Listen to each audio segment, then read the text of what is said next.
Zhang steps into a parallel world, where the magic domain is the key to battling invading demons.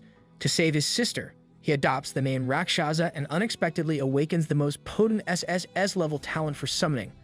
With each level he conquers, an army of stronger monsters rises. Let's witness his heaven-defying ascension. We start our story in China's Tianfeng City, more specifically, the 5th Academy. We see our protagonist, an ordinary young man, staring off into the distance. Around him are his classmates, having mixed anticipation levels for their awakening. Getting a high-ranking talent is extremely rare. If you can become an elite ranker, millions in salary and privileges are waiting for you. But most of these students are already resigned to the fact that they'll most likely be ordinary. Our protagonist, on the other hand, is worrying about his finances. The only way he can think of making some money is entering the demon territory tonight. This young man's name is Zhang. 10 years ago, he was transported into this world. His name was given to him by his adoptive parents. The Zhang family treated him like family. He became their son alongside their little daughter. Shortly after that, a mysterious wormhole appeared in the skies.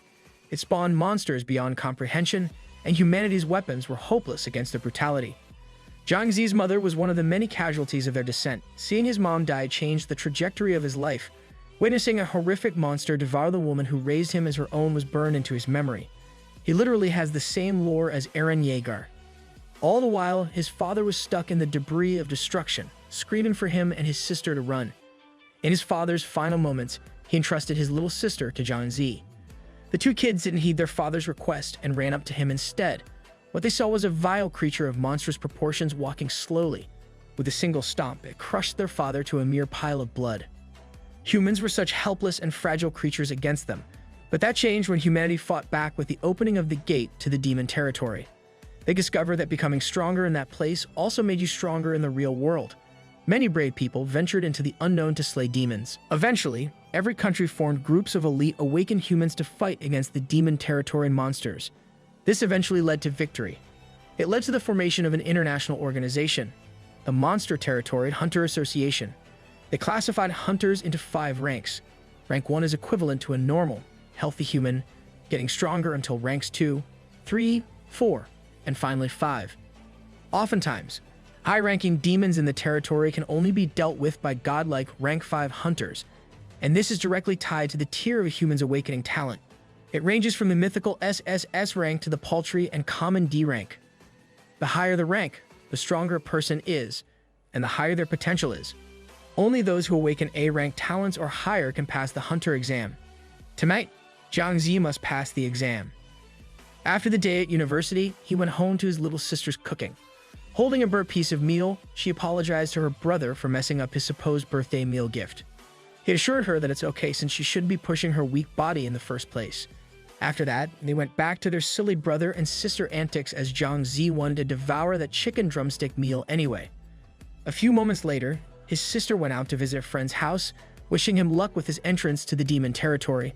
The time has finally come. In just a few seconds, he'll be going in. Glory or shame, it all comes down to this. The time has come, and he pressed the button on his watch. He was sucked into an unfamiliar place. Chaotic voices of space surrounded him in all directions. Closing his eyes, a comforting voice greeted him. A small dotted fairy is welcoming him to the demon territory. Since this is the proving ground, he was prompted to set his name and costume. Having read the guides, he knows that it's best to protect his identity in such a dangerous place. So he picked the name Rakshasa, equipped with the masked outfit. He was immediately surrounded by a magical force. Just like that, he was equipped with a full set of hooded armor. The fit low-key goes hard. It was now his time to be evaluated in terms of talent using a crystal ball. Putting his hands on it, all he could pray for was for the results to be A rank. The light inside the ball illuminated everything, but the luster ended just a few seconds after. Looking at the results, even the guide fairy was stumped. At this moment, he couldn't handle the suspense at all. That's when she revealed that what he awakened was an SSS rank talent called Summon. His tier of talent only exists in legends. No one has ever seen it before. But just an S-rank talent, your future is already guaranteed to be bright, even more so for someone with SSS rank. The guide fairy also directed him to his summon skill description. With a 60-second cooldown, he can summon an opponent's clone after killing. With each level, he can summon more and stronger clones. If he can kill and summon a monster right away, he could theoretically build a monster army. All kinds of monsters exist in the demon territory, so it's entirely possible for him to build a legion of boss monsters. He needed to calm himself down with these thoughts, so he checked his status window first. Except for his SSS rank skill, everything seems to be normal. Another standout is his 1 level higher mental spirit. He thinks that this might be because he's a transmigrator. The fairy guide notified him that he can now officially enter the demon territory. As she started to vanish, the scenery in front of Zhang started to change. He's now on a giant platform surrounded by massive magical pillars, amidst a bustling group of people. The demon territory instructors called out to every newbie on site. In the middle of countless new hunters is Zhang. He liked the sight of these many people, the sight of the true demon territory. Someone was quick to hog the limelight, though. It was a punk rock dude that awakened Force Fist, an A-rank talent. Meanwhile, the surrounding people have mixed feelings about their grades. Some are even grieving that they awakened to the lowest of the low, D rank. Everyone was ordered to queue up for their starting weapons, and they promptly complied. The instructors reminded them that this is not a game. Death in here is death in real life. Those who come to play often meet tragic fates. This battlefield is lawless. They not only need to worry about monsters, but also fellow humans. They must keep their guards up for liars and murderers. They can only go back out through here, the teleportation altar. Finally, it was Zhang's turn to get his starting weapon. He needed to register his talent skill rank first. Since there are so many people here, he chose to conceal his talent skill and register as a D rank. The other people in line mocked him for being the weakest rank as he chose a bow as his weapon. He's also a range enjoyer. Exquisite taste. A long-range weapon might have a lower attack power, but it's safer. The instructor advised him that only cautious people can survive longer. They went on all day until they finally gave everyone their weapons. Looking at the list, there are only 3 people that awakened an A rank or above talent in this batch. The generations are getting worse. The newly inducted hunters charged without caution with the hopes of killing monsters, but a single person was left behind practicing archery on a target and miserably failing. The instructor took note of this coded young man. Zhang underestimated the difficulty of shooting bows. He's been here forever, and he's only hit 1 bullseye. He knows that real combat won't give him this much room for failure. He needs to improve on archery so he could hunt for his first summon. The sun beamed down on him hard while arrows littered the ground of the altar. His eyes have become much more confident now. His stance has improved by a mile while holding the long bow.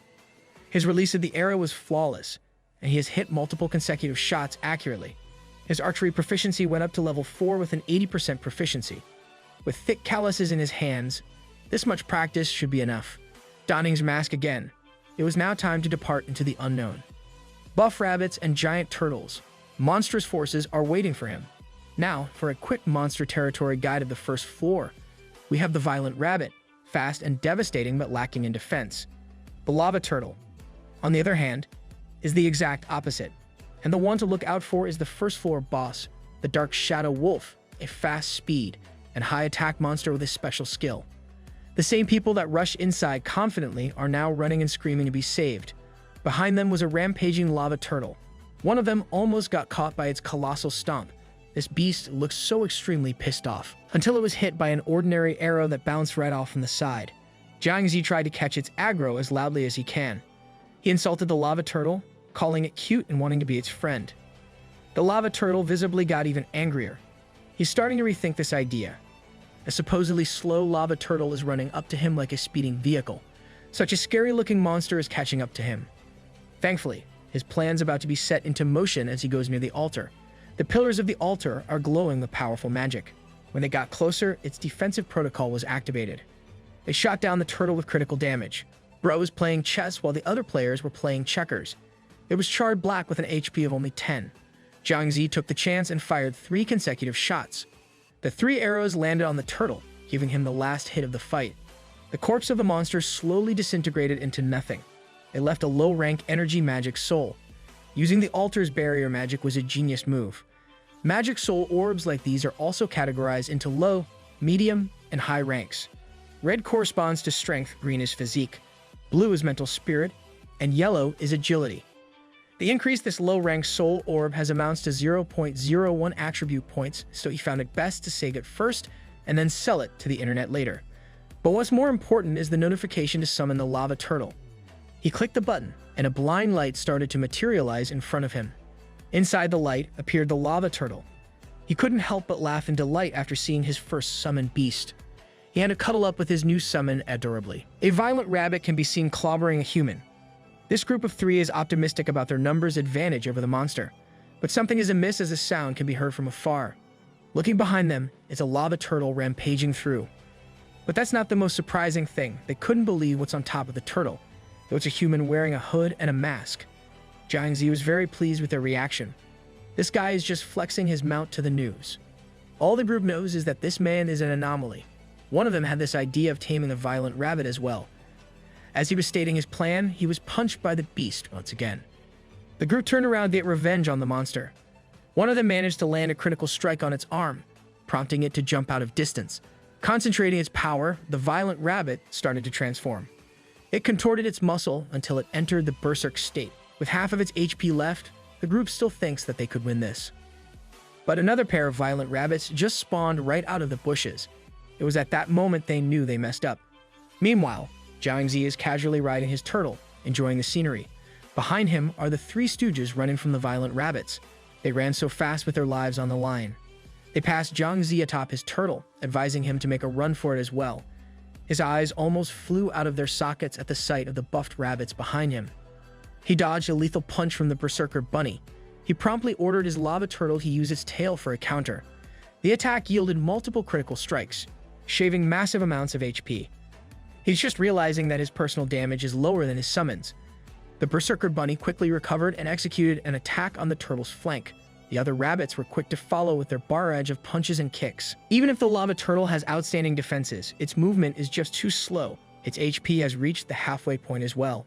Using its massive body, another round of critical strikes was unleashed. Zhang hopped off and took the last hits one by one using his bow. The turtle continued to do its job in peeling the enemy's health while arrows after arrows claimed the life of the rabbits. But the remaining opponent is more troublesome. The berserker rabbit took advantage of an opening, punching the lava turtle squarely on its head. Knocking his next arrow, he wouldn't let his first summon die. Despite the critical strikes, the rabbit pulls through with blocks. He quickly ordered his lava turtle to return inside the summoning array. But the beast is undergoing some sort of change. His first summon just leveled up. With its new and improved strength, a single tail swing hits the violent rabbit. Just like that, the problematic creature dissipated into nothing. They finally won, gaining soul orbs and 3 new clones. He didn't hesitate to summon them right then and there. The 3 imposing violent rabbits spawn like their JoJo characters. Zhang has been doing excellent. A level 2 lava turtle with 3 violent rabbits. He's building up his army. The next day arrives and the sun is shining as bright as ever. He received a class message for newbies. They must gather at the altar for an announcement.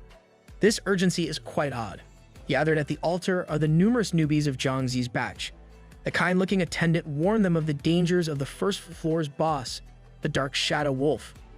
With that in mind, they have invited an elite warrior to lead everyone out of the first floor to the next.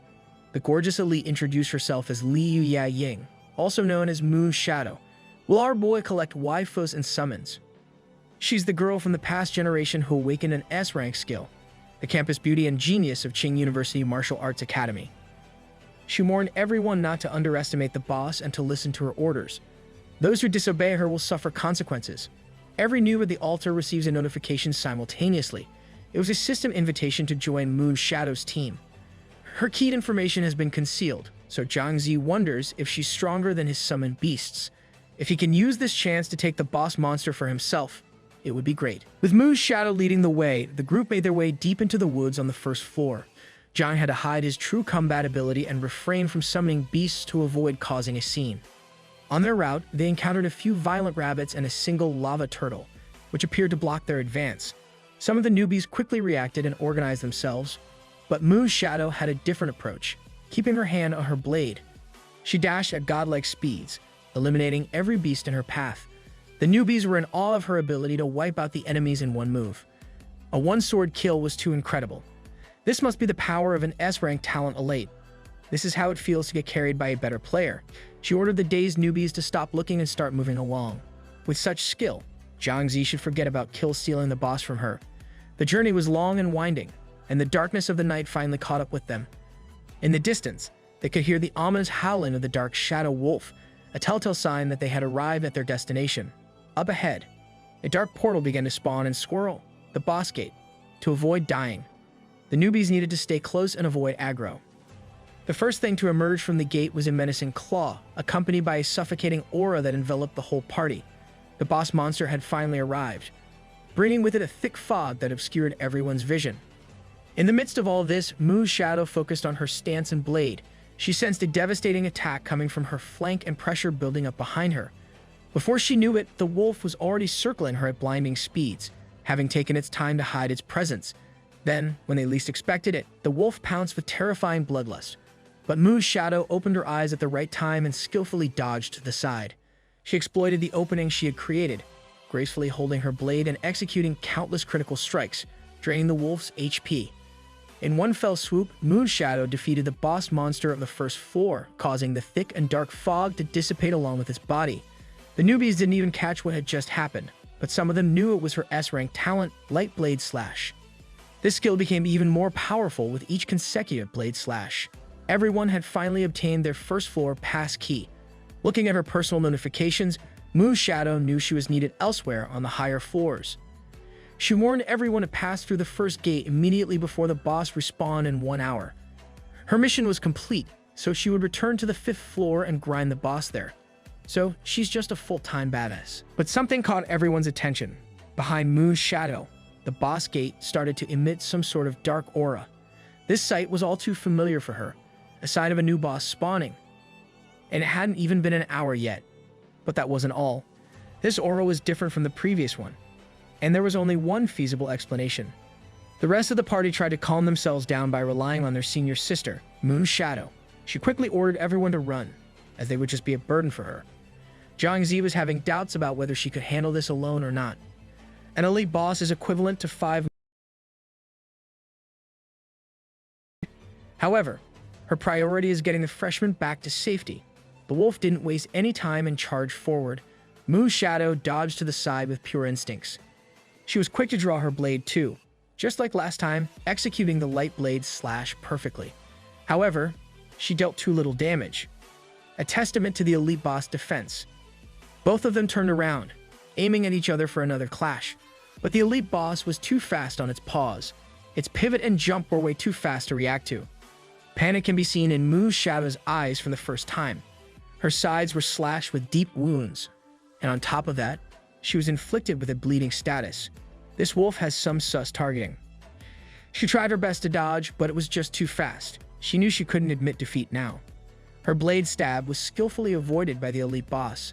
A few meters away, the freshmen were still fleeing as if their lives depended on it. Zhang was lamenting how rare an elite-ranked Dark Shadow wolf is. He was starting to entertain the thought of subduing it for himself. Back at the battlefield, Mu's shadow could be seen limping with countless cuts and injuries. She never expected a first floor's elite boss to be this strong. She was in poor condition, and it still had half HP. She adeptly dodged another pounce and countered with her trusty light blade slash, but the injuries were taking a toll on her legs. Too much bleeding had caused her body to weaken, and her skills were restricted. Just like that, she was now a sitting duck for the wolf to devour. It rushed towards her like a ghostly, murderous beast. Submission and hopelessness could be seen in her eyes. The elite-ranked boss executed its fatal skill, the Dark Shadow Rip. It left her lying on the ground, defenseless and vulnerable. The wolf was not going to let this chance go, so it opened its jaw widely. She had already given up all hope of surviving until 3 arrows came flying and ultimately landed on the boss. A masked and hooded figure was using the bushes as his cover. He tried his hardest to get the attention of the beast. She looked at him with a complex expression. She recalled that he was one of the freshmen, but he hadn't escaped like the rest of them. That because he has that dog in him. She tried to warn him to run, as there was no way that he was a match for the beast. But before she could even make a move, the two were already well out of their way deeper into the woods. Her only thought was that the idiot freshman would undoubtedly die. The elite boss was left with half HP, and Zhang could not die here. He was doing this for his sister and her illness. He must lure the monster to a more spacious area so he can take advantage of his summons, but it was quickly catching up to him.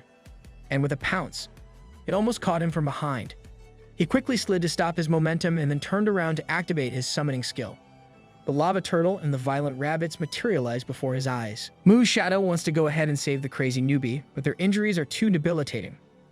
First, she must stop their bleeding while hoping that the young man can hang in there for a little longer. As she was bandaging herself, a voice chanted the green blessing skill. With a flick of a magic staff, the green essence of life flew and surrounded Mu's shadow, quickly healing her completely. She recognized this healer as Princess. And it's not only her. A whole party of high-leveled awakened humans has also come along. They lecture her for taking a risk and going solo against an elite-ranked monster. She apologizes for her rash actions, as she thought she could pull it off. But speaking of which, the party doesn't see the monster itself. She hurriedly tells them that the elite dark shadow wolf was lured away by a newbie. This surprises the veteran party even more. Meanwhile, back in the scene of Zhang against the boss, he orders his summoned beasts to attack. Their all-out attack utilizes the beast's individual strengths. He's really out here playing Pokémon. Even if the boss is fast, its movement will be restricted by the 3 rabbits. And because of that, the lava turtle will have the opportunity to land a clean strike. A critical tail swing sends the wolf flying and crashing against a tree. With support on the lava turtle's speed, they can land perfect hits on the dark shadow wolf. But this boss monster won't let it go that easily. It executes its special ability, Dark Shadow Rip, speeding through every single summoned beast. Its damage output is way too high, and he has protected his summons from direct damage. One of his level 2 violent rabbits quickly recovers and retaliates. With this much power, they can surround and attack it. The lava turtle will take defense while the rabbits go all out on the offensive. Every claw strike on the turtle is painful. The night is getting deeper, and the battlefield is becoming bleak. One of his level 1 violent rabbits has fallen. Even with the help of his bow, he still couldn't prevent a casualty. Another one of his summoned beasts is dangerously close to being eliminated. They've been fighting for so long, and the elite boss is still standing strong. It comes down to who dies first at this point. With his 2 level 2 monsters working in unison, they finally create a huge opening for a massive tail swing. The gigantic lava turtle tail lands squarely on the wolf's body, causing it to growl in pain. And with their teamwork, the elite dark shadow wolf has been defeated. That fight was too close for comfort. His 2 remaining beasts are left with so little HP, but the loot was bountiful. Medium-rank soul orbs, a wolf fang necklace, and a wolf bone dagger. He can use the necklace, but close combat with a dagger doesn't really suit him. He plans to sell it for his little sister. He just lost 2 summoned beasts, but sometimes one must take some risks to gain abundant rewards. With a swipe of his hand, he beckons the new addition to the army to come out, the elite dark shadow wolf. The bright portal swirls out of thin air, and finally, the boss monster has spawned as his new summoned beast. Its stats alone make it virtually invincible here on the first floor. It's getting late, and he still has classes tomorrow. The night descends, and he decides to call it a day for now. Meanwhile, Mu's Shadow's party is busy with their search. They locate a place with claw marks of the elite boss. The newbie definitely escaped through here. They search the surroundings and conclude that he probably died. They praise the newbie's sacrifice to save others with his brave and kind heart. But Mu's Shadow insists on going to the school tomorrow and asking around for the newbie who should be a student. In her mind, if that newbie really died, then his blood will be on her hands. Zhang is now back to his everyday life. Today's loot is not bad at all, so he decided to sell it on the net quickly. 61 low rank and 25 medium rank soul orbs are quite a haul. He tried to test the effects of the strength magic soul orb first, thinking that increasing his strength in the demon territory should also boost his strength in the real world. The next day arrived, and his sister had prepared breakfast for him before going to school. Her artificial kidney was declining, and the rent was due soon. He chose not to tell her that he awakened an SSS-ranked talent so as not to worry her even more. Because of his late hours coming home and constant absence, she suspected her brother had a trash talent. She advised him to get a normal job instead of going to the demon territory. This raised his eyebrows a little. After finishing breakfast, he reminded her to focus on studying and not to worry about anything else. He finally arrived at the 5th university. The chatter of students could be heard all over the place. Some of his classmates awakened to a normal life in D rank, while some were a bit luckier. But Zhang's focus was solely on his phone. At the auction web, magic soul orbs were so popular that everything he put up was bought already. Business is booming for our boy. He withdrew the money that amounted to almost enough for his sister's artificial kidney fees. When their professor arrived, he asked everyone to quiet down. Alongside him was Liu Ying, also known as Moon Shadow. The boys of the class couldn't help but admire her beauty. The professor explained that Liu Ying was here to personally thank the one who lured the boss away last night if he was in this class. But Zhang couldn't care less. He was focused on his money and not exposing himself. He's trying to grind to get that bag, no time for beauties. She departed from the class as she didn't find what she was looking for here. As soon as she left, she became the only topic that the boys could talk about. But the nerd beside Zhang confidently stated that he knows who the goddess has been looking for. When the boss appeared and they were retreating, he recalled that the person named Rakshasa ran back. Changing the topic, the nerd invited him to fight monsters in the demon territory together with 2 girls, but he declined using work as an excuse. The nerd sympathized with his situation concerning his sister's medical needs. He let go of the topic and just asked Zhang to find him in the demon territory with the name Handsome Fatty anytime. The bell rang and the classes were finally over. But our boy Zhang still needed to do his part-time work cleaning the gymnasium. Not far from him, the university's athletes were flocking to their ace, Zhang, an A-rank talent with strength and potential. He humbly added that what he had achieved was nothing compared to S-rank geniuses. From afar, Zhang admitted that this guy was indeed strong. On a whim, he also decided to punch the strength measuring equipment. He hit 497, just a few points more than Zhang's 507. Yesterday, his personal best was only at 390. This must be the result of absorbing high-rank magic soul orbs. His sister sent him a message that she would be at her friend's house, but Zhang was feeling a little suspicious about this. He planned to ask her about it, but for now, he needed to grind more in the demon territory. He was now back at the altar of the first floor. Looking at his summon slots, he still had 7 remaining spots. He decided to postpone entering the second floor and fill up his roster first for safety reasons. With that in mind, he beckoned his beasts to come out. With the elite Dark Shadow Wolf alone, he was certain that his damage would be enough. Getting a few more lava turtles would work wonders. And not long after, he was already facing a growling lava turtle. With his bow and the elite boss summon, they easily dealt with the turtle's monstrous defense. On the way, they also went on to slay a few violent rabbits. And 1 hour later, the hunt was finally over. With multiple lava turtles and violent rabbits, led by an elite rank boss, his monster army was shaping up nicely. He was finally ready for the second floor. Can't wait until his battalion becomes crazy broken. But a desperate voice asking to be saved caught his attention. From afar was a familiar face along with 2 girls being chased by some shady guys. He recognized the guy as Wang Yang, his classmate, the Handsome Fatty. Handsome Fatty tried to reason that they were just newbies who didn't have anything valuable. However, these shady guys were not planning to get anything from them here. Their aim was to kidnap them for ransom from their real-world family. This is the risk of exposing your identity here. Kidnapping and blackmail are too hard to solve inside. Furthermore, after getting the ransom, hostages rarely get saved. Handsome Fatty tried to excuse that his family is poor, but the shady guys had heard his stories of mansions and 4 raw rees. Have you ever flexed so hard that you get chased by criminals? To cut off their escape, the shady man activated his spell, Muddy Swamp. The solid ground transformed into a trapping goo that sunk their feet. The criminals immediately caught up to them and put a sharp blade to his neck. If they did not want to die, they had to give their family's contact details. Fatty was adamant about giving in to their demands, but the criminals were already used to this dialogue from the start. After chopping hands, everyone talks. But as he lifted his hand for a downward chop, a single arrow came whistling through the air. It landed right on the shady man's arm, and he immediately went into rage mode with his sneak attack against them. He saw a hooded and masked figure with the name Rakshasa not far from him. He called out the group of trash doing evil deeds. The criminals were quick to react and chased after him.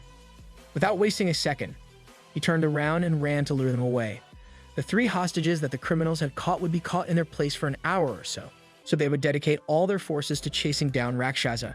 Looking behind him, he could tell that the shady group was already catching up to his speed. He knew that he needed to lure them to a place that had only one entrance and that he was very familiar with. He ran and ran until they were a long way from the starting point. The criminals mocked his stupidity for running himself into a dead end. They intended not to kill him too fast, but rather to slowly torture him. They could even get some money first. Zhang asked them if they would be known outside if they killed him right there and right then. The criminal was certain that no one would know, and if he knelt to beg for mercy, they would consider leaving him with a full corpse. Hearing this was great news for Zhang, though. He activated his summoning talent, and from here on out, his beasts would serve the guests. In this narrow canyon with nowhere else to run, the shady group was greeted with countless beasts of the first floor spawning at the same time. They could not believe their eyes as lava turtles and violent rabbits surrounded them. With this many monsters and the terrain, retreat and survival should be their utmost priority. But that thought was extinguished at the appearance of a thick and dark fog. Behind that ominous curtain were the eyes of an ice-cold killer, the elite rank boss of the entire floor, the Dark Shadow Wolf. Just like the criminal said, no one would know if someone was killed right here. Those chilling words were their ghost signal to desperately run for their lives. The elite boss was quick to react and pounce on the fleeing criminals. The Dark Shadow Wolf quickly claimed 3 lives in one fell swoop. The lava turtles were no slouch with their tail swings either. The violent rabbits were way too hard to face in close combat by themselves, let alone groups of them.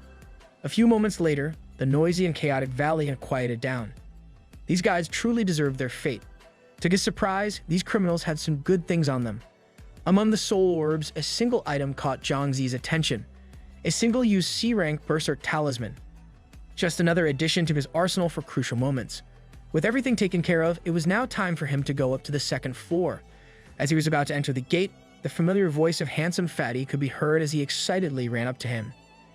He and the 2 girls in his party sincerely thanked Zhang Zi for saving their lives. Handsome Fatty was so touched that he wanted to repay his savior with 1 million, but Zhang Zi politely declined. These riches might be tempting, but once the transfer is made, his identity will get exposed. He's more cautious than me. I would be spilling all types of stuff for a cool million. He just waved at them goodbye as he entered the second floor gate. This solidified his status in the eyes of the 3 as their idol. The altar on the second floor of the demon territory is situated in the middle of a tall and winding cavern. Zhang Zi never would have thought that this would be the terrain of the second floor.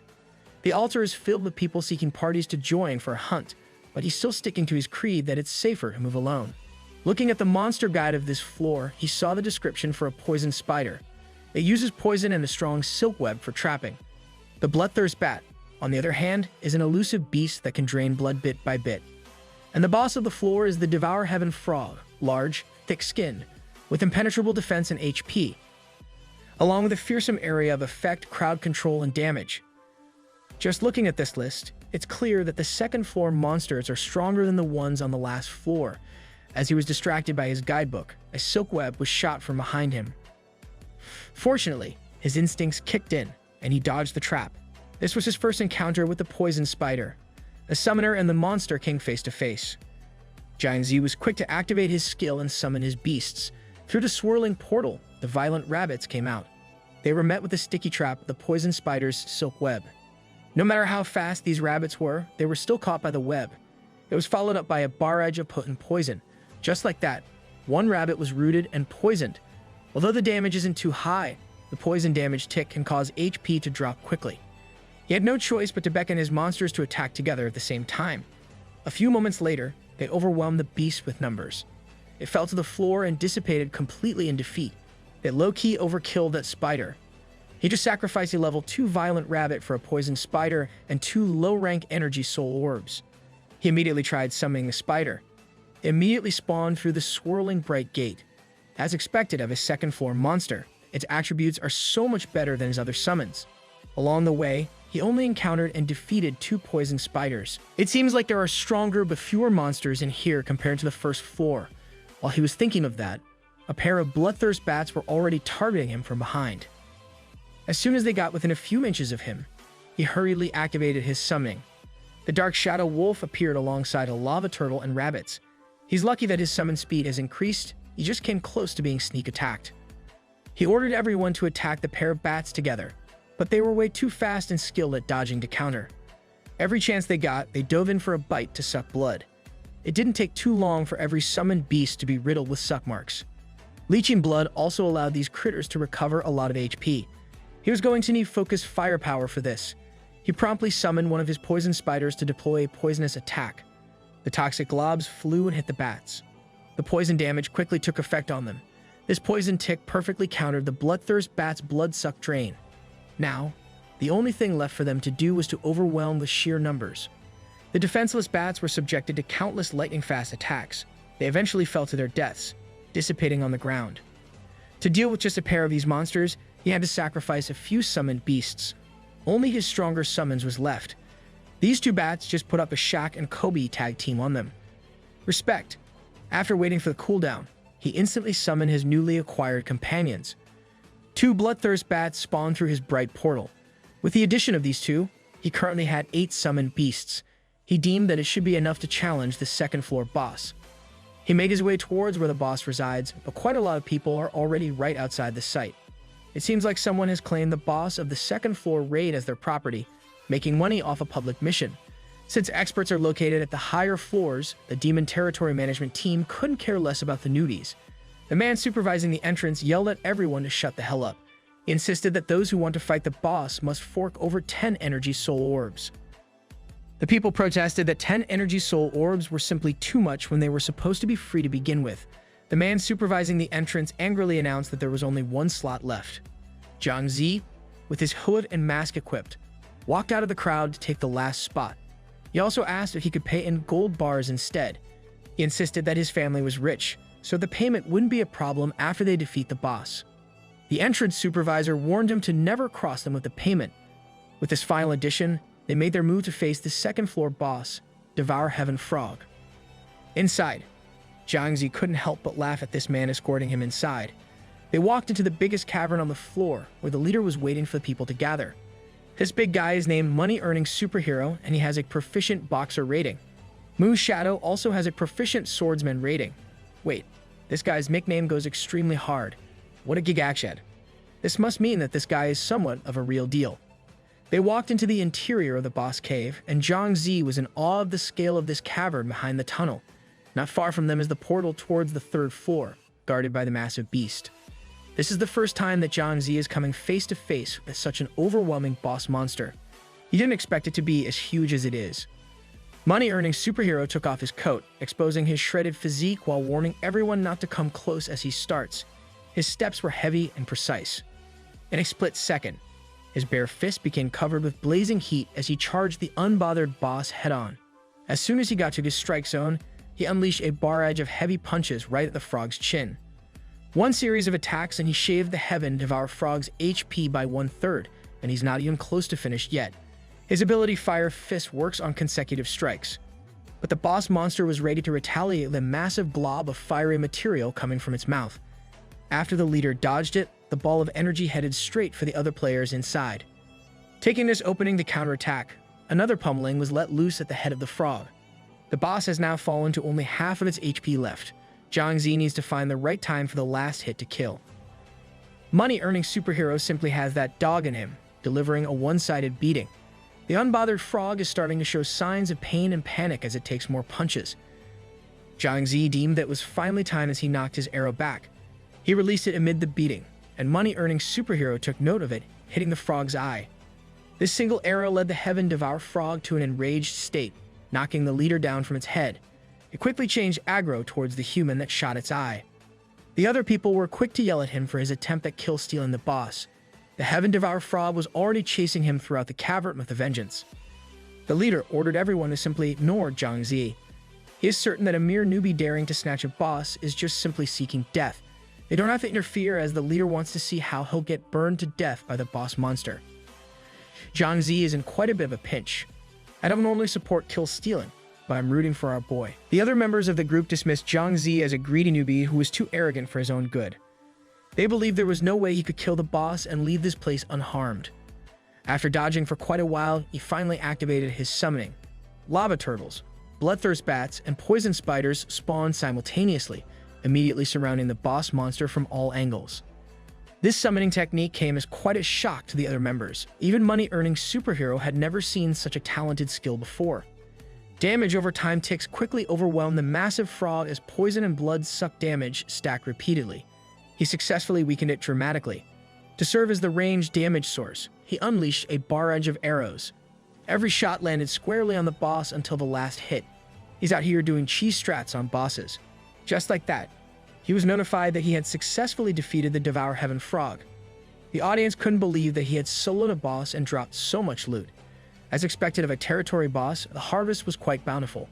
But the party members quickly surrounded him with anger on their faces, praising him for being quite capable. Now, they were demanding that he hand over everything he looted, along with the promised 10 gold bars, and then they promised to let him go. They were saying all this, but he could have soloed this boss in the first place. He also hadn't gone all out earlier. Summoning the Dark Shadow Wolf should have been enough to deal with the situation. Money-Earning Superhero praised his interesting talent, but he also said that it was ultimately useless. He quickly activated his fire fist and burned a bloodthirst bat into ashes. His summoned beast fell with a single punch. Money-earning superhero was simply too skilled. This leader warned him that no matter how many mobs he summoned, they were mere trash in front of a true expert. Originally, Zhang only wanted to kill the boss and get the loot, but now, he might have to extend his scope of killing.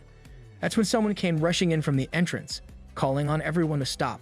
It was a discipline inspector from the Demon Territory Management Bureau named Natural Law. With this inspector's presence, it seemed like Zhang didn't need to fight anymore. Oh man, we were so close to a rampage. This cop has the worst timing. But if a matter of bribery to the chief was divulged to this inspector, it would be bad for money-earning superheroes' party. They might just kill everyone to cover it up. Everything that had been said earlier had been recorded. This would be used as evidence, so they should just surrender to the Bureau. In response to this threat, the leader simply smiled arrogantly. He found it such a pity that these people in front of him wouldn't get any chance to get rid of them. That $ belt goes extremely hard. It immediately became clear that this group would try to kill Zhang and Natural Law. The two stood back to back as they were surrounded by the devious party members. Natural Law whipped out his staff, reassuring Zhang not to be scared as he would take care of him. Zhang was praised for his useful talent and bright future. After they dealt with this situation, the inspector promised to introduce him to the superiors. One member was the first to make a move as he brandished his sword wildly. This rush was met with a quick ice ray. A whole block of ice enveloped the guy, freezing him solid. This inspector was a magician with an A-rank talent, but their leader told them not to be scared as this talent had a cooldown in about a minute. That would be enough for them to charge and kill. With that in mind, the man supervising the entrance earlier took out his own double maces. He tried to strike the mage head-on, but it was skillfully dodged. With a simple kick, Natural Law just sent this man flying. Dang, I didn't know if he was built like that. He was a proud and excellent student who graduated from Tong Chuan Martial University after all. It would be mistaken to think that he was just some four-eyed weakling. His companions would also arrive very soon. For the last time, he asked the whole group to surrender since they couldn't possibly escape the law's judgment. But surrendering was not even a thought in these guys' minds. The man might have lost his dual mace, but he still had his magic. Money-earning superhero praised Lao San for his magical buff. With a newfound level of strength, the leader charged with unprecedented speed with two flaming fists. Natural Law watched in panic as the big guy aimed to blitz them down.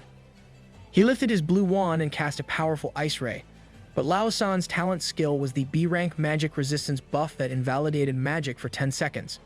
This was a grim development for Natural Law and Zhang. The leader's fire fist damage was way too high, so he yelled at Zhang to run for his life. But money-earning superhero was determined to kill both of them right then and there. The leader unleashed a fearsome fire attack, coming directly from his fists.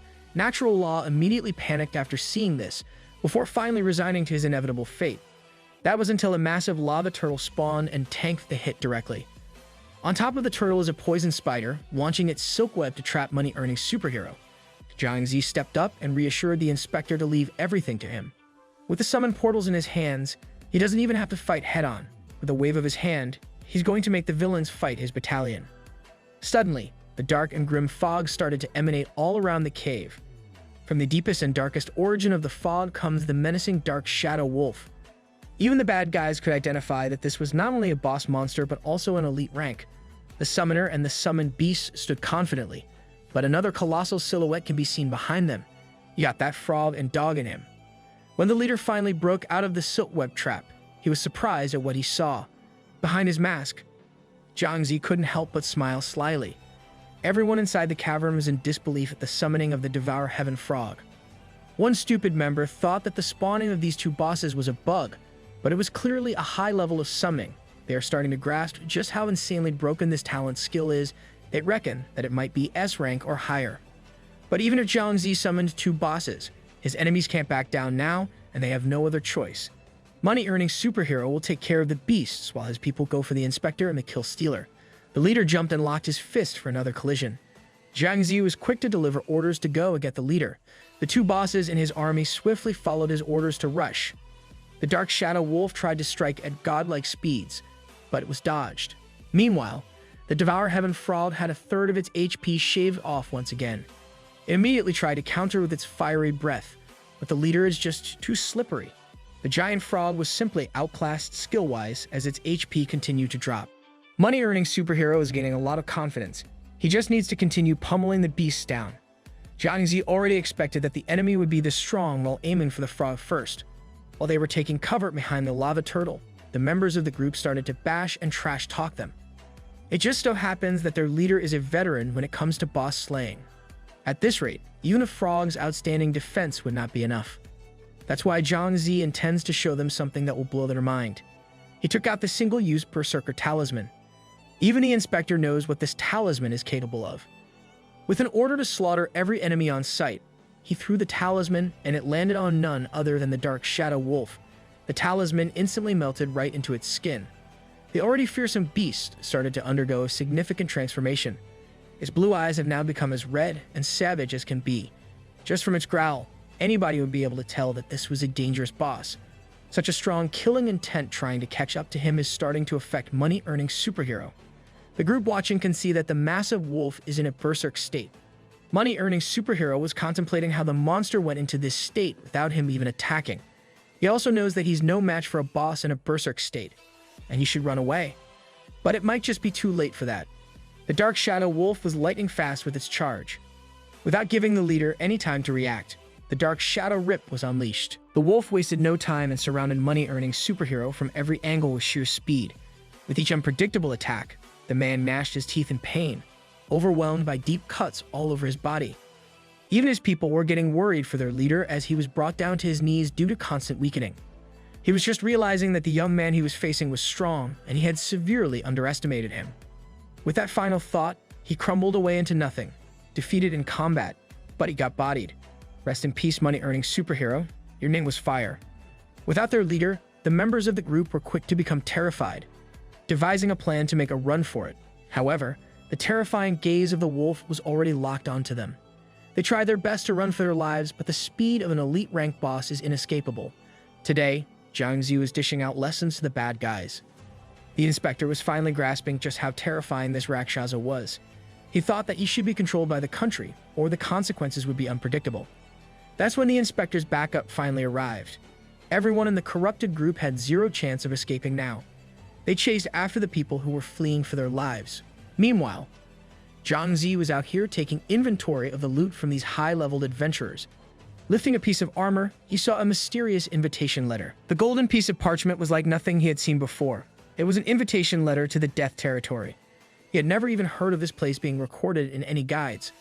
But never mind that for now, because it's time to absorb all these high-rank energy soul orbs first. His strength and agility took a massive leap, while the inspector made his way to him, singing praises. He was offered to join the Demon Territory Management Bureau and work for the country, but he politely declined as he didn't have any plans of doing that. This answer was quite complicated for the inspector. Since everyone has their own ambitions, he wouldn't force him, but he left his contact details just in case. Zhang courteously accepted and took note of this. As he was about to head inside the gate for the 3rd floor, the inspector wanted to give him one last piece of advice. That no matter how strong he becomes, you must remember that he has the blood of Da Xia, and he must never harm the country and its citizens. With a wave of his hand, he assured the inspector not to worry.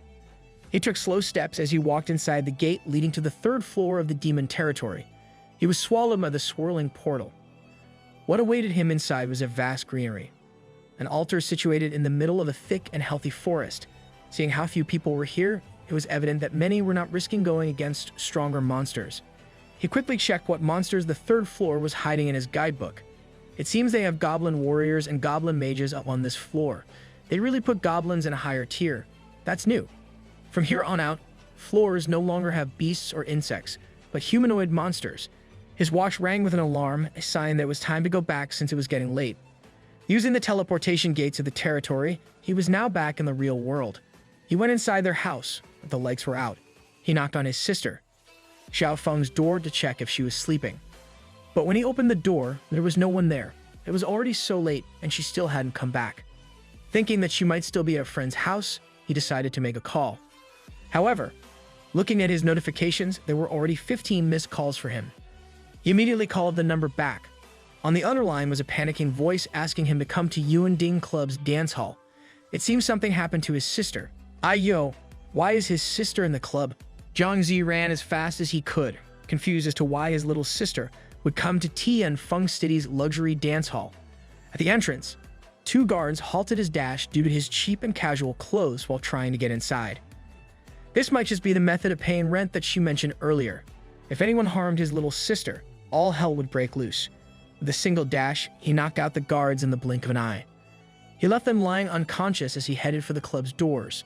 Inside, an obnoxious businessman demanded service for the young Master Chen, whipping out a card with 10,000 on it as payment for company and drinks. He insulted the young girl for acting pure and innocent while working in a club as he tossed the card to the floor. Zhang Zi's little sister looked terrified at this situation as her friend tried to save her, but the businessman was quick to dismiss her with an arrogant slap. He went on to face the crying young woman, forcing her to please the VIP today. Zhang Zi was just in time to hear all this VIP nonsense going on. Everyone in the club turned their attention to him as he walked with rage in his eyes, promising to cripple anyone who harms his little sister. The businessman was quick to bring up the name of his Tianqing organization as a scare tactic. This organization posed quite a problem, as they hired many demon territory elites for their businesses. But Zhang Zi simply picked up the card that the man tossed earlier. The businessman was pleased, thinking this was a sign of obedient resignation. But Zhang Zi's rage was building. This man just wanted to buy his sister with this card. He calmly tossed it with fatal force, asking the businessman if he was daydreaming. It flew so fast that the man didn't have any time to react, but he knew he was done for.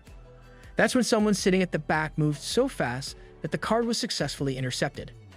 With just 2 fingers, the card was caught mid-air. It was a blonde and handsome young man with a confident smile.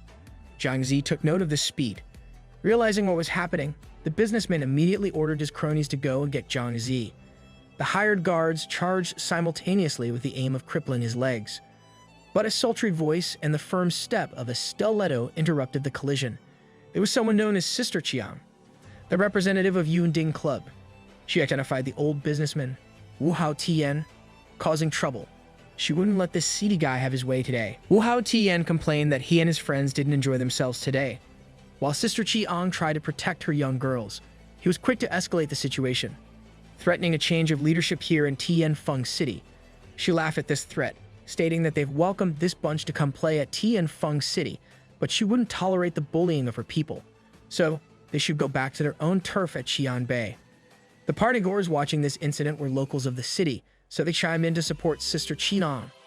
Wu Hao Tian insulted everyone and flexed that his money was the only reason these people had survived today throughout the monster invasion. He insisted that today, he would bring this young girl with him no matter what. If he was that determined, Sister Qiang was left with no choice. She moved behind the rotten old man swiftly, with her leg primed for a powerful strike. But the young blonde man wouldn't let this strike land. With pure confidence, he channeled a golden energy that sent her flying with a single palm strike. As expected of this young Master Chen, Xi'an Bay City's only S-rank elite in 10 years. With that show of strength, Wu Hao Tian continued his plan to take the young lady, no matter who dared to stop him. The hired guards promptly surrounded her, following orders and trying to grab the young lady. But Zhang Zi, with his unprecedented speed, wouldn't let that happen. Anyone who dared to touch his little sister with their dirty hands would meet with his knee strike. Young Master Chen took note of this development. Zhang Zi stood resolutely in front of everyone. He would protect his little sister no matter what. Young Master Chen praised his speed, identifying that he must be a demon territory adventurer like him. Even Sister Qiang noticed how high his agility stat was to have that much speed. Young Master Chen thought that no one would be compared to his 11 points in agility. He found this interesting, so he formally introduced himself as Chen Feng, Xi'an Bay City's Longhu High School Year 3. Zhang Zi also introduced himself as a student of Tian Feng City's 5th University. Chen Feng never would have thought that they were from the same generation, so he extended an invitation to spar. However, Zhang Zi just turned around to leave with his sister as he was not interested. That was until someone chucked a glass bottle at them. This was a blatant provocation, and Chen Feng was determined to make sure they wouldn't be able to leave this place without his permission. Sister Qiang warned him that this guy had a strength of at least 800 kilograms. Zhang Zi had no choice but to let his sister stand aside while he dealt with this situation. The two prodigies faced each other, and Chen Feng couldn't believe his luck in finding a sparring partner. The young master made the first move, vanishing from his spot with his fist already on its way to a collision. Sister Qiang noticed that this strike must have been at least 1,000 kilograms. Fortunately, Zhang Zi maneuvered around it successfully. His advantage was speed, and he knew he'd need to utilize that to defeat the strength. So he unleashed a nasty counter. Though it was not bad, the young master just tanked it with a few steps back. His punches were just too weak. However, his speed was too unpredictable. Once the young master noticed what was happening, Zhang Zi was already behind him. He drove this arrogant young man to frustration with another punch. His agility was truly top tier as he glided all around without giving his opponent any breathing space. Even Wu Hao Tian didn't expect this kind of hidden expert in the city. Zhang Zi finally landed a solid blow squarely on the young master's back, and the girls cheered him on from the sidelines. As Chen Feng turned around, Zhang Zi was already way out of his reach with a few steps back. The confident smile turned into a frustrated scowl. Since he couldn't lift his arm anymore, Zhang Zi asked him if he still wanted to continue. Wu Hao Tian wanted to retreat for now. Having an expert appear here was not good for them. The young master complied, but he vowed to remember Zhang Zi.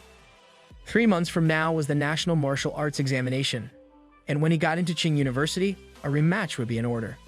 With pure confidence, Zhang Zi was also aiming for Qing University. They might be schoolmates someday. Chen Feng was quick to insult him for only having speed and nothing else. He also pathetically flexed that he was richer than him. Get wrecked, rich boy. But Zhang Zi just responded with a kind smile, telling him to mind his own business and his broken arm. They'd find each other at the university. Just like that, the two villains were cast out of the club. The people watching added salt to their wounds with trash talk and protests. Since it was getting late, Zhang Zi and his little sister were going home now. But Sister Qiang respectfully halted them. She was grateful for what he did today, and this big sister wanted to take him upstairs for a chat. Yo, where is this going? I think I've seen this before. His little sister assured him that Sister Qiang was a good person. So upstairs, in a massive room, Sister Qiang started with her agenda. She gave them a 500,000 bank check, a small sincere gift. This was Tian Feng City's reward for him. He needed a lot of money, but he thought he had no reason to take this, even though it would cover rent and his sister's medical needs. But Sister Qiang had a deep grudge with that rotten old man's organization. The young master Chen Feng they found had caused trouble for the Yun Ding Club multiple times. This money was a gesture to ask for help from now on. With the convincing of his little sister, he finally accepted the money with a promise that he would come if Chen Feng caused trouble again in the future. Sister Qiang thanked him sincerely, and as they were about to leave, she can offer them a lift. But they preferred going home themselves. As they walk outside of the club, he warned his little sister to stop working there, regardless of the high salary. She complied and praised her big brother's coolness as he fought earlier. Zhang Zi is not falling for these cute tactics, though. The next day arrived at the 5th University. A familiar voice called out to him. It was handsome Fatty, crying that he almost got kidnapped the day before. If it weren't for his idol, Lord Rakshasa, he would have been in trouble. He's so entranced by Rakshasa that he wants to make him his mentor. Out of nowhere, another familiar young man called out to him. It was the A-rank talent Zheng Hao, asking if he did the cleanup at the martial arts hall yesterday. This might be a little troublesome as he admits that he was responsible for it. This lifted Zheng Hao's mood, and he asked if Zhang Zi saw who used the fist strength test machine. He denied their questions and quickly made his escape with an excuse. Zheng Hao has a gut feeling that it might be Zhang Zi who did it, but his lackeys were quick to remind him that the young man is in the 8th class and didn't even rank in the school's top 100. The truth shall be revealed at the National Martial Arts exam. On the news, it seems like a dangerous criminal is roaming Tian Feng City. A few moments later, Zhang Zi took his leave to the demon territory, reminding Xiao Feng to stay home. The 3rd floor of the demon territory is a massive forest with a bountiful ecosystem. At the transportation altar, our boy Zhang Zi can be seen. He might have obtained the Devour Heaven frog, but many of his beasts have passed. He needs to fill up his 5 blank slots first.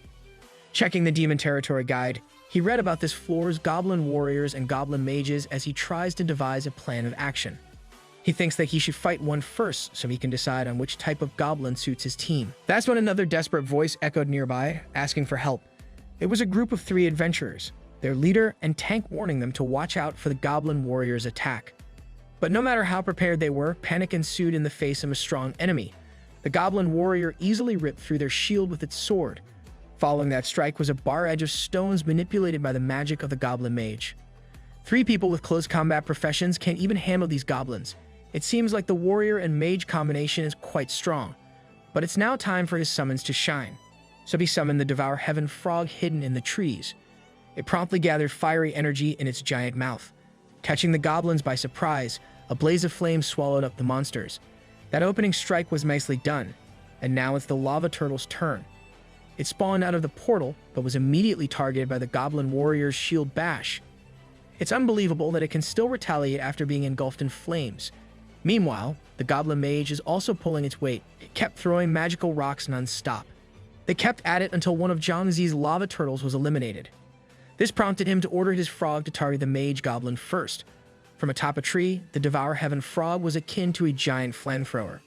The fire traveled so fast that the mage goblin didn't have time to react and get out of the way. With its dwindling HP, just one more breath should finish the job. But to secure the kill, Zhang Zi also brought out the Dark Shadow Wolf. Seeing this summon, the low HP goblin mage did not hesitate to run with a straight face. This goblin is trolling him. This development is new. These goblins are intelligent enough for a strategic retreat. The mage goblin showed no concern for its warrior goblin friend and shamelessly ran like the wind. Zhang Zi wasn't going to let that little guy get away without a fight, so he summoned a level 3 violent rabbit to give chase. A summoned monster and a shameless beast demonstrated their top speeds with their lives on the line. Now that the warrior goblin was left alone, he simply ordered his boss monsters to attack. The blast of the Devour Heaven frog and the quick strikes of the Dark Shadow Wolf overwhelmed the poor goblin. However, this little guy was so tough that the battle lasted for 10 minutes. Excitedly, he beckoned his newly acquired summoned beast to inspect its attributes. The warrior goblin had high overall attack and defense. As expected of a third-floor monster, even though it didn't have a skill, it was still stronger than a level 3 violent rabbit. Speaking of which, his summon hadn't come back for quite a while now. He was suddenly notified that his violent rabbit had died. This information caused panic as he tried to figure out what had happened. But a rumbling and chaotic sound from a distance soon explained everything. It was the sound of countless tiny feet marching towards him. A massive horde of goblins was being led by the angry mage goblin at the forefront. Lil Bro brought the whole country with him. Zhang Zi didn't expect that a single beast would be so upset as to bring all its companions to hunt him down. With this many monsters locked onto him, all of his summoned beasts would die in battle. He had to make a run for it. He retreated as fast as he could until he caught a glimpse of the entry altar. The injured mage goblin also saw the nearby altar and ordered a halt to their charge. These monsters were aware of the existence of player altars, showcasing their intelligence. His chaotic retreat caused quite a scene in the eyes of the players inside the altar. People theorized that he must have kidnapped a goblin's wife or something. The horde finally gave up their revenge, and the mage goblin gave Zhang Zi a crisp middle finger. I'd summoned this guy to dish out middle fingers in a fight. The little warriors and mages slowly retreated to their territory. They could run away and call for help. The only way to deal with them was to cut off their escape. He wondered how he could do that until an idea struck his mind. He couldn't believe he had forgotten about this strategy. Zhang Zi was back in the depths of the third-floor woods, observing goblins from a high vantage point. He had been observing their behavior for some time now. It seemed that a standard goblin team consisted of both long-range and melee attackers. He needed to quickly eliminate both types. Descending from his perch, he ordered his summoned beasts to execute the attack. The lava turtle was the first on the scene, and the goblins quickly took notice. But these little guys were no match for the boss duo of the Dark Shadow Wolf and the Devour Heaven frog. The damage quickly piled up. One of the goblins fell, and a familiar-looking goblin mage was cornered with nowhere to run. His summoned beasts turned their attention to the lone goblin. He had finally found a way to deal with these crafty creatures, eliminate and break up their partnerships. The goblin mage, with low health, wouldn't be able to call for backup like it did last time. Under the gaze of the ferocious wolf, it tried to do what it did best, run as if there were no tomorrow. However, Zhang Zi was well prepared this time. He summoned the poison spider to use a web attack against the fleeing monster. The web was extremely effective in catching and holding the goblin captive. He stood smugly atop the mage goblin and ordered a beating. The goblin was now realizing its final fate. After the hunt, he immediately checked its stats and was impressed with the mage's high long-range damage. Its damage was almost the same as his Dark Shadow Wolf's, but this wasn't enough. He was going to need a few more of these little guys. With his fearsome hunting party, they captured and eliminated goblins at a fast rate. The poison spider's web attack was their ace, so he was considering using even more attacks with special effects. The Devour Heaven frog and its firepower efficiently roasted goblins, but he had sadly lost his remaining lava turtle. At this point, Zhang Zi had 7 goblins, 1 poison spider, and 2 boss monsters. Now that he had a full roster, he could check on the 3rd floor's boss. The sun shines brightly upon the massive greenery of the 3rd floor. In the middle of the woods lies a settlement. Zhang Zi has made his way to this place to confront the 3rd floor's boss monster. He knows that facing it alone would be difficult. That's when he hears someone with an S-rank talent trying to recruit newbies to fight the boss for free. I wouldn't trust this guy even if he paid me. Because there's little to no supervision on this floor, people like this scammer exploit the opportunity. You won't know if he's after your body, money, or even your life. As he is about to enter the settlement, the scammer calls out to him cheerfully. The scammer explains that they only need 5 more people to go in. They'll be free, and the drops will belong to the newbies. He naturally declines and finds a more suitable spot with fewer people present. The scammer relents as the newbies around him trash-talk Zhang Zi's arrogance. He moves around the camp to a place with no people and fewer enemies on standby. He takes an arrow from his quiver and summons his strike force at the same time. His whole team spawns, and they immediately go on a rampage against the goblins guarding this side of the settlement. The mage goblins and the Devour Heaven Frog take care of their perimeter firepower. The Dark Shadow Wolf and the Goblin Warriors handle the ferocious all-out brawl. Meanwhile, Zhang Zi is now able to waltz into the goblin camp with no resistance. The Dark Shadow Wolf and Devour Heaven Frog remain undefeated as a killer boss monster duo. This wave of enemies nets him a considerable amount of magic soul orbs as well. Looking at the Demon Territory guide, he flips through the map of the 3rd floor. Inside a massive tent with ominous and morbid decorations, the goblin boss should be sitting on its throne. But sounds of slaughter and chaos can be heard from inside. It seems like the goblins are executing people. The fearsome boss monster shows no mercy to the fleeing people with its dual blades. It doesn't even bat an eye, and it looks like it's enjoying the slaughter instead. The 100-man party is now reduced to just a few people, surrounded by goblins and cornered by the boss. These are the same group that Zhang Zi saw outside earlier, but the scammer wearing the purple cloak is nowhere to be seen.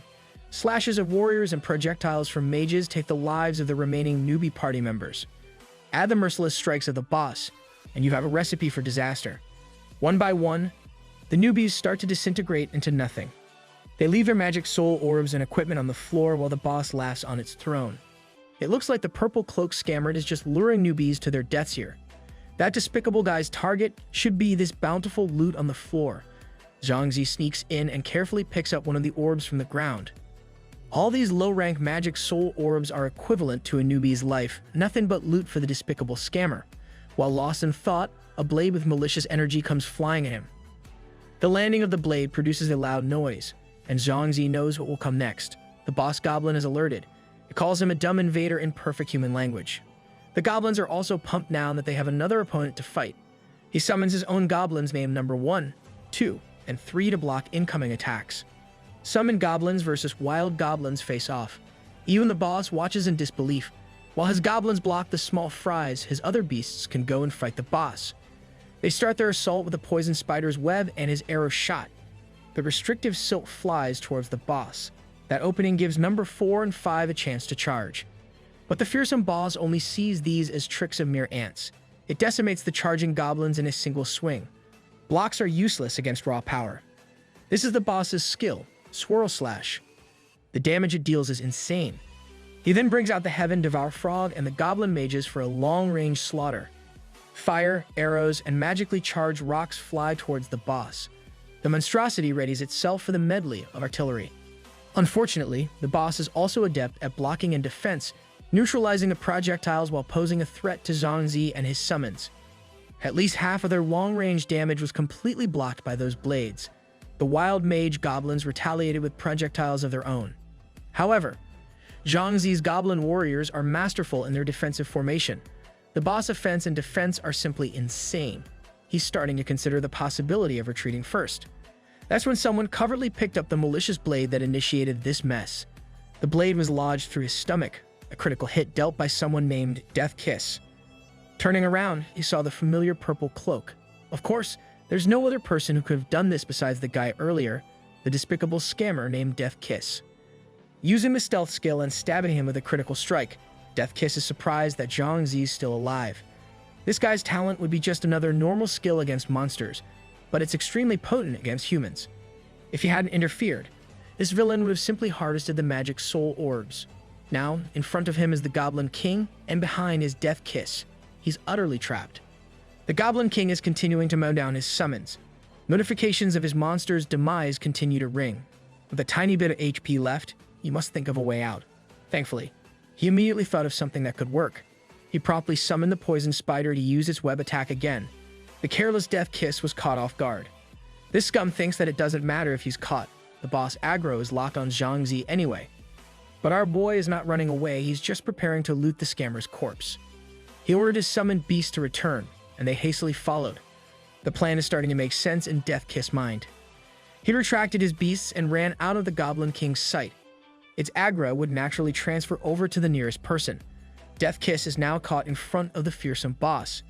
The Goblin King is a twisted enjoyer of violence after all, but this scammer still has another ace up his sleeve, his stealth skill. He activated stealth, and the Goblin King stood in place, utterly confused. The stealth will last for about 25 seconds now, giving him plenty of time to plot his revenge. However, Zhang came back inside the tent. Death Kiss saw this, and the fear for his life started to flare up again. With a mocking smile, he's now equipped with his trusty bow. He had already expected this scoundrel to hide himself. So, he'll give the Goblin King a little assistance for now. An arrow landed on the motionless scammer. He's confused about how Zhang spotted him in stealth. But instead of dwelling on that, he should have been thinking of ways to escape the boss. The sadistic monstrosity looked at him with amusement in its eyes. Death Kiss succumbed to the continuous strikes of the Goblin King. He's trying to hold on for 5 more seconds. He redirected his anger to cursing out Zhang. But he just stood there, letting his spider web ensnare the scoundrel. He's giving Death Kiss the experience that countless newbies had to go through. With another arrow straight to the heart, it's now the scammer's turn to leave this world. The final blow is about to descend from the blades of the Goblin King. Death Kiss swore that even if he dies, he won't let Zhang have a good life, so he died. Zhang knew that this trash deserved that fate. Now it's his turn to finish his fight against the boss. He summoned his remaining army back to the battlefield. The second round of the battle between Zhang and the Goblin King is about to begin, but he's still going through the scammer's amazing loot drop. He took a liking to an A-quality white silk glove that increased damage by 50. He looted Michael Jackson's gloves. He wanted to test it out right away by targeting the boss with one of his arrows.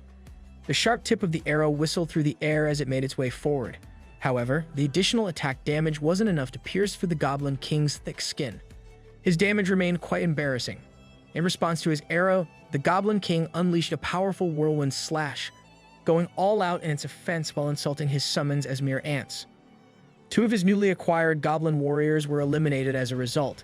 The boss's powerful area of effect damage was too unstoppable. He needed to find a way to overcome this. After slaughtering his summons, the boss went straight for Zhang. He responded by defensively using the poison spider's web, the strong silk wrapped around the boss's feet.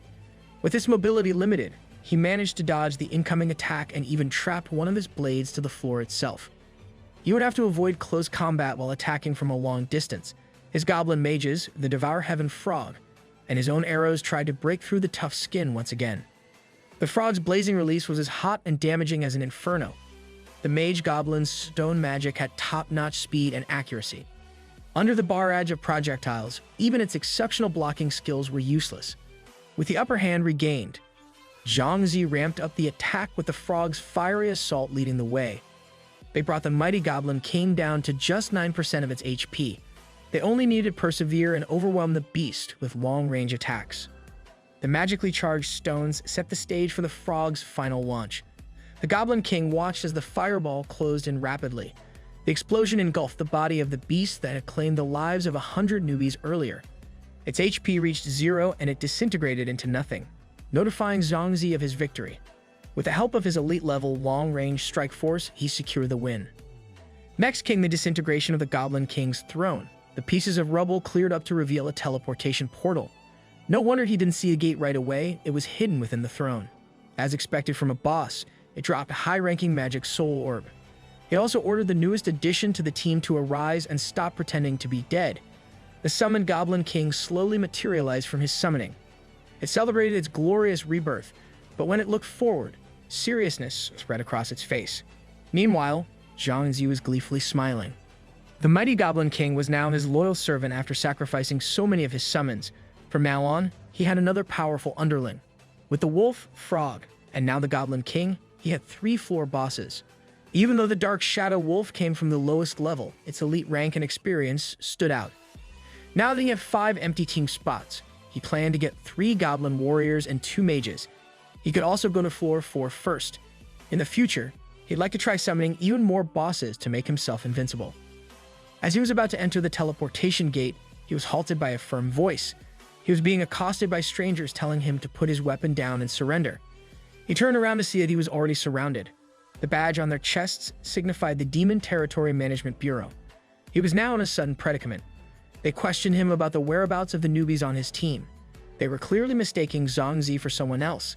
However, these guys just wouldn't listen. They had been following 3 cases of newbie slaughter for a year now. Another inspector joined in to introduce themselves and ordered Zhang to lower his weapons and surrender. She warned him not to attempt to escape to the 4th floor gate, as they already had personnel stationed there. Surrounded by a relatively small number of opponents with above-average equipment, he didn't stand a high chance of winning. Reluctantly, he raised his hands, chalking up his misfortune to the day. However, a familiar voice entered the scene, asserting that he wasn't the criminal. When Zhang turned around, he recognized the person he had recently become acquainted with. It was Inspector Natural Law from the 2nd floor boss fight, now referred to as the Chief. Evidently, he had been promoted not too long ago. The newly appointed chief expressed gratitude to Zhang for his role in the promotion. Following his assistance with a high-profile case, the higher-ups had chosen him as the chief of the inspection department. One of the inspectors protested, pointing out that Zhang was the only one remaining at the crime scene. The chief reassured them that this Rakshasa was a close friend of his, and they had also uncovered the true identity of Death Kiss. The chief inquired whether Zhang had encountered anyone going by that name, someone who lured newcomers to their demise. Zhang truthfully conveyed that upon his arrival, the new adventurers were already being massacred. The revelation that all the newcomers had been eliminated was a startling shock. With yet another case resulting in over 100 casualties, Death Kiss truly embodied malevolence. Zhang informed them that they wouldn't be able to apprehend that villain. He revealed that he had already dealt with the scoundrel himself. It had been documented that Death Kiss possessed an S-rank talent, having served as a veteran assassin in the Demon Territory for numerous years. Though met with skepticism, Zhang was prepared to substantiate his claim with his kill list. His list detailed the goblins he had slain, alongside the name Death Kiss. Casually pulling up your kill list is such a flex. The proof was irrefutable. A newcomer who had recently entered the 3rd floor had taken down a seasoned criminal expert. Moreover, he had confronted the scoundrel alone. It appeared that the chief was the only one who had anticipated this outcome, prompting him to inquire about Zhang's methods. The inspectors found it difficult to believe the strength of newcomers these days. In their own time, they had to implore others to carry them. Rakshasa, it seemed, was truly exceptional. The chief was confident that Rakshasa had a promising future ahead, thanking him for ridding the world of the malevolent Death Kiss. If Zhang was cleared to leave, he was eager to depart as soon as possible. However, the chief had one more piece of information to share before Zhang proceeded to a higher floor. It turned out that Death Kiss was associated with a sinister organization named Hope. Despite its seemingly optimistic name, they were unequivocally malevolent. Kidnappings, robberies, assassinations, no atrocity was beyond them. While under investigation, they remained shrouded in cunning and incredible strength. They have a version of the Phantom Troop in this. Now that Zhang had eliminated one of their members, he might have drawn their attention. The chief suggested that joining the Bureau would be a wise move. For now, Zhang stored the name of this ominous organization in his mind. Although he declined the Bureau's offer, he expressed gratitude for the heads-up. With that, he promptly stepped through the 4th floor teleportation gate, leaving the inspectors behind. The chief was confident that he would eventually convince Rakshasa to join their ranks. The 4th floor of the Demon Territory lay barren, its altar enclosed by a magical barrier. Countless adventurers were trapped within the blockade. These confined adventurers protested vehemently, leaving Zhang perplexed. They were asserting that a death territory existed on this floor, preventing regular adventurers from entering. As anticipated, the Demon Territory Management Bureau was once again interfering with his plans. The crowd refused to be confined within the altar, obstructing their entry. To them, this appeared to be a scheme monopolized by the Bureau. The term Death Territory was familiar to Zhang. He even possessed an invitation card for this place in his inventory. One of the inspectors reassured the adventurers that this measure aimed to ensure the Demon Territory's stability. Many among them were unfamiliar with the concept of a Death Territory. Given that the standard demon territory guide didn't mention it, Zhang Zi took it upon himself to explain. The death territory was a separate, unfamiliar realm. Inside lay monstrous creatures of unparalleled savagery. Their appearance seemed random, confined to specific locations. The battles within were merciless and unforgiving. The difficulty level was akin to 10 times that of a regular demon territory floor. Entry was restricted to safeguard everyone's well-being. However, the adventurers remained adamant in their opposition, without experiencing it firsthand. The inspector eventually relented, permitting entry but cautioning that individuals would bear the consequences themselves. The most vocal adventurer took this as a challenge to his pride. He accepted the challenge and ran outside the barrier, insisting that he wasn't scared at all. He wanted to prove that he wasn't a coward easily frightened by a few words. The inspector couldn't help but sigh in pity for the prideful adventurer. If there were still others who wanted to follow, he would open the barrier for them. The remaining adventurers talked amongst themselves, and the consensus was that they didn't want to take the risk. In just a few moments, the prideful adventurer's screams could be heard from afar. He was yelling in horror due to some kind of mutation. He hurriedly told everyone that insane mutated monsters littered the territory, forcing him to run for his life. The bizarre injuries on the man's face provided enough evidence for the existence of the death territory. Is the definition of F around and find out? With this in mind, the inspector asked the crowd if they still had doubts. He suggested that everyone log out and wait for the situation to subside on this floor. However, that would take at least a couple of days, and they couldn't afford to wait that long. Nevertheless, the adventurers around Zhang Zi log out one by one. He also decided to log out for the time being. Luckily, he didn't have classes the next day. We now shift our scene to an unfamiliar, desolate land of destruction, where a massive, otherworldly monstrosity looms over a lone knight. Instead of fear, the knight's face is plastered with amusement as he draws his blade. He steps forward forcefully and dashes at breakneck speeds. He unleashes countless perfectly targeted slashes on the monstrosity in the blink of an eye. The incomprehensible monster is dominated without even a chance to retaliate. A flawlessly executed technique slays the monster known as a giant zombie. It drops a single purple magic soul orb, which the knight promptly picks up. After slaying the beast, he receives a message out of nowhere. He is notified that Death Kiss has been successfully killed by Rakshasa. This piece of information fascinates the knight, and his interest is piqued by this person called Rakshasa. After an effortless battle, this mysterious knight is about to face the hulking boss of the 22nd floor alone. Dang, this guy is such a cool villain in the making. Meanwhile, outside of the demon territory, we're back in Zhang Zi's home. He tells his sister to stay home and do her homework while he goes out for a bit. Zhang Pun from the Yun Ding Club offers him a job with her cousin, but his sister has heard that this person does dangerous jobs. He reassures her that he's plenty strong for anything. Zhang Zi makes his way to a seemingly abandoned cluster of rundown buildings. This is the address given to him, but he can't seem to find them. He's having a hard time finding Zhang Pun. Thankfully, the young woman finds him first. The lively Pun directs him to meet the others. They go to an abandoned building where her cousin apparently is. Inside are a group of people mapping out something in the middle of the room. She formally introduces and vouches for Zhang Zi. The muscular guy wearing a tank top is her cousin, Lu Kai. This man is quite open to the idea of him joining their team. He really needs a job, but he doesn't even know what these guys do. Lu Kai simply explains that they're going to a fallen zone. The mention of the fallen zone visibly alerts Zhang Zi. Everyone knows about the recent monster invasion from the demon territory and the fall of many cities. These fallen zones not only have monsters, but also countless treasures like jewelry, antiques, and art. Some rich folks want these things for their collections. Their job is to illegally sneak into these dangerous zones to retrieve all kinds of things. They are doing this solely for the money, so danger is just a part of the job. A big man named Tai Gang also chimes in, inviting Zhang Zi to the team and encouraging him to get rich by taking risks. Honestly, just sign me the hell up. The cool and outgoing Feng Zi informed him that they would receive 300,000 for this job, while the stoic Liao Ba remains silent. Currently, he has saved up about 800,000.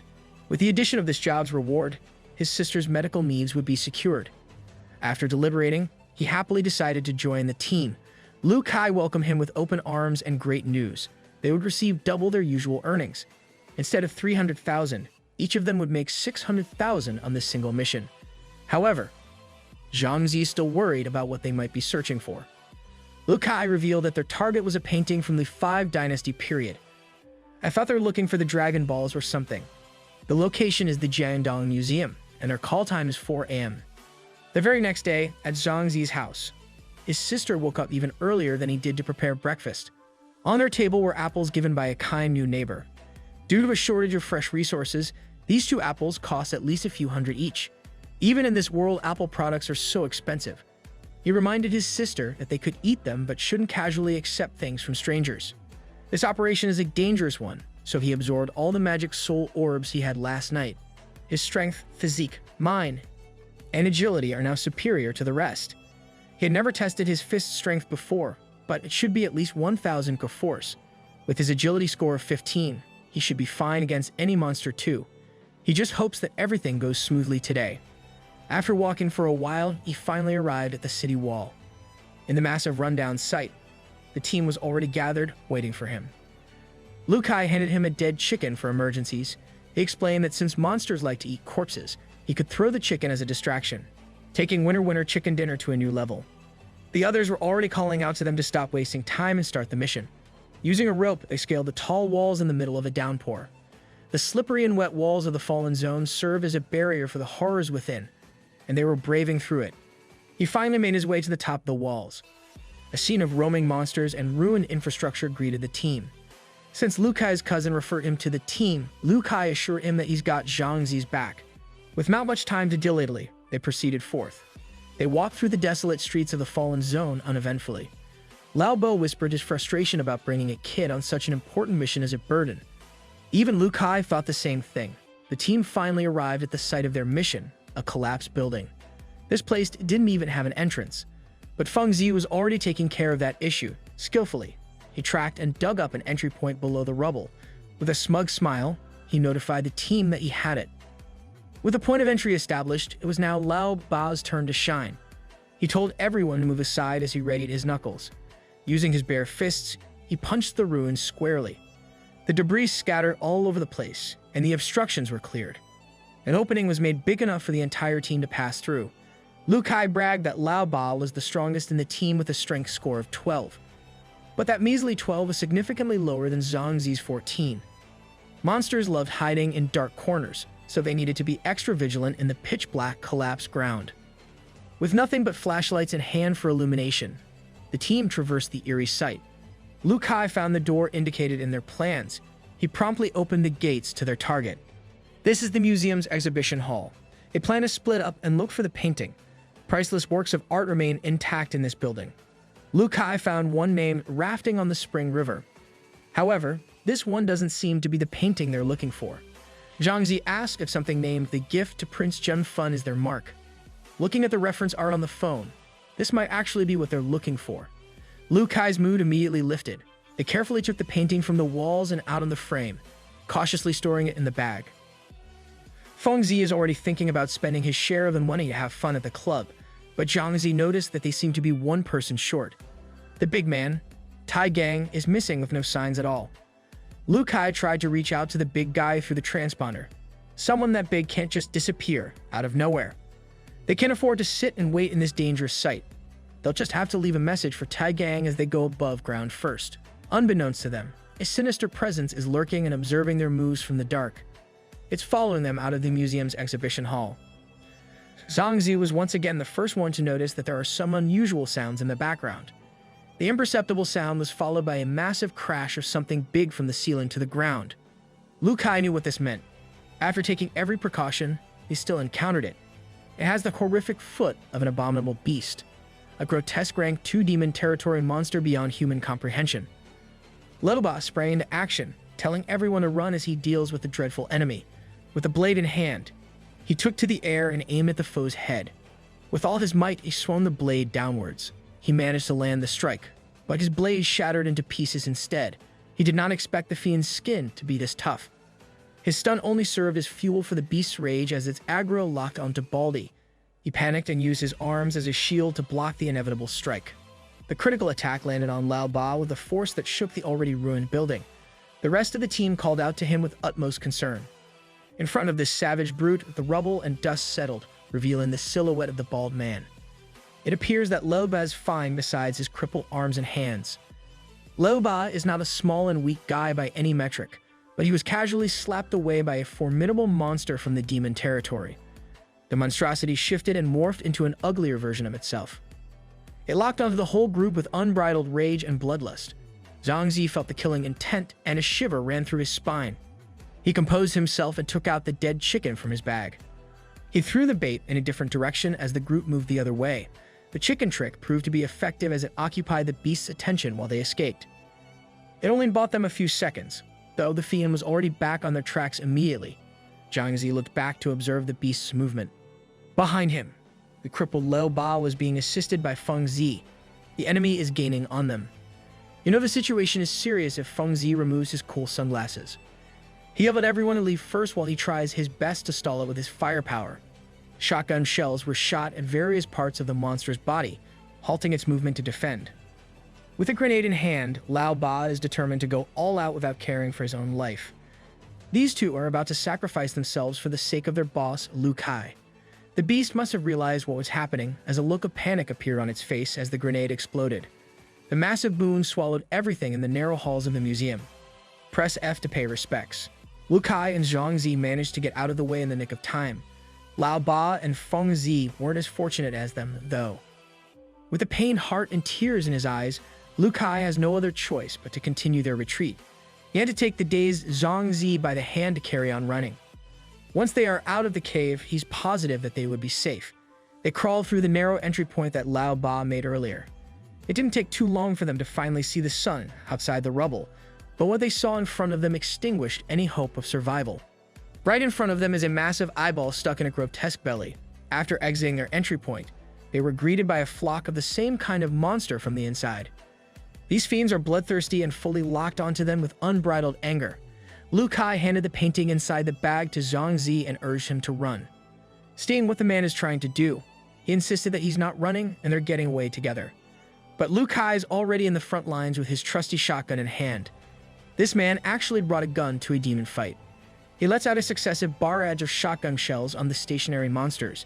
The disgusting eyes are staring at his soul with contempt as they ready to counterattack. Lu Kai adjusted his posture to anticipate the incoming attack. He skillfully dodges the fully powered claws of the beast while retreating to a safe distance. Regaining his footing, he remained vigilant of the other surrounding beasts. He promptly took out a frag grenade and immediately removed its pin. With the explosive ready to go, he threw it directly towards the monsters on his flank. He jumped away from the massive explosion while keeping his shotgun ready for action. The explosion of that grenade fueled the monsters' bloodlust, distorting their appearance.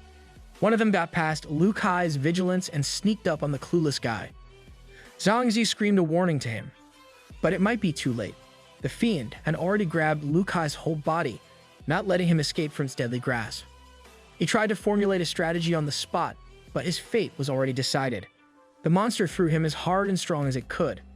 After flying at breakneck speeds, he collided with the hard concrete walls. But Lu Kai is one tough cookie. He got to his feet and dislodged himself from the walls, his face a mix of frustration and pain. As the same monster runs at him for a second round of beating, he contemplates if this is it for him. The enraged monstrosity lunges at him, using its full massive body weight and sharp claws. No matter how hard Lu Kai thought of a way out, he's coming up with blanks. That's when Zhang made a run through a fair bit of distance while locking onto the monster. He made his way with supersonic speed and stood right in front of his teammate to defend. He focused as hard as he could and anticipated the enemy's next moves. Instead of letting the beast come at him, he's choosing to charge wildly too. A sharp monstrous claw and a fist strengthened by magic soul orbs are about to collide. The two finally made contact, and the results were unbelievable. The gargantuan monster, several times the size of a human, was sent flying like a rag doll. The most surprised person in the scene is Lu Kai. He did not have any idea that this kid is this strong. But the monster surprisingly managed to regain its balance and slowly stabilized its footing. Even though the recoil didn't hurt him that much, he assessed that fighting these hordes head-on is not worth it. If all these enemies charge at them simultaneously, they would have zero chance of victory. But Lu Kai told him that this demon territory monster is quite special. They never snatch a companion's prey. Even though there's a scary number of foes in front of them, these guys just want to 1 versus 1. If this was the case, things have just become easier for Zhang. The monster in front of him noticed his increase in confidence. Even though this fiend has an insane amount of strength, Zhang wanted to compete in speed. The ugly wretch is persistent with its offensive strikes. It tried to capture him using its massive hands, but it failed to account for his remarkable speed. He's in one spot in one moment and then he's in another in the next. His jumps are so high that you could mistake it for a levitation trick. And from above, he's using his descent to land a blow with his raw fist. It landed on the jaw of the monster alongside his killing intent. This punch blinded one of the monster's eyes, and green goo started to come out. It sent his enemy into a deeper state of anger than it's already in. It exuded a sinister aura as it tried to reach him with its massive and strong hand again. Lu Kai had to praise Zhang Zi after witnessing that glorious hit, as the monster attempted to reach him with its nasty claws. It fell over as its life finally ran empty. He could admit that his final attack was quite risky, but luckily his speed was sufficient. Looking at his deadly fist, he added one more monster to his kill list. Now he only had 3 more monsters clamoring for their turn. Today, Zhang Zi was risking his life for these fights. The next one on the chopping block was quickly decided as the other 2 made way.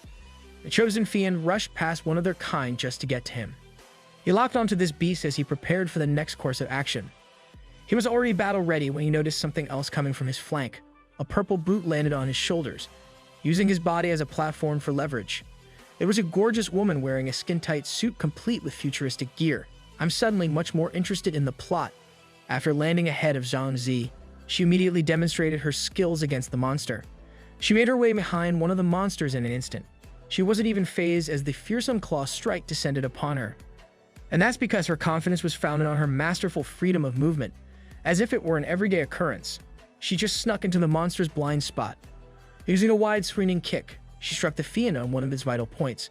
The critical kick absolutely decimated the monster's ribs, causing it to experience indescribable pain before passing. The gorgeous woman made quick work of such a formidable enemy. Zhang Zi watched everything unfold and assessed that the kick alone should be at least 2,000 kilograms of force. She called him a kid, and rightfully so. He didn't even know the first thing to say to her. As the second monster collapsed to its death, a yellow jeep arrived at the scene. She instructed Zhang Zi to take his friend and get in the vehicle. Considering their circumstances, he didn't even question her orders and immediately followed. The driver also called his gorgeous boss to hop in since another group of fearsome beasts was coming. She had already sensed the arrival of a new group, so she was ready to bolt away. With everyone inside the vehicle, it was now the driver's turn to somehow make a successful escape. He shifted gears and accelerated as fast as he could.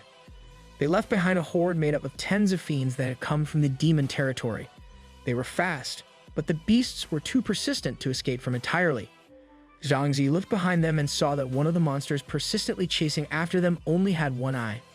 After a few moments, monsters started swarming toward them from every angle. The driver was worried about luring this many demons near the wall. If this horde attacked the nearby Chinfeng city, it would be more than troublesome. The mysterious lady considered this concern and started formulating a plan of action. She ordered Zhang Zi to not look back at the horde anymore. He turned around and the lady was already gearing up for something big. She told him that if he didn't want to die, he'd better come and help. She grabbed a bag and tossed it to the pair in the backseat. Looking inside the bag, Zhang Zi found flashbangs and grenades that the woman had prepared to scare the monsters. Even while moving at full speed, these fiends were still gaining on them. Zhang Zi and the woman got up from their seats to throw grenades and flashbangs at the incoming threats. Eventually, their artillery bag ran low as they surveyed the damage they had done. She grabbed one more grenade. I wouldn't mind catching her grenades at all. He fervently took a flashbang. The combination of the two was a match made in heaven, or maybe hell, against the monsters. The fiends mindlessly rushed in, causing them to cluster in one group. A massive explosion erased any signs of their pursuers, and the vehicle barely escaped from the fiery mess. They left the incapacitated horde in their dust as they drove on. Now that they were out of immediate trouble, Zhang Zi wondered just who this lady was and why she had so much ammunition. Impatiently, she asked Lu Kai and Zhang Zi what in the hell they were doing attracting monsters from demon territory. Lu Kai was quick on his feet. His reason was that they just wanted to return to the city to clean their ancestors' graves. She silently listened to Lu Kai's story and grateful remarks. Zhang Zi's bravery and intelligence did not escape the lady's attention after witnessing him fight. So he introduced himself to this woman. Now that they were acquainted, she warned them not to return to this zone again unless they became powerful experts in demon territory. He felt that even though her identity was mysterious, she did not have any kind of evil agenda. They arrived at the end of the road, at the city wall where the injured could receive treatment. They thanked their saviors. They seemed to be powerful experts in demon territory based on their strength. Unfortunately, Zhang Zi's bag was scratched open in the commotion, and the painting was lost. Lu Kai couldn't help but sigh in defeat against their fate. They were just trying to find some cheer, as they had at least survived. The evening quickly came, and he assisted Lu Kai in getting treatment at the hospital. Today had truly been dangerous and torturous for our MC.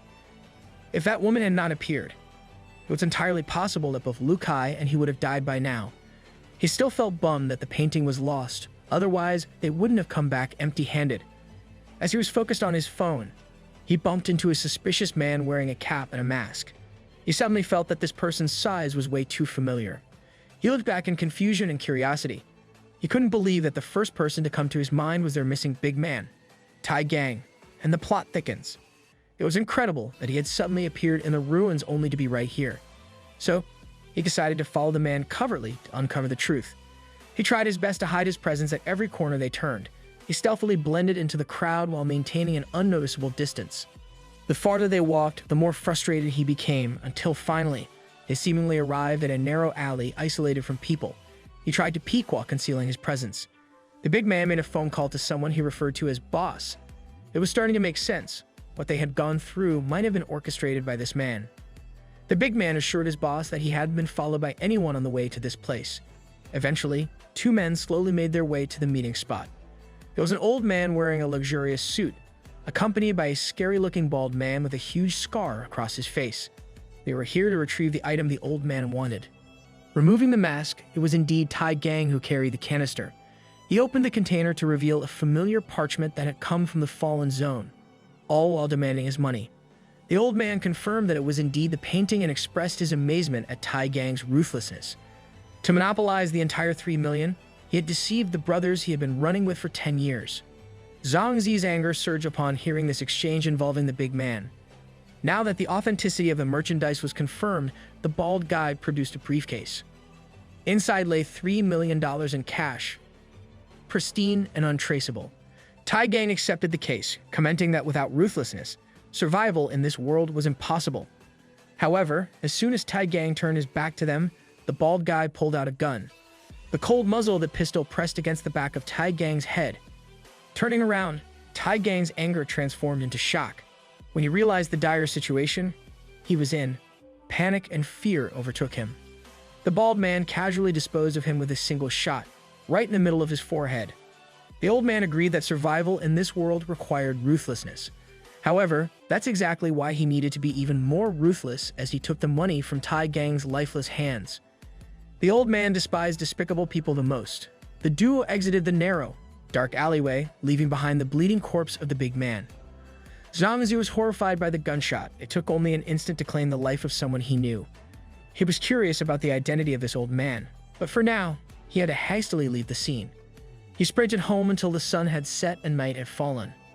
Gasping for breath after an intense cardio workout, he arrived at their doorstep. His ever-vibrant little sister welcomed him with a radiant smile and inquired about his day. Exhausted, he had no interest in discussing it. All he wanted was to go inside.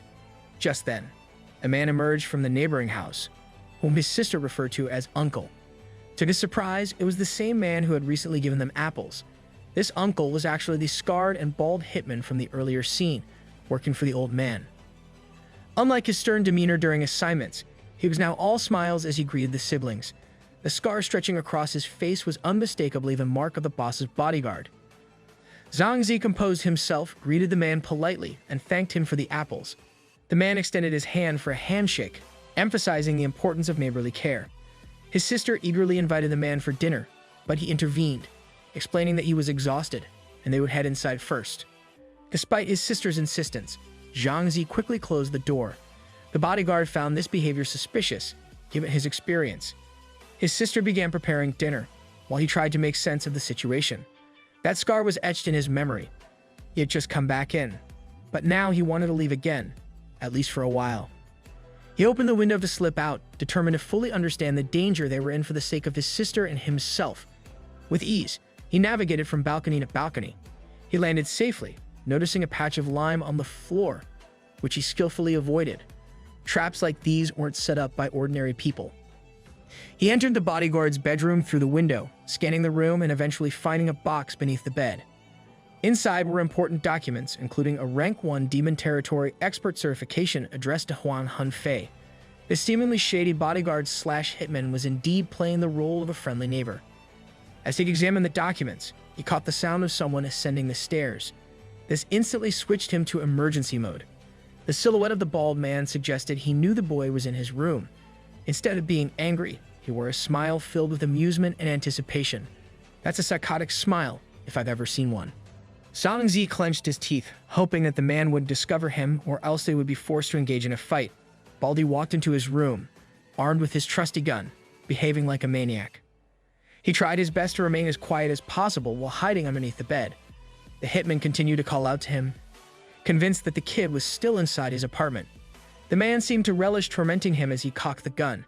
Everything was crumbling around Zhang. The man's instincts as a demon territory expert were exceedingly sharp. However, in just a few seconds, the watch on his wrist would strike 7 p.m. The seconds ticked by agonizingly slowly, making it feel like the longest moments of his life. Finally, at exactly 7, the wristwatch started emitting an alarm sound. With the sudden alarm came an explosion of bright light. Huang Hunfei picked up on the sound and light. He couldn't help but smile diabolically, now that he had the kid cornered. Now that he had been found, panic painted itself across Zhang's face. Without wasting a second, the cold-blooded killer shot through his mattress, behaving like a psychopath. He smiled sadistically at the thought of catching the intruder dead to rights. Underneath the bed, Zhang saw the bullet tear through everything above him. However, his watch had already begun initializing a portable portal on his wrist. The bullet, traveling at unfathomable speeds, was already closing in on him. Simultaneously, the electrifying light emanating from his watch filled the room. Huang Hunfei calmed himself as the scent of gunpowder still lingered on his pistol. He nonchalantly kicked the entire bed while checking underneath it. Upon seeing that the kid had disappeared along with the light that had engulfed the room, he couldn't help but curse. Slowly, he extracted the bullet from the floor while pondering. Since the demon territory opened at this exact hour, the kid must have entered in the nick of time. It didn't take long for another unsettling smile to spread across his face. He'd simply wait for Zhang to come back. He tossed the bullet back onto the floor, harboring even more sinister plans. Zhang successfully transitioned to the demon territory and completed his costume change. Now that he had been discovered, the man would likely wait for his return since he couldn't stay there for long. After 12 hours, when he'd exhausted his energy, he'd be forcibly ejected from this place. He had to utilize this half-day to rapidly grow stronger, or else he wouldn't stand a chance against that man. To achieve that, he'd wasted no time in spawning on the 4th floor. The area around the altar remained barricaded by a magic wall. The death territory still hadn't manifested. Stuck in this spot, there was no hope of getting stronger. Hours had passed, yet there were no updates. People claimed that a special invitation was required to join a group of experts set to confront the death territory's boss. To worsen matters, this boss had an extremely low drop rate. They had decided that newcomers like the majority present at the altar should continue waiting. However, Zhang possessed a death territory invitation letter in his storage. He realized that this might be the perfect opportunity. He activated the invitation and was prompted to confirm its usage. He deeply pondered this message. Having cleared the last floors, there was nothing left for him to do. The choice before him was clear. He confirmed the invitation's usage. After successful activation, a countdown appeared before he was transported. Finally, he was enveloped by the transportation light and entered the new realm. He materialized among other users in a desolated city, marked by widespread destruction. Like him, these people were also plotting their next moves. He also noted the presence of foreigners here. Unlike the demon territories, adventurers from all over the world had gathered. Oh dang, are we going international already? However, someone who recognized his nickname approached him from behind. When he turned to look, he saw someone very familiar to him. It was none other than the young lady from when he was new to the territory, Shadow Moon. She was happy that she had finally found her savior from that fateful day. She had tirelessly been looking for him to express her gratitude by repaying him properly to no avail. Looks like our boy has a pretty stalker. A bearded old man chimed in, confirming if this kid was the one who had lured the elite dark shadow wolf. She called him sixth uncle and introduced Rakshasa. He humbly waved away her words, insisting that anyone would have done the same. This sixth uncle is an infurious chasing wind killer, and beside them is her little brother. The kid's name is Midsummer Night's Dream. The old man praised Zhang's bravery for entering this death territory alone. In here, The monsters are scarier and stronger, and there are foreign adventurers to keep an eye out for. Adventurers killing adventurers for loot is quite common in these parts. So, the old man warned him not to travel alone and invited him to their party. Little bro added that their sixth uncle is an excellent rank adventurer, so they'll be safe. The mention of an excellent rank shocked Zhang. In the Demon Territory Guide, adventurers are classified by their combat ability rank. In ascending order, the ranks go from newbie, veteran, excellent, elite, transcendent, to the most coveted and powerful peak rank. Zhang low-key has peak rank potential already. He knows that this old man must be quite strong. Since it's his first time in this place, he should take precautions against the dangers. He admitted that since it's his first time here, he would be delighted to join the party, and they sealed it with a handshake. The sixth uncle praised his nice personality.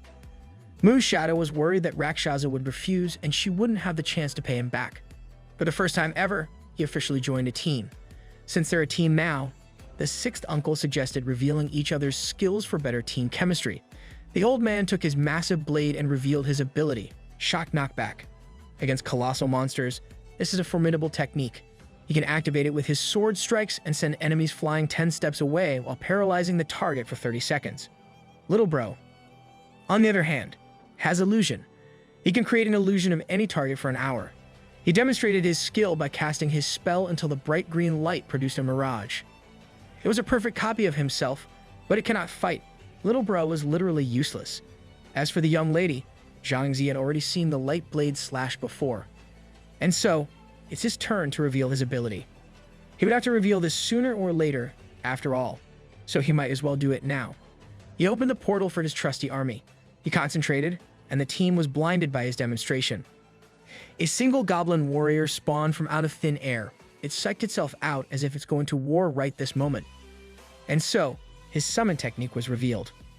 All of his teammates were amused and amazed by this revelation. Even the old man praised it as not bad.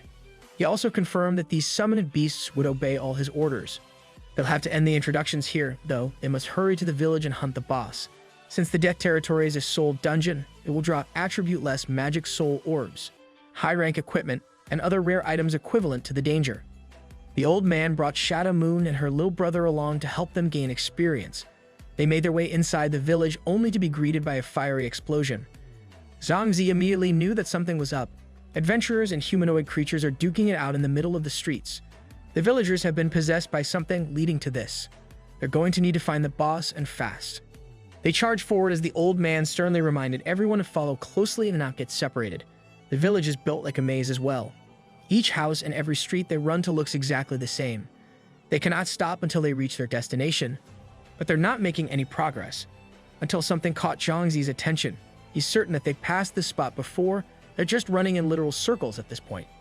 He also sensed something else nearby. Shadow Moon looked behind her to see a door being kicked open from the inside. They were surrounded by enemies before they knew it.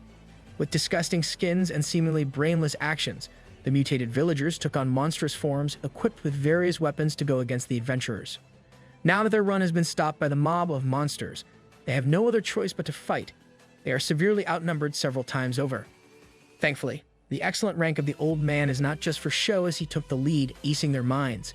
He will take the front, while Mu's shadow takes care of the flank. Little bro and Rakshasa will stay in the middle as they clear a way out. They took on their positions and started to clash against the mindless monsters. It seems like these villagers are infected with something nefarious. They ran and jumped at the monsters, and all of them locked onto the team. Zhang hastily opened his summoning portal to start the fight. He started off with one goblin warrior and a goblin mage. Meanwhile, little bro is shaking in fear by his side. One mutated villager managed to land a clean hit on his goblin warrior. Another one took advantage of the opening to strike the goblin mage. These mutated monsters' damage and defense are simply terrifying. Now that his goblins are preoccupied, another monster went right for him with a spiked club. He was about to skillfully dodge out of his spot, but he stopped midway. The old man was quick on his feet in lending him assistance, but this lowered the old man's opinion of Rakshasa's ability. He continued to slaughter the monsters one by one, but something started coming down from the menacing skies out of nowhere. They tried to warn their sixth uncle, but he was struck by the raging blue lightning. Someone had sneakily attacked them. Right after the first thunder, another one came down. Someone wearing a red cape entered the scene to smugly say hello. It was the masked, mysterious professor wielding a magic staff. It seems like the old man knew who this mage is. Without saying another word, the staff started to glow a different shade of electricity.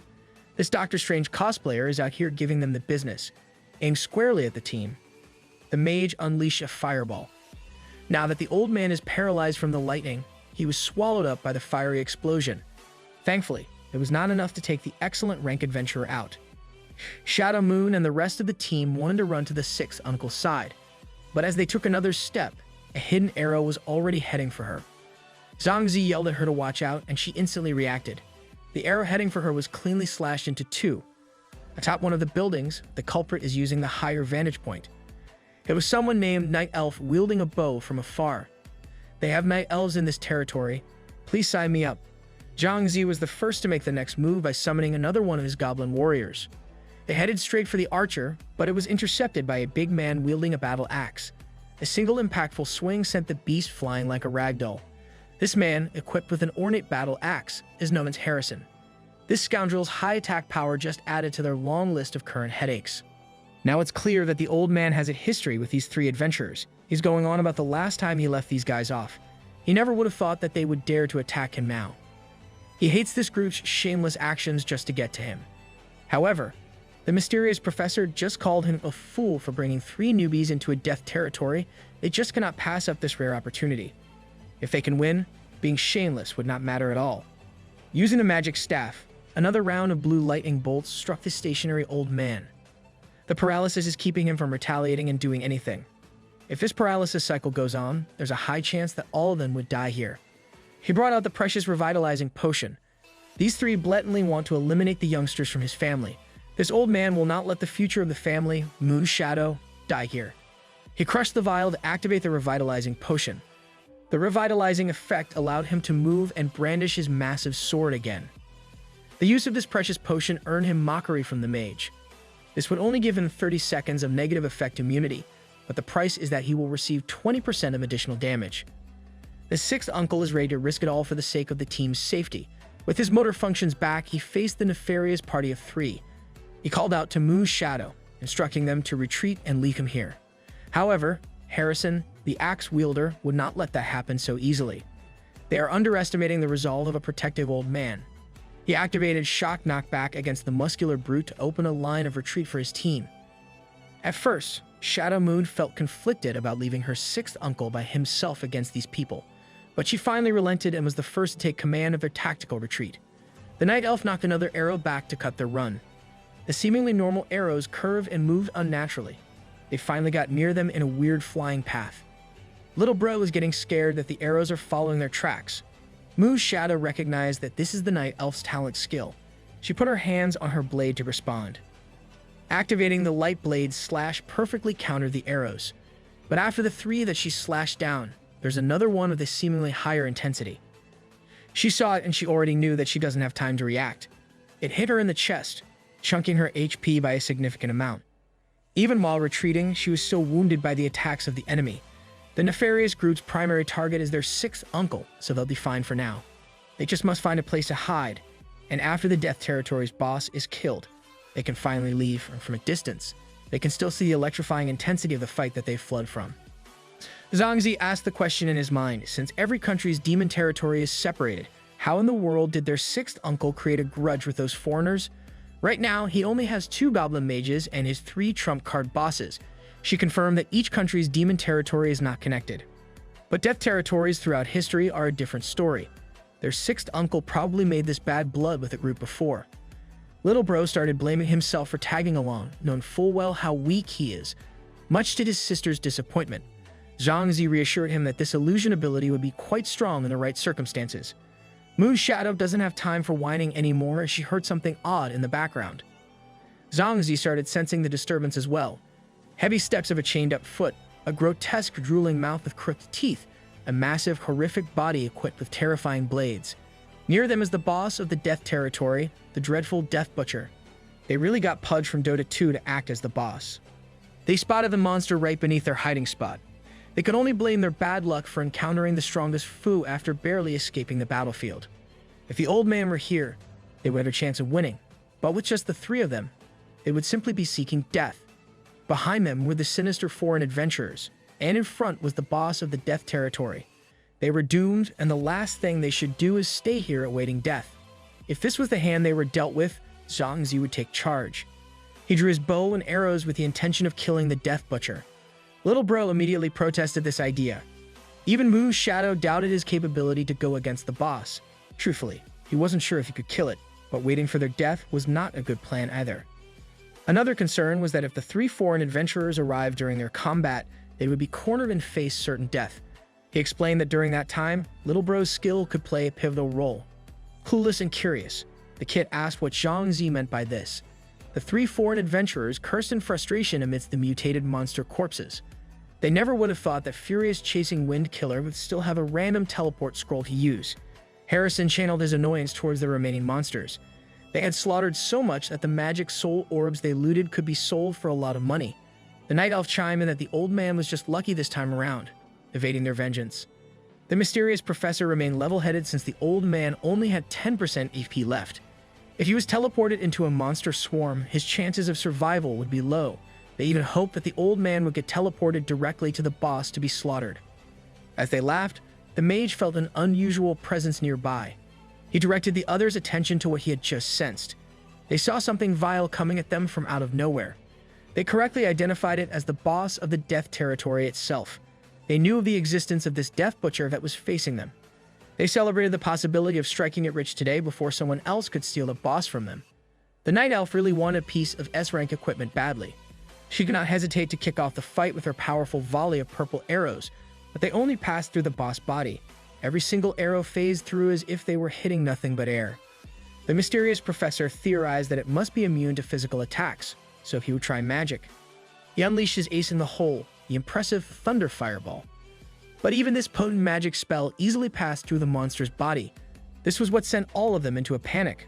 They were confused that they couldn't even damage this beast. They had never encountered an opponent like this. The mysterious professor was considering one possibility. He speculated that the boss skill was turning into a transparent form when attacked.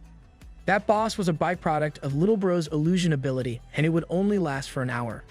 As for their own fight, they couldn't charge recklessly. They had to probe the enemy's abilities first. He promptly opened another summoning portal now that it was his beast's turn to shine on the battlefield. The remaining goblin, poison spider, devour heaven frog, dark shadow wolf, and goblin king entered the fray. Mu's shadow was awestruck after seeing him summon boss monsters instead of just regular mobs. The cherry on top was the elite rank dark shadow wolf's transformation. It had become significantly stronger after reaching level 2. Now that time was tight, his army had to attack in conjunction with each other.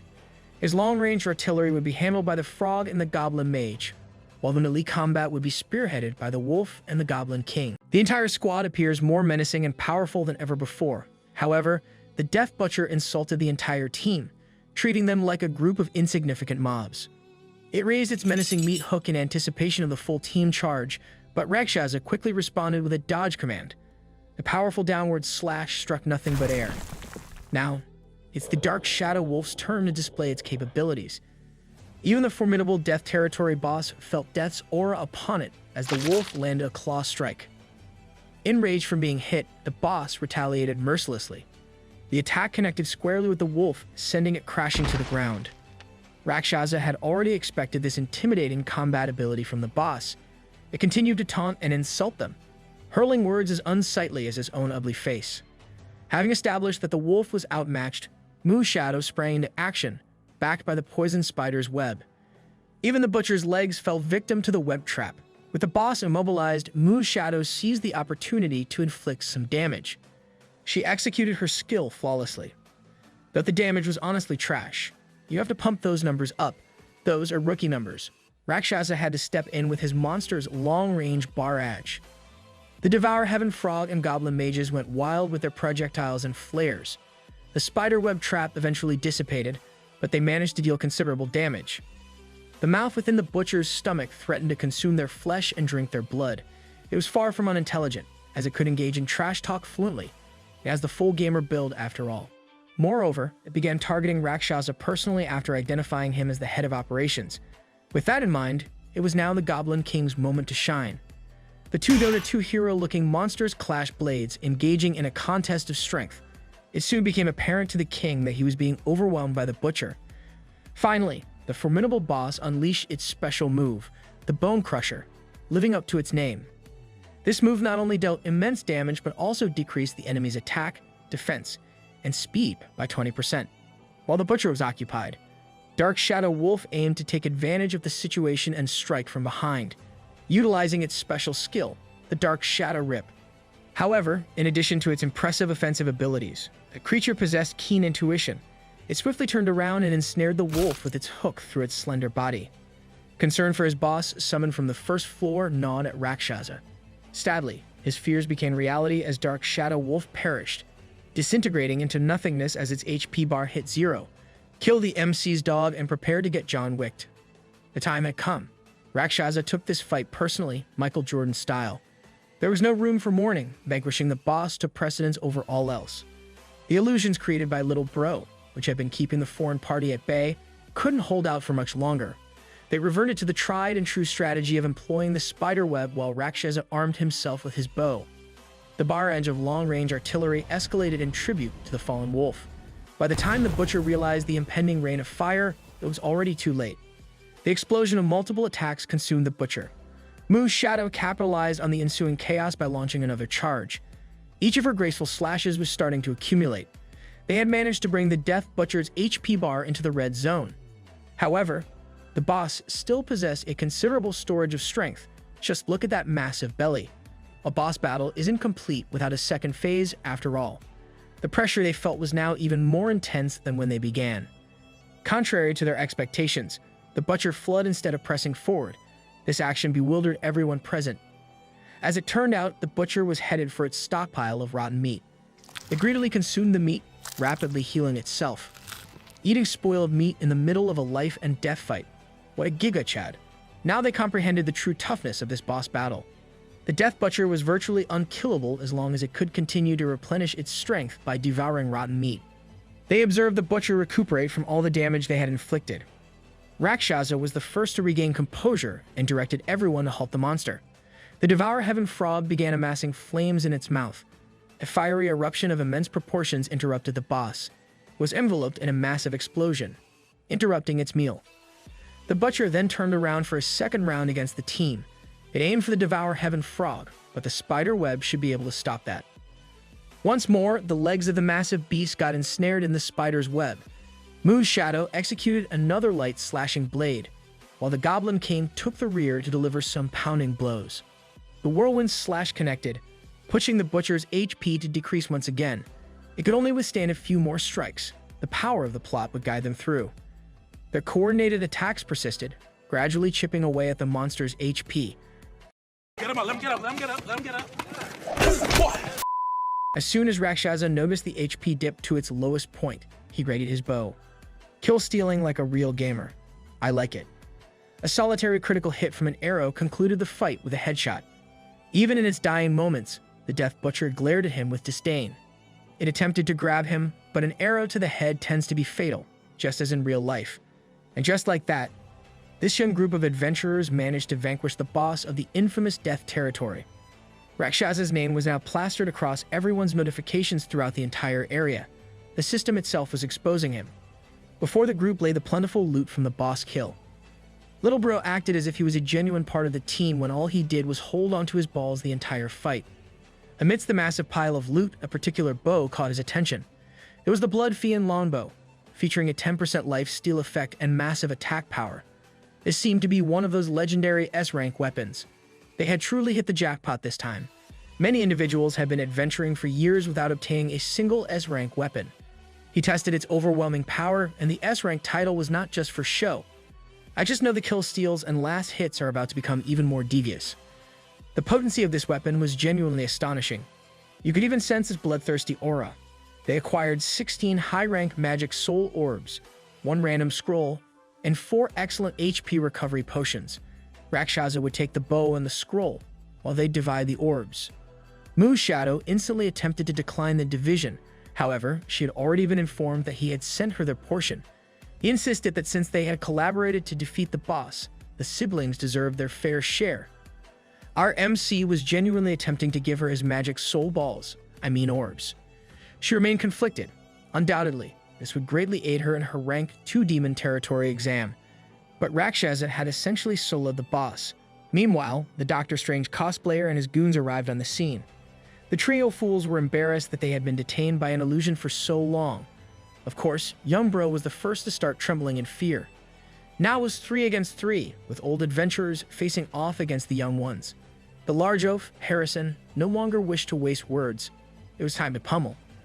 Once they were done with the youngsters, they intended to plunder their recent gains. Observing the situation, Rakshasa had only a few summoned beasts left. The likelihood of victory was slim. Thus, leaving the territory was the wisest move. Even little bro agreed, but Mu's shadow was evidently of a different mindset. She wasn't keen on leaving immediately. She instructed her group to run first. She intended to confront these villains, believing they were responsible for her 6th uncle's death. Our boy would never let her go alone looking like that. Her little brother, on the other hand, doesn't want anything to do with this fight. He's taking his leave first. Why'd they have to censor her bits like that? Seeing how stubborn she is, Rakshasa thought that there was no way he would let her stay behind alone. She asked him why he didn't leave, as this personal grudge was not related to him. But even despite that, he can't just watch her get killed by 3 foreigners. Yes, officer, that's a certified simp right there. As the enemies rushed at them, he promptly summoned a beast to stop their advance. The appearance of this summons dumbfounded the villains. It was none other than the newly killed boss of the Death Territory, the Death Butcher. With his ugly bald head and face, it exuded terror on the field. The 3 Stooges had never heard of a Death Territory boss spawning again after being killed, and they were absolutely clueless as to why this boss was not attacking the other party. Mu's shadow shed a painful tear. She's full of rage and vengeance for her 6th uncle. The big boss raised its chains and meat hooks, locking onto the big villainous man. Harrison swung his battle axe, only to hit nothing but the cold, hard ground. The Death Butcher, along with the 2 youngsters, vanished completely, all that hype only to teleport out. Meanwhile, we're back on the 4th floor of the demon territory. The magic barrier around the altar is still there. Mu's shadow and Rakshasa reunited with little brother and 6th uncle. They have to get this girl a skirt or something. Our MC is not complaining though. The old man is all smiles as he finally saw his niece once again. He told Rakshasa that he's indeed built differently for surviving inside the Death Territory. Contrary to that, the little brother really was a worthless coward throughout the expedition. Also, the 6th uncle has something to say to Rakshasa. From one man to another. Their Liu family is great, and Mu's shadow does not have a boyfriend yet. He suggests that the 2 youngsters should contact each other frequently. Old man is the absolute best wingman. She got her heart racing for Rakshasa. This, of course, made her blush in embarrassment, but she's not saying no. The 6th uncle is just enjoying teasing his niece with the stud that is Rakshasa. But on a serious note, he has something to ask the 6th uncle. He wants to know how to defeat a rank 1 demon territory expert. Talking about things in the future is fun and all, but there's a homicidal bald man waiting for him to teleport back into the real world. Oh right, I forgot assassin Johnny Sins is waiting for him back in the real world. Even though the Liu family isn't a top-notch family, they would still rank in the top 100 with regards to compatibility. The 6th uncle sensed that this young man might be in a bit of a pickle. He offered to help and settle it for him. That might be a generous idea, but he has no choice but to deal with this one himself as soon as possible. He does not want to get into debt with these people. He currently has 8 high-rank magic soul orbs that can greatly increase his compatibility after all. The siblings also sense that their savior is going through something dangerous. When fighting a true demon territory expert, your own compatibility isn't enough. You must know the enemy's abilities as well. Rakshasa is well aware they just step below in every category as of now. Currently, his agility is his highest stat at 15. If he dumped every magic soul orb into it, he might have a significantly higher chance of victory. He's really going for the flash speed build. The thing is, he has no idea what the bald hitman is capable of or what that guy's deal is. The little bro erupted, saying that their time inside the territory is about to be up soon, and that they should leave. If there's nothing else, the Liu family, including Mu's shadow, will take their leave first. But before that, she sent her savior a friend request. She reminded him to take care and be careful before logging out of the demon territory, and they officially became friends. Our MC is finally in the friend zone for now. It's time for our MC to grapple with the fact that he's about to face a homicidal maniac back home. It's now his turn to risk everything on the magic soul orbs. The colorful balls that he got from the Death Territory boss swirled around him. It's about time he absorbs all these first. It's kind of sus to get surrounded by balls just to get stronger. All 26 of these rare gems will go to add to his agility. He broke through such high speeds that lightning is coming from him. He has finally resolved himself to fight a life and death battle. And so, he was teleported out of the demon territory and back to Baldi's bedroom. He immediately noticed something odd. It seems like no one is in the house. As he was wondering where the psycho has gone, he thought about a terrifying possibility. He bolted out of the house and headed for his own while calling his sister's name. He called out to Xiaolifeng as he hurriedly opened the doors. Assassin Johnny Sins is already inside, holding a knife and peeling an apple, while his sister sits in fear. Why is round, bald head so slappable? She started crying as soon as she saw her big brother come in. The man did not expect Zhang Zi to get back so soon, so he instructed him to sit down first. The young man and the hitman are about to have a chat first. Zhang Zi tried to negotiate, demanding that his sister be let go first before settling things between them. But that would be impossible now that they've seen the criminal's face. He would not let himself be caught by the police. Zhang Zi is at his wit's end now. She tried to plead with him by saying that the police wouldn't be involved, but Baldi is too experienced for that. He plans on selling their organs on the black market for a hefty bit of cash. Did he sell his hair in the black market too? These siblings have already become very important assets for him. He wouldn't harm them outright, at least not right away. But as the tensions escalated inside, someone came to the door knocking loudly. This immediately triggered the assassin's anger. Believing that Zhang Zi had already called the police, he insisted that he hadn't, while the psycho threatened her sister and instructed him to open the door normally. Before coming here, he sent his teacher Li Wei a text. There's no way the response would be this fast. He slowly opened the door to see who was knocking. But it was only a cheerful delivery girl, notifying him that their order of a meal had arrived. My area does not have cute delivery girls like this one. This is fake. He was shocked at first, knowing that they did not order any delivery. The girl is hiding her face while insisting that she has the right address. She peeks inside and asks if the people indoors are the ones who ordered. To protect his sister from the homicidal maniac inside, he had to shoo away the delivery girl to just get lost. She tried to chastise him for sending her away rudely by banging on the door loudly. She thinks that Zhang Zi is just rude because he's an arrogant city boy, and she stepped away from the door with a mischievous laugh. It turns out that she's not here for a delivery after all. She's here for someone with a 1,500,000 bounty. Inside, Baldi instructed him to open the door, and they are going outside.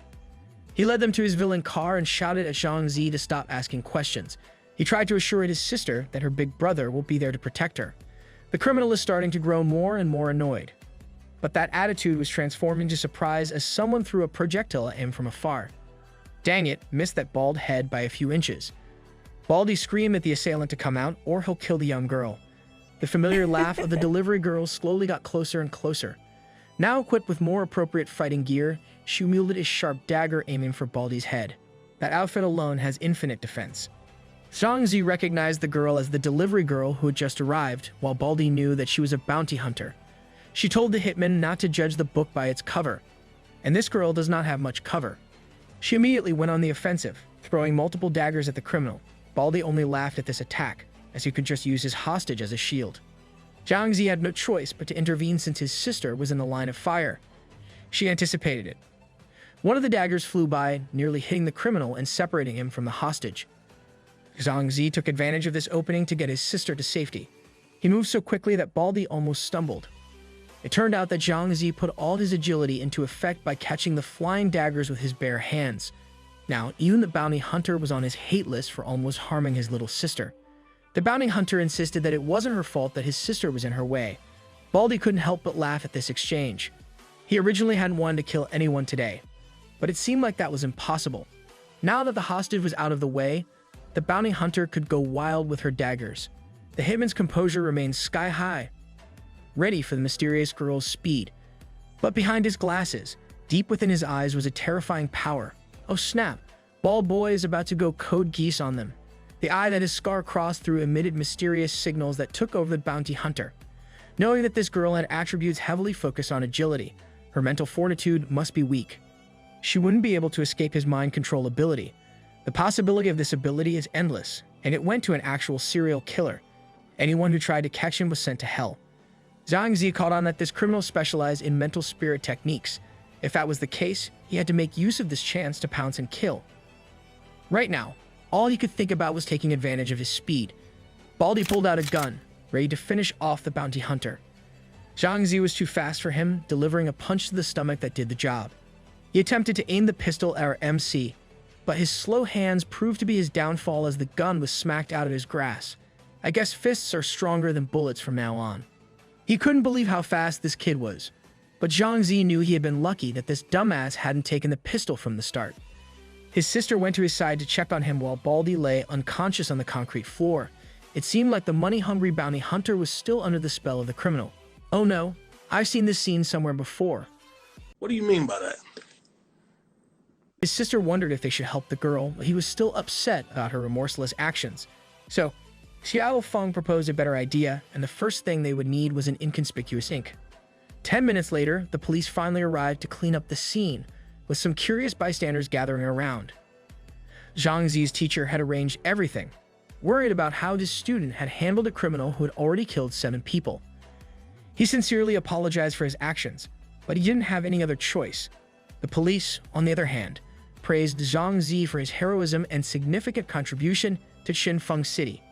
His teacher was proud of him but also understandably worried about the siblings' safety. They didn't even know how he had managed to defeat a rank 1 demon territory expert. Zhang Zi decided to hide his true combat ability for now. He told the authorities that he hadn't acted alone and that the hypnotized girl had helped him immensely. The girl's name turned out to be Shenmeng Di, someone who would do anything for money. She was a bounty hunter and a veteran rank 1 demon territory expert. She had captured many criminals but had also caused many troubles for the police. However, this formidable woman's face looked quite different than usual. Various drawings were scattered across her face. That's child's play. I can imagine more devious things to draw. The authorities would take her and the criminal back to the station first, with Baldi Huang Han-Fei's bounty being 1.5 million. Zhang Zi would split it with Shenmeng Di. After a few days, they could come to the station to collect the reward.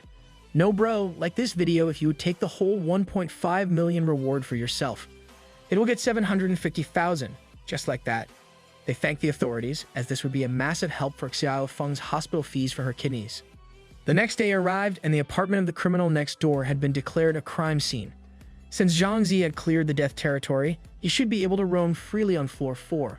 His wristwatch began to activate as he looked forward to exploring the 4th floor territory.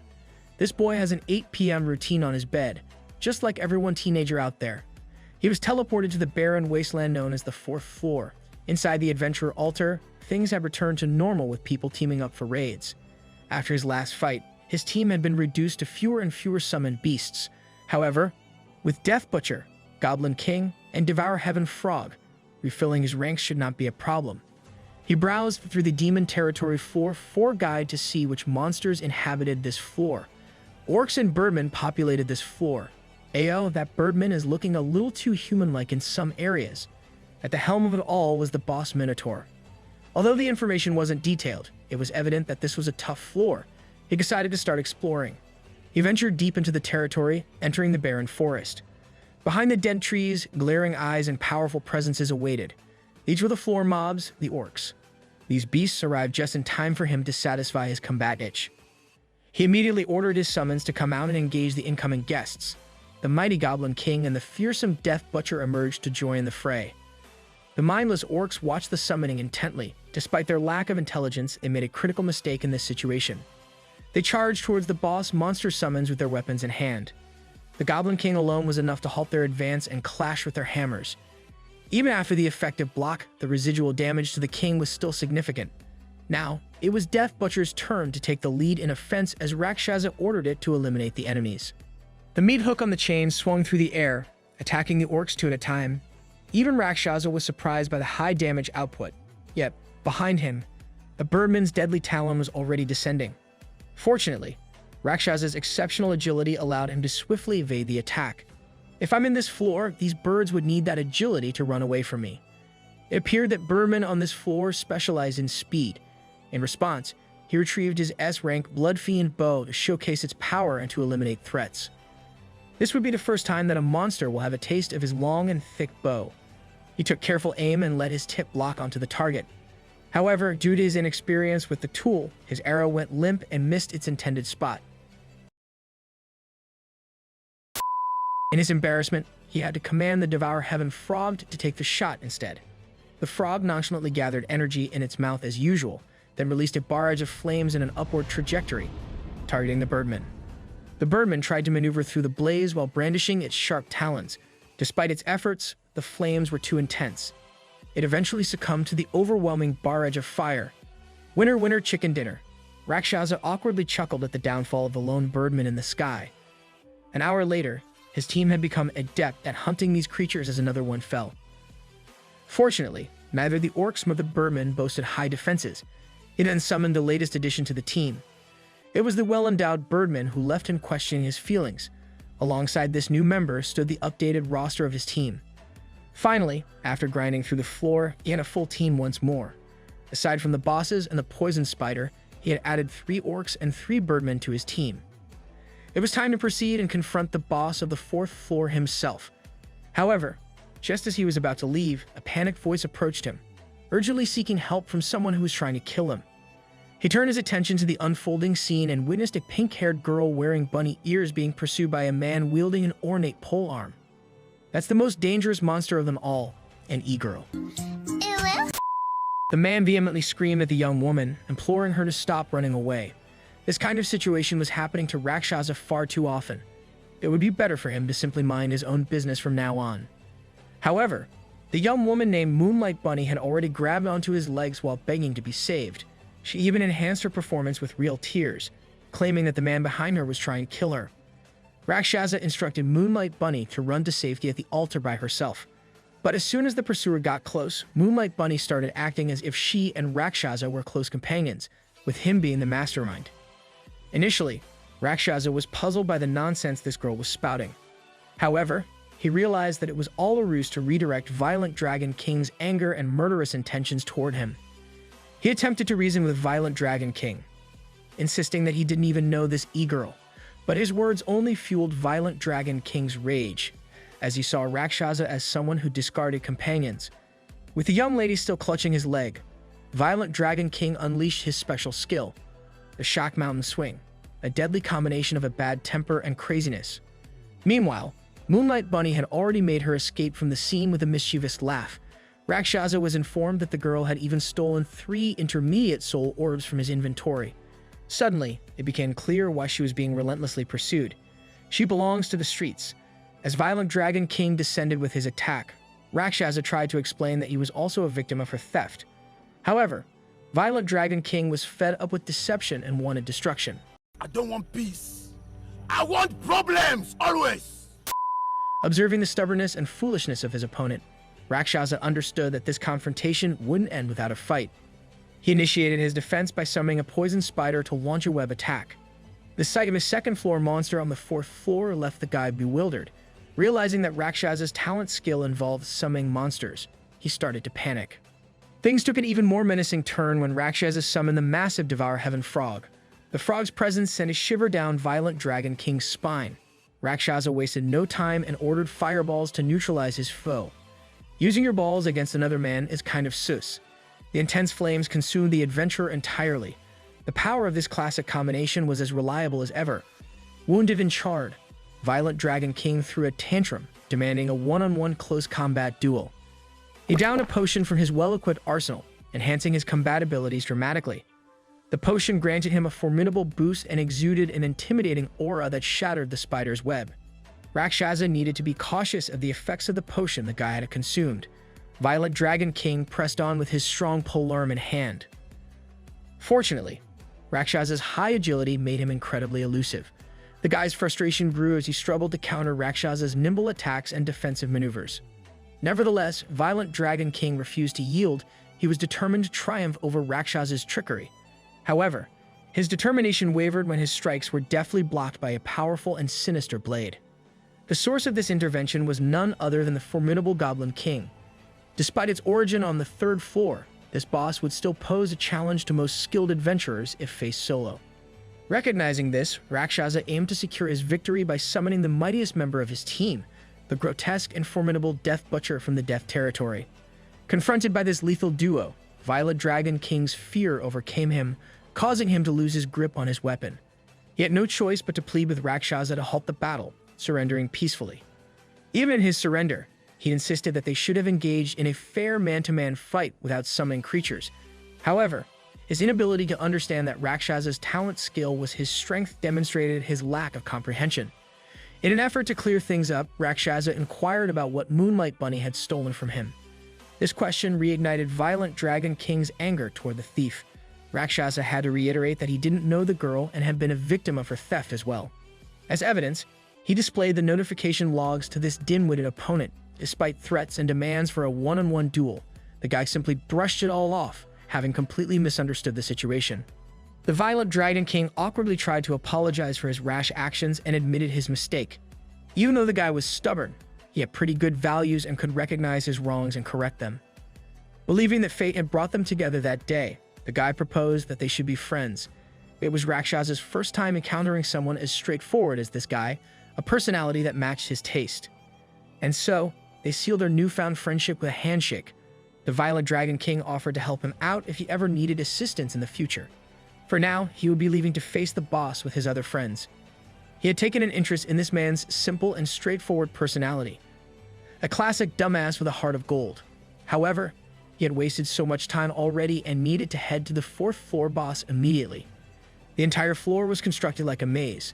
Without a map, he would have been lost. Following the map, he only needed to pass through the woods to reach his destination.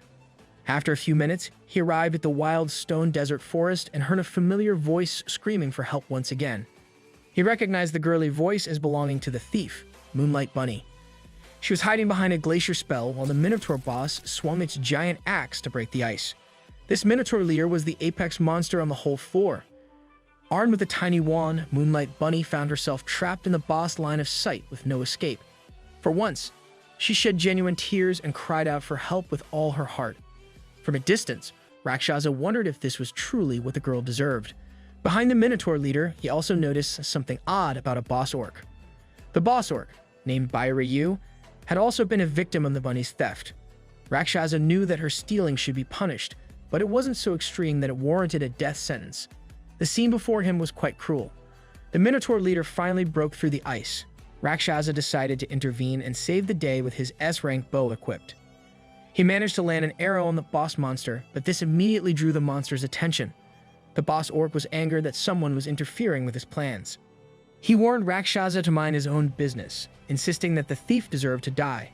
Rakshasa stepped forward and argued that killing was not the answer. She was still young and deserved a chance to change. This earned him an attack from the boss orc as it activated the Reckless Bull charge.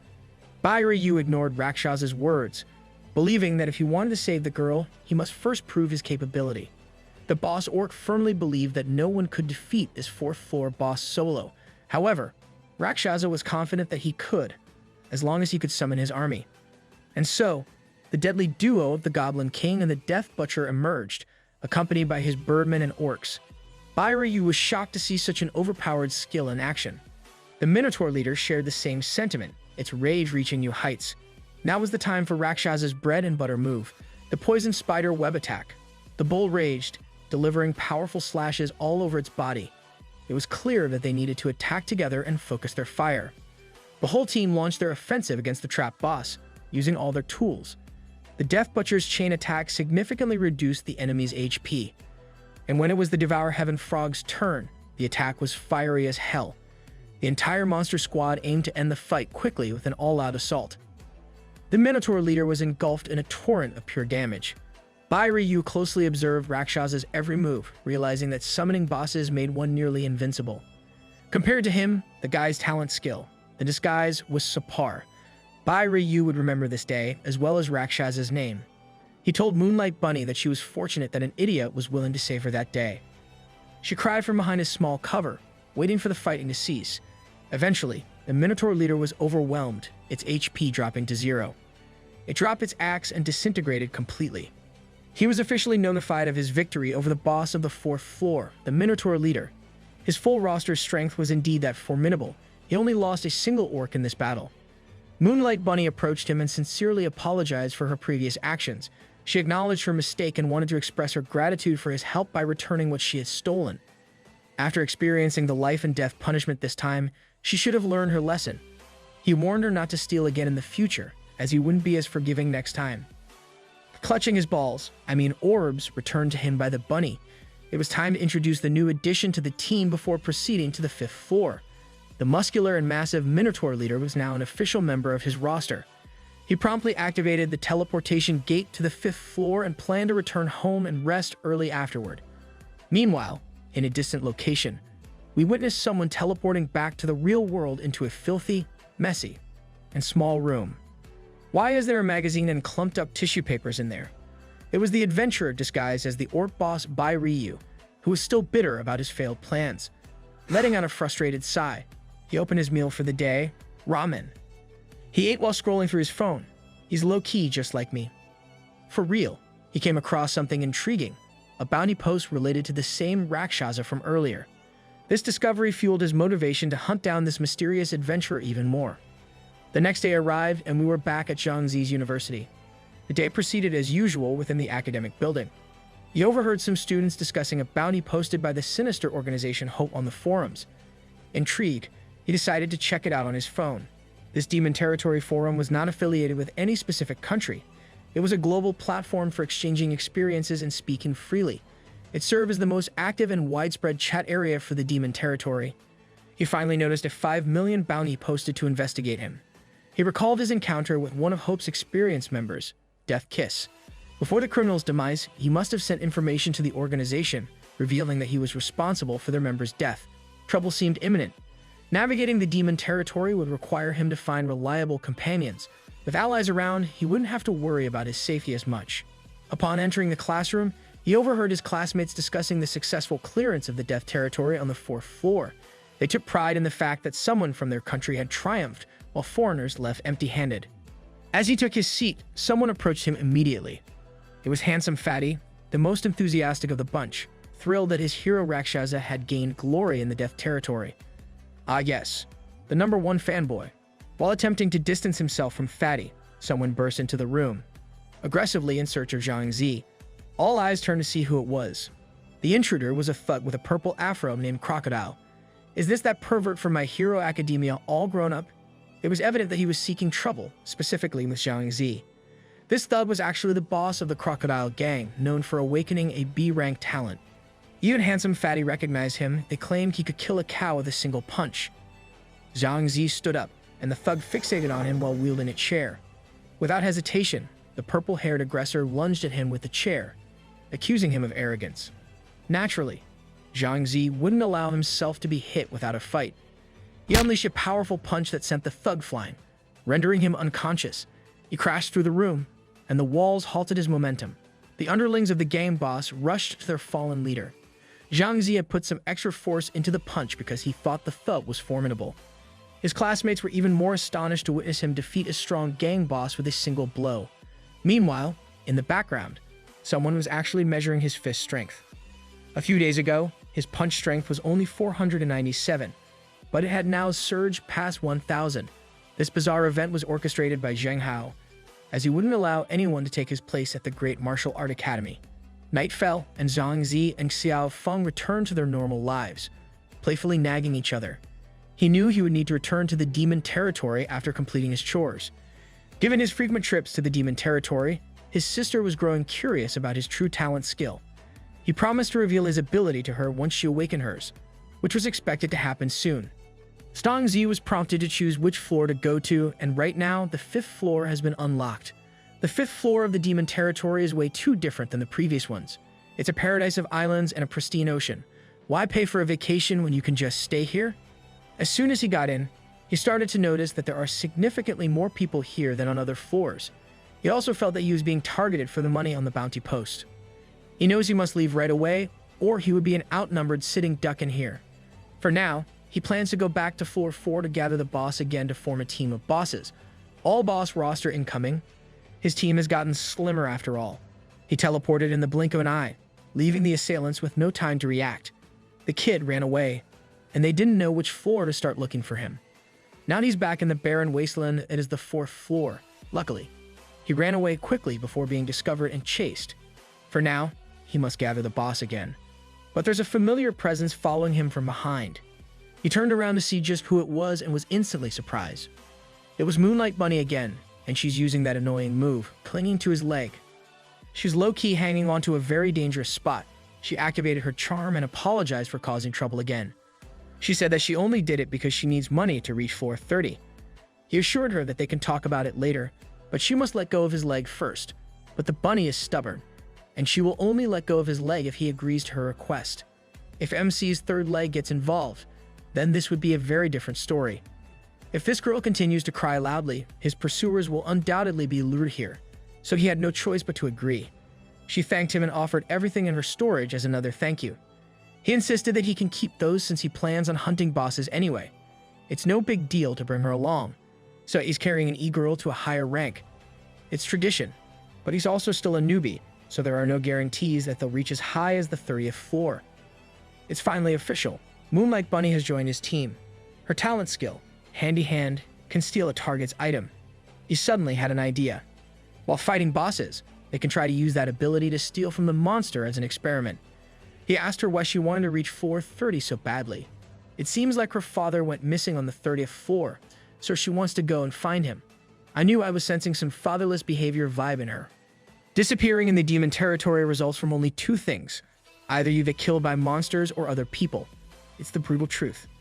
It didn't take too long for the duo to arrive at the boss stage, but they arrived at the tail end of a failed raid.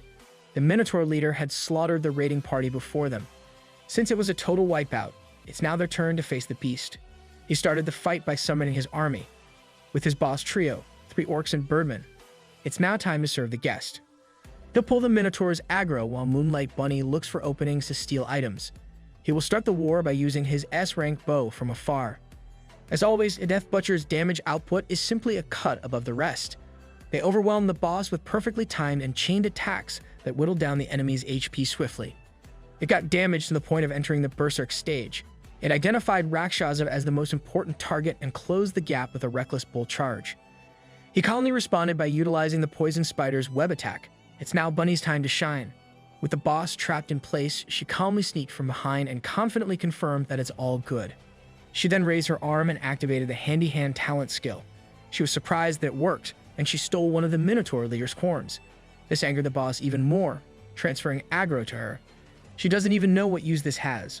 The bull is now locked onto her with a deafening roar at point-blank range. Rakshasa jumped in front of her and assured her safety. In front of the uncontrollable rage of the bull, he even instructed her to not go easy and continue stealing. She chose to trust his words and continued to activate her talent skill. The next thing she stole was a piece of the Minotaur's skin. This boss is losing body parts bit by bit. This duo is a menace to the monster society. Moonlight Bunny really is top tier when it comes to angering and taunting opponents, no matter if it's a monster or a human. For now, he will keep the materials that they've been stealing from the beast. He finally decided that it's enough stealing for now. It probably doesn't have anything more valuable. That prompted Death Butcher to act on its master's behalf, and the boss was slain. Now, Bunny should have the key to go to floor 5 to wait for him while he goes further back to get another floor 3 boss.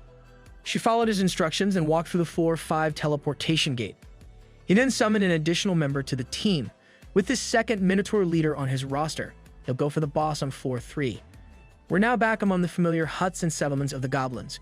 Inside the largest tent, a massacre is taking place.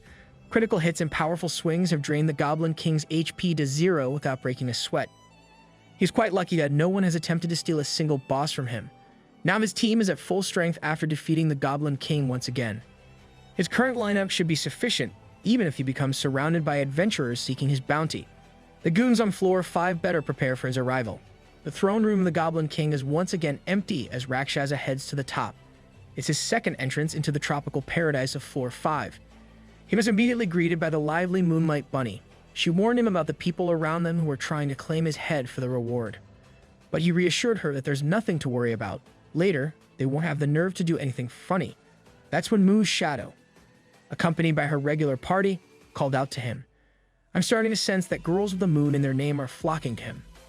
Among the party is the violent Dragon King, locking his eyes on the thief Moonlight Bunny.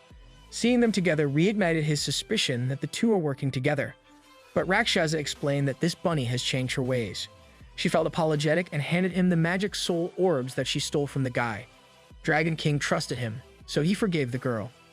Another member of the party, named Giant God, politely introduced himself while praising Rakshasa's abilities. Giant God as a nickname goes so hard though.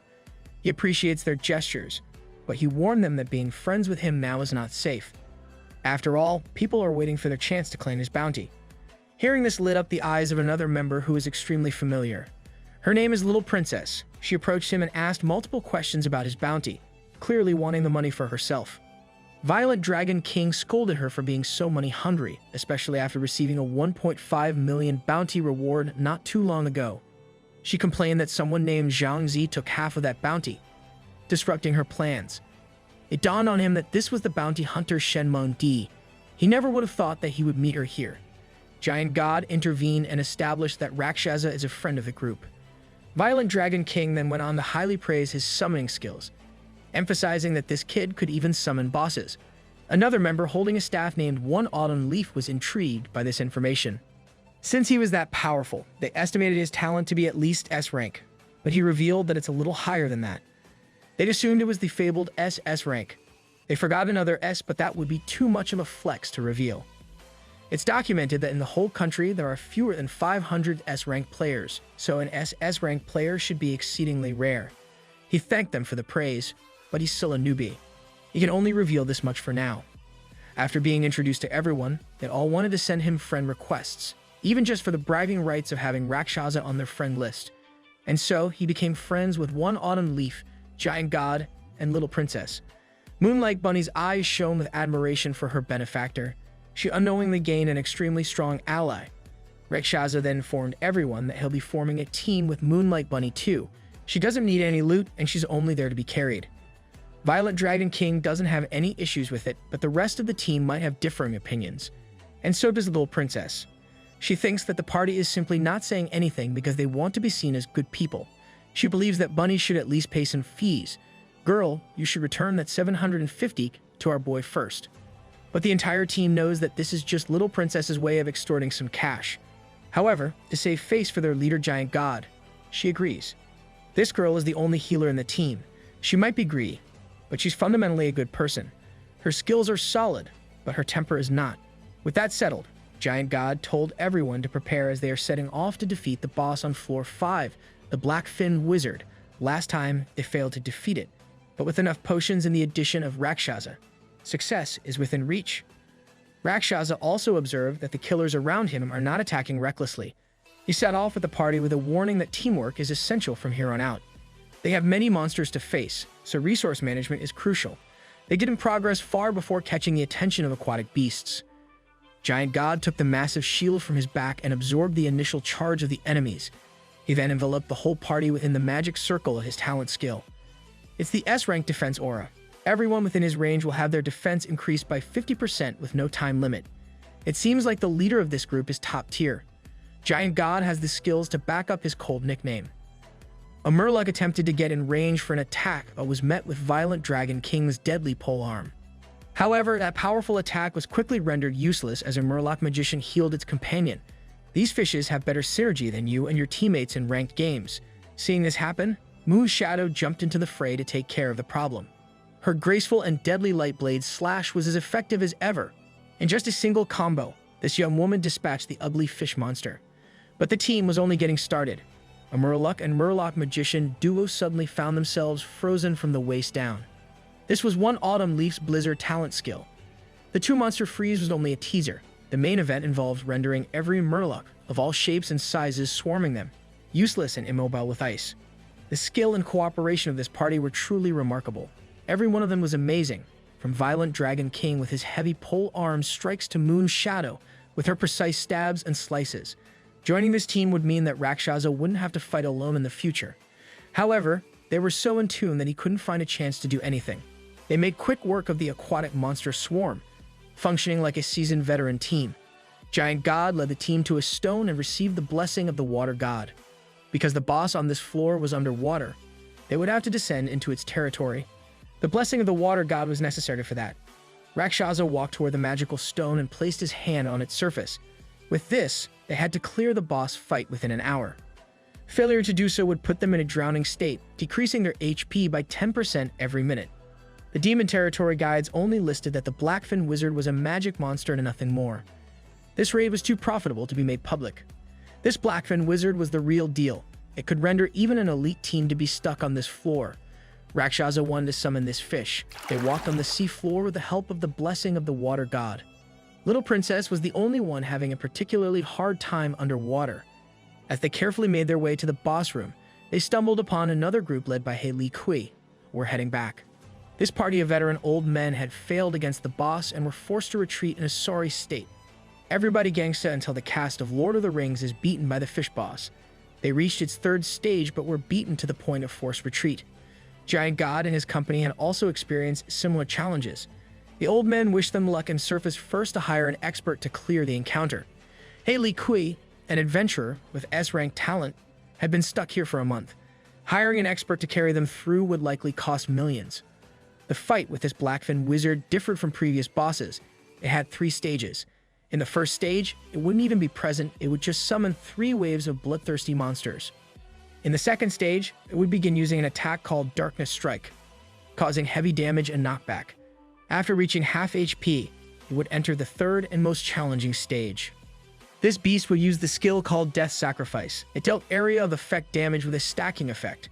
It would sacrifice an ally for 20% true damage, with each sacrifice increasing the damage by 20% until it reached 100%, resulting in an automatic wipeout. Dealing with this boss was truly tricky.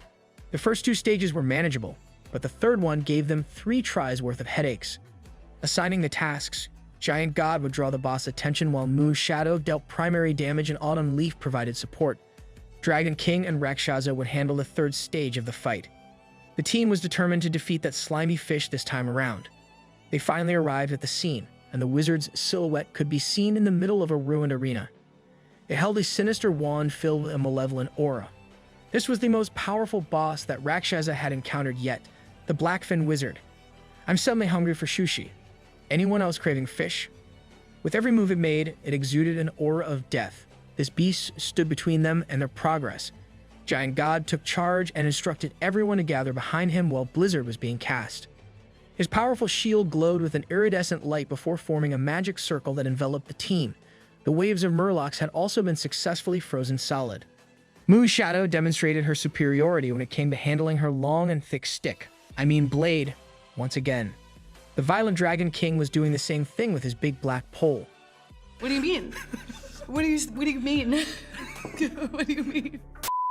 Rakshasa then summoned his monsters into the fray, reminding everyone that they were just supposed to defend at this stage. All the summons and the team were under Giant God's divine protection. The Goblin King had become the target of these ugly fish people. They moved so fast and so accurately that the third floor boss was eventually chipped down to death with constant high damage. The Blackfin Wizard then ordered his next wave to charge at the intruders. Mu's Shadow continued to prove that wearing a skin-tight armor set granted her an immeasurable killing buff. Her plot is just way too big. Way too strong. Now that they had dealt with the waves, the wizard was entering its second phase. From the middle of the ruined arena, it instantly dashed to the middle of the battlefield. Mu's Shadow tried to warn Dragon King of the incoming danger, but this boss was already behind him with a dark aura and an even darker intention. It was preparing to take a crack at their teammates' defensive capabilities with a back attack. From point blank, it started to gather sinister energy for the Darkness Strike, like it was about to release a Kamehameha. Before unleashing the destructive force, it instantly blinked to a different spot for a better release point. Rakshasa was not aware that this fish could teleport directly. Little Princess appropriately responded with a talent skill of her own, the Green Blessing. Dragon King's HP suffered quite a lot, but it was promptly recovered back to full. He was frustrated that this thing seemed to happen all the time. With his eyes full of crimson rage, he refused to be attacked first over and over again. He swung wide and strong, only to hit the ground that the boss was standing on. It looked like it teleported once again, and it was about to do the same thing against Mu's Shadow. She was assaulted by the powerful Darkness Strike directly from behind. But this boss wasn't done with her. It gathered an even bigger attack than last time and aimed it at her falling body. She continued to fall as her body was out of control. But of course, Rakshasa was there to catch and carry the beauty in the nick of time. She blushed profusely while insisting that she was fine after that hit. Is this what they call underwater rees? One Autumn Leaf picked up the pace and cast another blizzard directly against the boss. The wizard tried to block using his own demonic staff, but the glacier was way too strong to resist, and Dragon King was already there to deliver a critical blow with full power. His big black pole was so strong that it could disintegrate icebergs and beat the fish. Looking at the results of their relentless assault, surprise painted their faces as they saw the boss teleport away. It went back to its original station in the middle of the ruined arena. Taking note of its depleted HP, it must be entering its third and final phase right about now. Giant God ordered everyone to move according to the plan that they had devised earlier. Dragon King and Rakshasa were the first to move and secure their positions swiftly. While moving within the boss's range, he parsed through his summon list, planning his approach to the fight. He would start the fight off with the Devour Heaven Frog, Poison Spider, and a Minotaur Leer. The third stage had finally come, so everyone had to give it their all in this life or death battle. Inside the arena, a disturbance in the space started appearing. Within this space anomaly were countless fish monsters waiting to come out and tear some humans apart. They had been summoned here to replenish the mobs in an already tough boss fight. But no matter how strong they were just fodder for the meat cleaver and chain of the Death Butcher. Rakshasa was determined to show everyone what he was truly capable of. He then summoned the newcomers to the team, 3 of the newly slain Murlocs that he had killed. As expected of their presumed SS rank talent skill, its effectiveness was a cut above the rest. Dragon King was distracted by Rakshasa's display of summoning for an instant, and the Murlocs immediately bypassed his defenses. The monsters swiftly headed for a kill in the battlefield. The Blackfin Wizard then cast a spell using its wand, and the fish monsters started gathering. It turns out that this boss was about to activate its ult, the Lethal Death Sacrifice. The boss took hold of one of his underlings by the face and swiftly sucked him dry, much like what you see in certain adult films. This triggered the activation of the Death Sacrifice as the team anticipated the attack. Rakshasa was taken aback after experiencing significant damage at blinding speed. Just like that, 20% of his HP had been chipped away in an instant. This boss skill was way too scary. They needed to get Autumn Leaf to freeze the remaining Murlocs while Moo's Shadow cleared them out as fast as she could. They couldn't allow the enemy to snowball this terrifying technique. Autumn Leaf didn't waste a second and cast a blizzard across the battlefield again. Now that the Murlocs were grouped up, it became easier to freeze them in bulk. Moo's Shadow continued with her attack formula and decimated the ice blocks with her blade. Each of her graceful attacks cut the glaciers into tiny fish-flavored ice cubes. Meanwhile, Dragon King was raw-dogging these fish monsters with his big black pole. They couldn't even find an opening to attack the boss itself. If this dragged on, they drowned without the water god's blessing. They needed to find a way to bypass the mobs and deal direct damage to this Blackfin Wizard. But another death sacrifice was completed, and the unblockable damage of the spell crept into everyone's HP bars. Little Princess was locked and loaded to respond in return. She hastily activated the green blessing to counteract the damage done by the boss. She was doing her best, but her healing speed wasn't catching up with the demands of the front line. Murlocs came in endless droves, and their sustainability was slowly crumbling. These little monsters couldn't even be blocked, they could only be destroyed outright. Before they knew it, the boss was already preparing for another round of death sacrifice. It slowly gripped one of its subordinates' heads and started the ceremony to increase the area of effect damage. It drained the life away from the poor fish until the spell was completed, stronger than ever. This time around, the damage wasn't a joke at all. It chunked everyone's HP bar significantly. Everyone was starting to get frustrated because they couldn't make progress. Instead of killing the boss, their HP bars were only getting redder and redder. With almost 1 HP each, another one of those curse techniques could wipe them out. As they were thinking of whether they would fail once again, injuries were healed and HP bars returned to full as multiple blue staves raised and activated recovery spells. The whole squad was confused. They were essentially given a whole new chance. Their health points were recovering faster than ever. Of course, Rakshasa and his new roster additions, the Murloc Magicians and their healing spells, were behind this.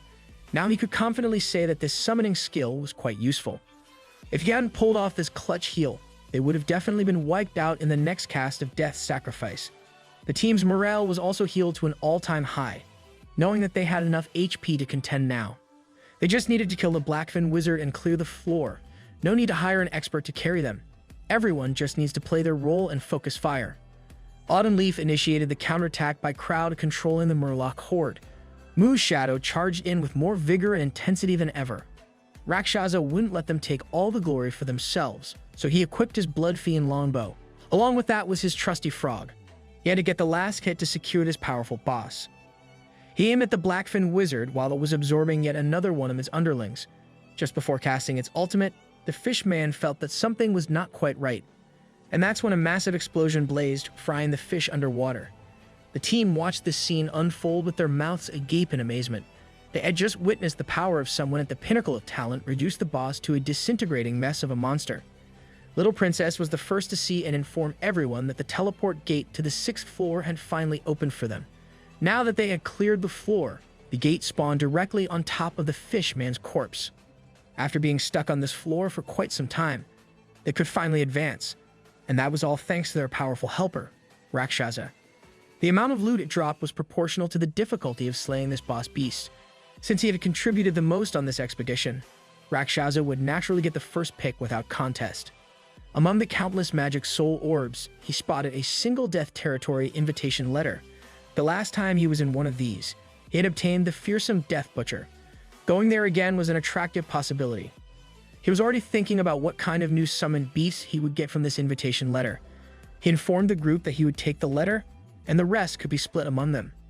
This man is just giving away all those free orbs. Since Moonlight Bunny had just watched from the sidelines as instructed, she wouldn't get any loot, but she was fine with that.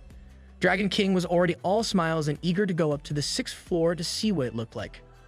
Giant God could feel that everyone was extremely eager to leave this floor. He briefed them that the 6th floor was a mine, and the monsters inside were the terrifying kobold miners. Oh snap, so 4-6 is just Minecraft. As they celebrated and prepared for the next part of their expedition, a familiar voice screamed in surprise upon seeing them. It was the old man and his party from earlier. They were back to take another shot at the Blackfin Wizard. The old man couldn't believe that these youngsters had actually cleared the floor. He never expected that they would pull through, so they had spent a lot of money to hire an expert to carry them. But now it was all in vain. Giant God humbly remarked that they had just gotten lucky this time, and he wished the old man good luck. The expert that the party had hired was infuriated that there was no boss to defeat for the next 24 hours. He insisted that he wouldn't provide refunds for wasting his time. This put the old party in a tough spot, but they chose to apologize and let the money go. Rakshasa's attention was fixed on the exchange as their party entered the portal one by one. He wondered when he could become an expert in this demon territory and how many people would seek his help. The team finally emerged from the deep sea, finding themselves in the deepest depths of the mine, also known as the demon territory's 6th floor. The altar wasn't too crowded, and the pillars were exceptionally charged. This floor was a maze, with intricately designed passages that kept changing, offering no fixed route. The possibility of getting trapped in this maze forever was very real. Every member of the gang should have passed through the teleportation gate, but Violent Dragon King was nowhere to be found. They searched all around the starting altar, but he was nowhere to be seen. However, it didn't take too long for everyone to hear the guy's boisterous voice. He was running like his life depended on it, because it did. About 100 kobolds were hot on his tail, chasing him with murderous intent. Fortunately, the Dragon King managed to reach the protective formation at the edge of the altar. The kobolds knew how and where to stop their pursuit before the defensive barrier. He had been chased by the entire colony just because he had taken a single ore from one of their mine carts. The money-hungry little princess was the first to join him and examine the ore he held. An adventurer wearing a cowboy hat and a complete cowboy set approached them, asking if it was their first time on this floor. This cowboy swordsman, Giga Chad, explained that ores like the one they had were very valuable, especially the black gold ore. On the trading platform, it sold for more than 500,000 apiece. This figure excited little princess with the prospect of profit. After all, these ores were used for weapon enhancement. As excited as she was about the ore, Rakshasa took it in his hands and asked how it made a weapon stronger. Cowboy explained that enhancements could only be done at the dwarf blacksmith building on floor 10. And naturally, the higher the equipment rank, the higher the required ore rank. The ore they had was just a normal one worth around 10,000. Even this was enough for little princess. She was determined to gather a ton of them for profit. Rakshasa was thinking about his S-rank bow. Its damage was already high, but it could become even higher with an upgrade. Since they were already on this floor, they might as well collect ores while hunting monsters. However, it was already quite late, and they were tired from the Blackfin Wizard raid. Everyone needed rest and to go offline for now. Despite finding out about the potential profits, little princess was reluctant to sign out, even though she was usually the first one to do so. Zhang's sister had probably gone to sleep, so he might as well log out for now. And just like that, the newly formed team went back to their own lives. The next day arrived, and they were at the city's police station. Zhang was receiving his bounty reward for helping capture the criminal. On one side stood Shenmeng Di, vowing to remember his name and face. She insisted that he had taken half of her reward and even drawn on her face. Even though she had been hypnotized at the time, she claimed to have seen his sister using her face as a canvas. She clearly valued money above all else, even more than his sister's life back then. For her, money was the only thing that mattered. Everything else in this world was fake. The two walk outside the station to a swarm of media people, all vying for a spot to get Zhang Zi's statement about capturing Huang Hunfei. They also discovered that he was just a student, which led to questions about universities. The reporters also knew that he had essentially saved the helpless bounty hunter who would have been killed by the criminal. Shen Mengdi vehemently denied this, despite CCTV footage showing exactly what happened. There's CCTV footage and she's still getting half the bounty. That's just great. Back at home, Xia Lifeng was reading articles mentioning her heroic older brother. However, he believed that people would forget this news after a while, so it was better to stay humble as a regular person. He didn't want to follow his sister's advice to capitalize on his newfound clout, especially as he was about to enter the demon territory again. We have returned to the dark and treacherous caverns of Force 7. Rakshasa has added 4 Murlocs as healers to his team.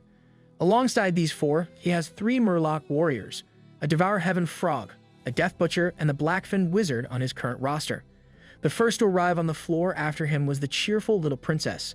Mu's shadow was also present to warn him that his bounty reward had been raised once again. His head is now worth 5 million.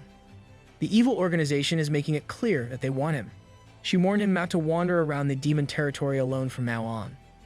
If he needs her, he just needs to give her a ring, and she'll drop everything to come online and assist. She just jumped to the S tier of best girl tier list. So, Mu's shadow gave him her personal contact information. It should have been me! He insisted that she shouldn't have given him such a private thing, so he wouldn't save this number. This sentiment soured Mu's shadow's expression. Seeing her angry expression, women remain a mystery to our MC. I've never seen someone with negative riz. It did not take too long for the whole team to assemble. They will set off for an expedition now. Violent Dragon King is as enthusiastic as ever to charge at the kobold miners. Rakshasa couldn't help but think about how much stronger the monsters on each succeeding floor are becoming. Beyond the mines, the sounds of beasts started coming closer to them. The sounds of pickaxes could be heard throughout the cavern. They happened upon 2 kobold miners doing their thing. The monsters also took note of them, and it is on. They'll employ the same strategy.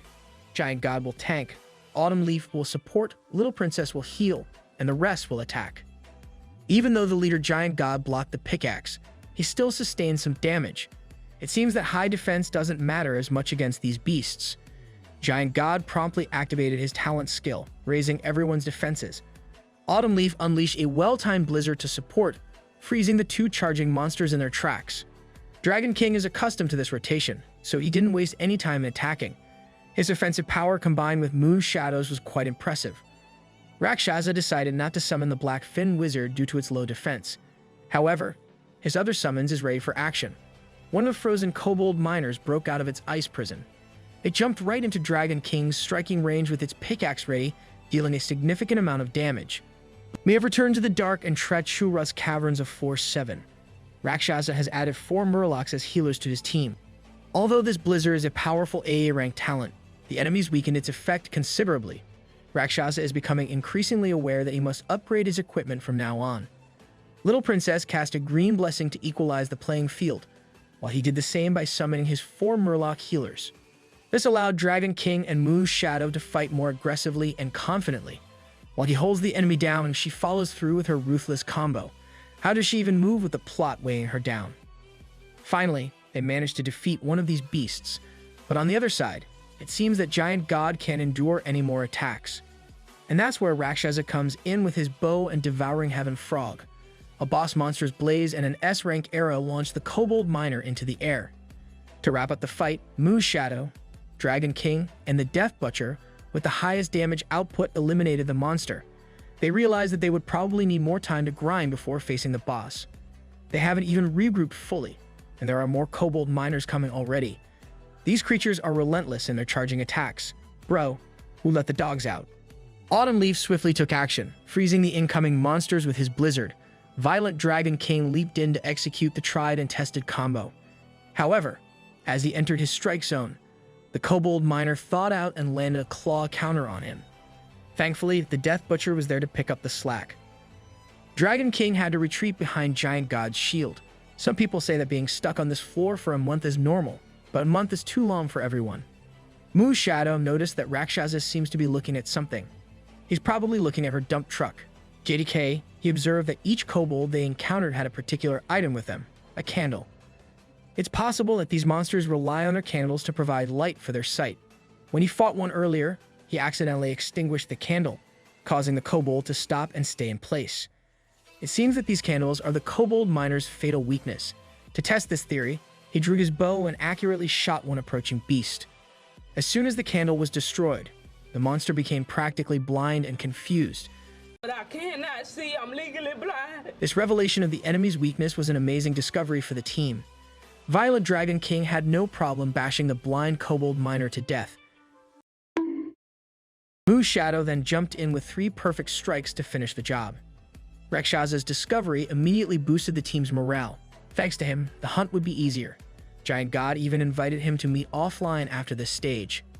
However, he politely declined the generous invitation, as his name is still notorious with a bounty, which might bring unwanted trouble. According to the Demon Territory Guide, there should be a special cave deep within this floor occupied by the Kobold King. Looking at its stats, it truly is a fearsome monster to face in every aspect. Now that they know the key to advancing quickly, they are going to pick up the pace towards the boss room. The journey into the depths of the cavernous floor became smoother and easier than ever before. It didn't take too long for them to arrive at an eye-catching part of Floor 7. This massive opening should be the entrance to the boss's cave. Giant God explained that this boss has a fearsome dynamite explosion skill, a destructive damage output, and a stunning effect. So it's basically a Minecraft creeper. Got it. However, upon entering the boss cave, they stumbled upon a large group of adventurers already fighting and defeating the boss.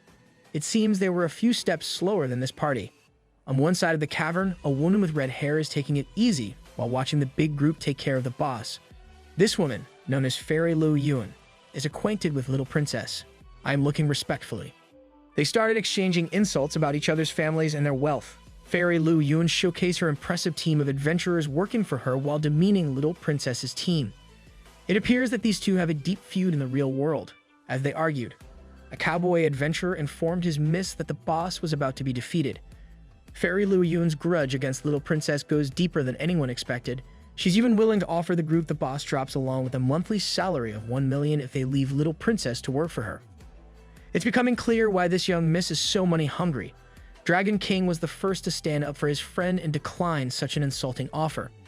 Even without knowing the full story, everyone in the team supported their friend's decision. Hearing their refusal, Fairy Lu Yun told them to remain poor while she monopolized the boss. To support her claims, the masked cowboy challenged them to try and interfere. The hot-headed Dragon King was about to charge, but Rakshasa stopped him due to the cowboy's S-rank equipment. The two became even more smug, seeing that this group knew their place. However, Rakshasa didn't just stop Dragon King for safety. He had a plan to deal with these troublemakers. The large party was nearing the end of their raid with the Kobold King having only a sliver of HP left. From a distance, Rakshasa took out his bow and arrow and shot it near the ongoing raid. The arrow pierced an explosive barrel, triggering its destructive effect. We do a little trolling in here. Fairy Lu Yun was shocked to see and feel a massive explosion coming from behind her. What do you mean by that? Rakshasa is not done with just one. He's going for another one. The whole cavern is slowly getting filled with fiery explosions from every angle. The raiding team was forced to retreat from the boss fight and feared for their lives. Little Princess gloated with a smug laugh from the sidelines. Fairy Lu Yun felt infuriated that this team would resort to such petty tactics to get to the boss. The explosions messed with the stability of the ground until it collapsed. After dealing with explosives, this collapse was wholly out of their calculations, but Giant God is trying to calm everyone down. The entire massive raiding team, alongside their young miss, fell with the ground collapsing. That fall alone gave them serious injuries, but the bigger problem is the hundreds, if not thousands, of kobold miners waiting to jump at them from every angle. If they don't think of a way to get out of this bind, they will surely die. As the horde of kobold miners got close enough to attack, the cowboy took out a teleportation scroll and activated it with an apology to the young miss. Her ungrateful subordinate just left her in the hole to die alone. She was powerless and defenseless against the incoming attacks. All she could do was scream in fear for her life, But the group of kobold miners rushing towards her was promptly frozen with a well-timed blizzard. I call that hot dogs on ice. That assist came from the group she was insulting earlier. Now she's pleading with them to save her. Little Princess told her that shouldn't be impossible if she gave them 5 million each, given that she called them poor and all that. That massive figure didn't sound too good to her ears, but the group threatened to leave her to die in the hold if it's too much. In a panic, she gave them the number of her butler to arrange everything when they save her. Little Princess acted quickly when it comes to money, so she conjured up a rope to pull Fairy Lu Yun up. She was then rescued from certain death. Then, 10 minutes later, the grand total of 35 million was sent to the group. Here comes the money. Here we go. It gave Fairy permission to leave. She swore to remember this humiliation in the future. Little Princess is truly a ruthless scammer. 35 million in exchange for Fairy's life should not be much for her at all. As for the monsters below, they still need to kill them to advance to the next floor. The horrors of mobs below should make this boss fight even more of a hassle. So, they would have to rely on Rakshasa's powerful long-range attack while the rest battle it out below. The team jump down ready for what the boss has in store for them while he remains above. The same old rules apply. Autumn Wind supports. Dragon King lures mobs, Moo's Shadow peels the boss, and Princess will heal. The problem they're facing is that this boss just has so many candles to extinguish. If you count carefully, you can spot 10 candles on its crown. But Rakshasa will take care of those candles from above. He'll be in charge of extinguishing them. 2 of his arrows flew down to destroy 2 right away. But his 3rd arrow was easily blocked by the boss's weapon. It seems like this won't be simple at all. This boss knows that it needs to protect the candles. Seeing that they were being swarmed by too many mobs, Autumn Leaf decided to freeze a chunk of them to reduce the pressure on everyone. This gave Moo's Shadow the space to peel the boss with her talent skill. But even if she has some open strikes, her damage was just too low. They really are due for an equipment upgrade or something. The Kobold King then retaliated with its own talent skill. It threw out one of its dynamites with scary accuracy. They can't afford to get hit by this powerful skill, no matter what. Thankfully, an arrow intercepted its momentum and took it to the other side of the battlefield. Their DPS duo managed to avoid grave danger thanks to Rakshasa's godsend assist and disruption. Moo's Shadow is thinking that she was saved by Rakshasa for the nth time now. And to regain the momentum, he summoned the Devour Heaven Frog to work in conjunction with his arrows to rain hellfire on the boss. And rain hellfire they did. Their combined offensive efforts chipped away a decent amount in the boss's HP bar. If they can continue slowly reducing the monster's HP, they can eventually take it out. However, the boss started doing something odd. It looked like a pervert scratching its crotch. Hey, stop! It turned out that it was grabbing more dynamites to throw from its pants. Dynamites from literal dog pants. Hell no. It threw the new batch of explosives upwards, aiming at Rakshasa above. But to return the favor, Violent Dragon King intercepted the dynamite with his body. Giant God is staying stalwart in his defense while calling the shots for more heals. It seems like the Kobold King has an unlimited supply of explosives to throw out. But before it could even light another one up, Rakshasa took down another one of its candles. They must not let this beast light another dynamite, and extinguishing its candles should do the trick. Moo's Shadow also joined the fray after getting healed back to full health by the Green Blessing. Now that she's in peak form, she managed to land multiple critical strikes that chipped away at the enemy's health. Even Dragon King doesn't care about his safety anymore. Either the boss dies or he does. Their effective all-out attack is made possible by Giant God's hustle and defense. Fiery blaze and deadly arrows continued raining down from above. This continuous damage is slowly bringing the boss to its knees. Until finally, the monster's HP bar reached 0, ending the long and tiresome raid. But Giant God is the only one to notice that its corpse is showing signs of self-destruction. From the relief of defeating the boss to the fear of a massive explosion, everyone on the team was frozen in place without knowing what to do. Like the outstanding leader that he is, Giant God wielded his shield and dragged the self-destructing corpse away. They tried to call their leader not to act rashly and to just come back. But it was too late. Giant God, with his trusty massive shield in hand, tanked the self-destruction explosion at point-blank range to save everyone. Pressed F to pay respects. Rakshasa had to jump down to check on how everyone is doing after that destructive force. The team is trying to find their leader, while the smoke from the debris settles. They saw his shield broken into countless pieces, totally decimated. They thought this was a sign of their beloved leader, Giant God's demise. But a call from a distance and a wise guy remark gave them a shock. Giant God is heavily injured, but he's far from death too. What's an explosion to a god? This man is invincible. His actions were really too reckless and scared the whole team this time around. He's alive, but he still suffered quite a big loss with his shield's destruction. As for the loot drop from the boss, it, of course, gave quite a bit of resources, with a particular ore standing out. It's a black gold ore, an ore that should net them some profit from this boss raid. Since Giant God's contribution this time around is the biggest, saving their low HP teammates, they decided that you should get the lion's share of the loot.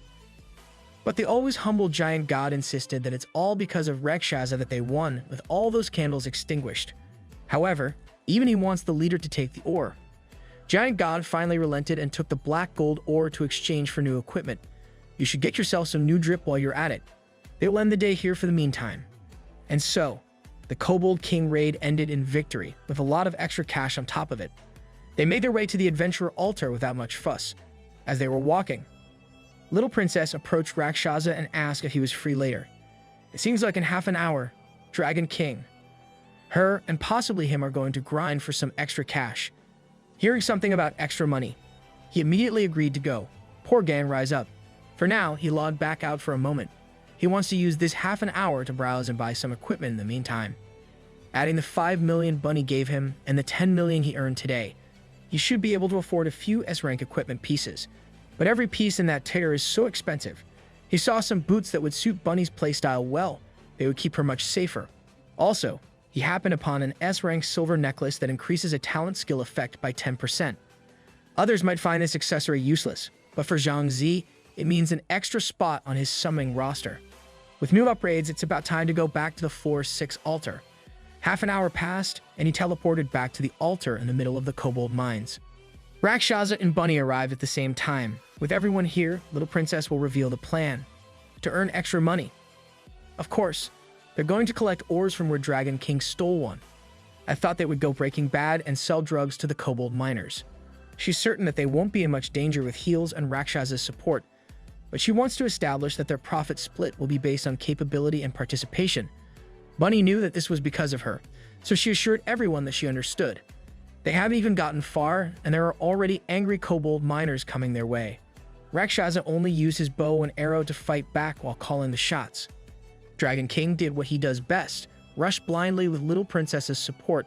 As he lands a smash with his big black pole, Bunny jumped into the flank of the injured kobold. He scolded her not to create trouble and accidentally take the monster's aggro, but she was truly nimble, and she moved with confidence as she activated Handy Hand. She managed to steal some trash materials in that single and retreated to Rakshasa's side. They knocked out every nuisance in the way, and Dragon King led them to the room where he stole an ore earlier.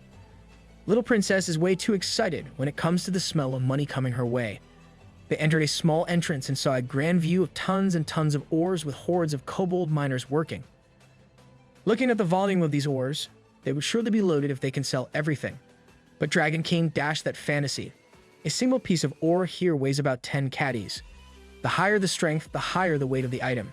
Right now, Rakshasa cannot carry a 2,000 caddies ore bag with his 1,000 caddies strength. He can roughly carry around 60 ores. Dragon King can do 50 at most, and with all her attributes in mind, Little Princess can only carry 18. Their game plan is to lure kobolds one by one to kill for their safety. He will take on the role of the lure to eventually surround and overwhelm the monsters while Bunny hides herself in safety. The first unlucky beast was lured with a single shot of an arrow. As soon as it furiously chased him, a crushing cascade of attacks eliminated the poor beast. They did this strat for a whole hour, and they still have quite a few more monsters to slaughter before the safe harvest. For now, they can just go back and sell what they gathered first. As for Bunny, it seems like she went around exploring the caverns, and she has something to give to Rakshasa later. Ayo, hold up, are you thinking what I'm thinking? And so, they went all the way back to the adventurer altar. After so much work, they can only hope that the ores they gathered sell for a good price. At the altar, several people are offering to buy black gold ores at a high price. Little Princess went up to them and asked if they also buy normal ores, but the two only wanted the premium black gold ore. It seems like these two are just servants of some young master. They've been here for an hour and have only gotten one ore. They work for young master Chen Feng. That kid is stuck on floor 7, believing that his equipment is holding him back. He's aiming for the Qing University Martial Art Academy, so getting stronger is a priority. Rakshasa remembers Chen Feng vividly. Their battle in Yun Ding Club is not over yet. He must become stronger than that brat. With no other choice, they'll have to sell their ores to the trade platform. Since it's already getting late, it's about time for everyone to log out again. As he was about to sign out, Bunny went up to him to hand over that surprise she's been teasing. Why is she looking at him like that? It turns out that she found a black gold ore. I thought it would be something else, but big black ore is good too. He was dumbfounded at this sight. This type of premium artifact is hard to come by. When they were busy fighting mobs, she took a stroll and stealthily stole it from a kobold miner. Since she already gave him all her money, he wanted to hand this ore back to her. But she wanted him to have it. After all, the stronger he gets, the quicker they can climb up to floor 30 to look for her father. And so, she went offline first. His S-rank weapon has good attributes, but a boost from this black gold ore should take him to the next level. The very next day, Zhang visited the hospital to buy the permanent rights to her sister's artificial kidney. 2 kidneys would cost him 10 million. It's not a small sum by any stretch. He reasoned that he borrowed from a rich friend to make it possible, and he can earn the rest in just half a month. But the doctor has another suggestion. Next month, a new batch of premium artificial kidneys will arrive. They're more expensive, but they're worth every penny. He did not hesitate to agree to the doctor's suggestion. As they were conversing, the door opened, and someone went in rudely. A well-built bald man told Dr. Yang that he was here for an emergency and demanded to talk alone. For now, Zhang can just wait for the doctor's call for any news about the kidneys, and he assured the doctor that he'll help him if there's any trouble too. He passed by the well-built bald man on the way out of the room. Dr. Yang changed demeanor and asked the man what's the matter. The man called him leader. Their headquarters has sent an order to do something big in the demon territory tonight.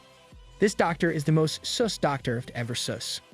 After all that grinding, he still doesn't have enough money, but he's determined to get his sister the artificial kidney that she deserves. We're now in a dry and bare cavernous area. This is the 7th floor of demon territory, known as the Cave of Giants. Massive skeletons are scattered across the grounds around the adventurer's altar. There's a familiar face on this floor, taking the lead among the countless panicked adventurers. It's Moo Shadow's 6th uncle. It turns out that he's a member of the Demon Territory Management Administration. A group of powerful lunatics is attacking and killing adventurers on this floor. So far, they've claimed a dozen lives. Every agency of Demon Territory law enforcement is working hard to quell these incidents. For now, 6th uncle suggests that everyone go offline for a while to avoid the danger. While discussing this, one of the psychopaths who has been murdering adventurers appears near the altar. The psycho is holding a knife directly to an adventurer's neck. His name is Devil's Smile, and he wants to send a message to the authorities if they don't back off. In one clean slice, he slits the ordinary guy's throat without mercy. Another adventurer's life is taken just like that. Devil's Smile then disappears immediately with a maniacal laugh. 6th uncle identifies the guy as someone from the Hope organization, openly provoking their authority. He swiftly goes after the psycho, and Moo's shadow promptly follows. As this concerns the Hope organization again, Rakshasa wants a piece of the action as well. Are you sure you're not doing it for a piece of Moo Shadow's Gaiet? The scared adventurers staying at the altar don't know if they are crazy or brave. And so, 3 distinct footsteps echo throughout the massive halls of the Cave of Giants. 6th uncle turns around and asks them why they followed him. But seeing that these 2 young ones are determined, he just tells them to follow closely and not get separated at all costs. Meanwhile, a sinister presence closely observes them from the dark. It's a fearsome lizard with bright red eyes and a seemingly familiar laugh. From the walls and ceiling of the Cave of Giants, the monster slowly descends and begins changing form. It turns out that it's Devil's Smile, and he has set his eyes on the trio as his prey today. Oh snap, it's a Zone Devil Fruit user. His talent skill is the A-rank transform, giving him the ability to take the form of a monster for an hour. As the trio runs aimlessly trying to catch the psycho, something else catches their attention. They spot a barbarian ogre, one of the mobs on this floor. It's slow but compensates with pure strength. It seems like their advance will be halted with the ogre in their way. On top of that, there's also a troll ogre giant a few meters away. This one has a particularly special skill. The troll ogre giant's silent skill can seal an adventurer's talent skill completely. If they want to pass through here, they'll need to kill 3 ogres, so luring one should be the plan. 6th uncle doesn't waste a second and brandishes his sword against the closest one. With him drawing the aggro, Rakshasa and Moo's shadow are free to rain down damage. The uncle and niece duo are quite effective at chipping away enemies with their blades. Meanwhile, Rakshasa is chilling with his 4 Murloc healers at the back while shooting arrows. Sixth Uncle is enjoying the freedom that those Murlocs give him with their healing capabilities. It doesn't take too long for the three to deal with a lone barbarian ogre, but the rest won't be so easy to deal with. The two remaining ogres are standing way too close to each other to lure just one. That tongue looks freaky and nasty as hell. They must focus on the troll ogre first. It has a silence skill, but it's squishier than the barbarian ogre giant. Sixth Uncle instructs Mu's shadow to come with him while Rakshasa provides healing and cover fire. The two massive monsters immediately take notice of them and react promptly. The troll ogre giant in particular readies its powerful skill right away. Mu's shadow tries to execute her attack from above, but she's hit by the silence skill squarely. She's forced to land after being restricted from using her talent skill. This restriction will last for 180 seconds. For now, Sixth Uncle is forced to juggle the aggro and attacks of the two monsters simultaneously. The barbarian ogre giant persists, delivering powerful, crude strikes with its spiked club. This continues for quite a while, but Mu's shadow still needs 40 seconds to regain her talent skill. The troll ogre giant already has its silence skill ready again, while the barbarian ogre is giving Sixth Uncle a tough time. It launches the silence, and he already knows that he won't be able to dodge it in time. That's when Rakshasa rushes to the front line and tanks the silence for himself. Since Sixth Uncle is their main damage output, his skills must remain intact, while Rakshasa can rain arrows from afar. They must kill the freaky monster quickly. That silence skill is way too OP. Right after that, Mu's shadow breaks free from the silence, and the trio works in conjunction to break the monster. It lets out one final spurt of blood from its freaky mouth and finally falls as its freaky body disintegrates into nothing. Mu's shadow does not waste a second and switches targets to their only obstacle left, but Rakshasa feels something strange in the air. Since there are ogres blocking the path, the murderer they are chasing should not have been able to pass through here. There is another possibility, and that might just be it, as he warns Sixth Uncle to watch out. Someone is sneak attacking them from out of nowhere. Sixth Uncle looks up and sees a lizard monster that should not even be on this floor. It gives him quite a shock, but he has no choice but to defend against the incoming ferocious attack. He puts two and two together that this must be the murderer using transformation. He tries to defend, but Devil's Smile is far too skillful, and his damage output is no joke either. Devil's Smile is already locked onto them as prey no matter how much they struggle. The trio immediately tightens the gaps between one another. The lizard form of that psycho can use camouflage for sneak attacks. They'll have to force that guy to show himself. Rakshasa has a simple way of doing that, though. He summons the Devour Heaven Frog and Death Butcher alongside his Murloc healers.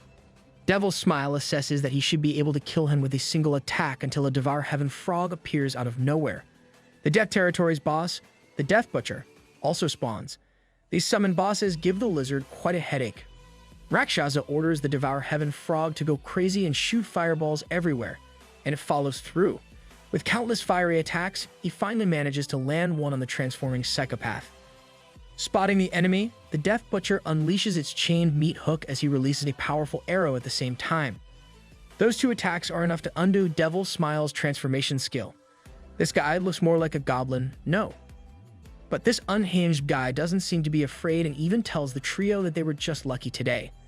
He has confidence because he has a handy teleportation scroll to get out of here. The effects of the scroll are way too fast for an ordinary strike to catch up to.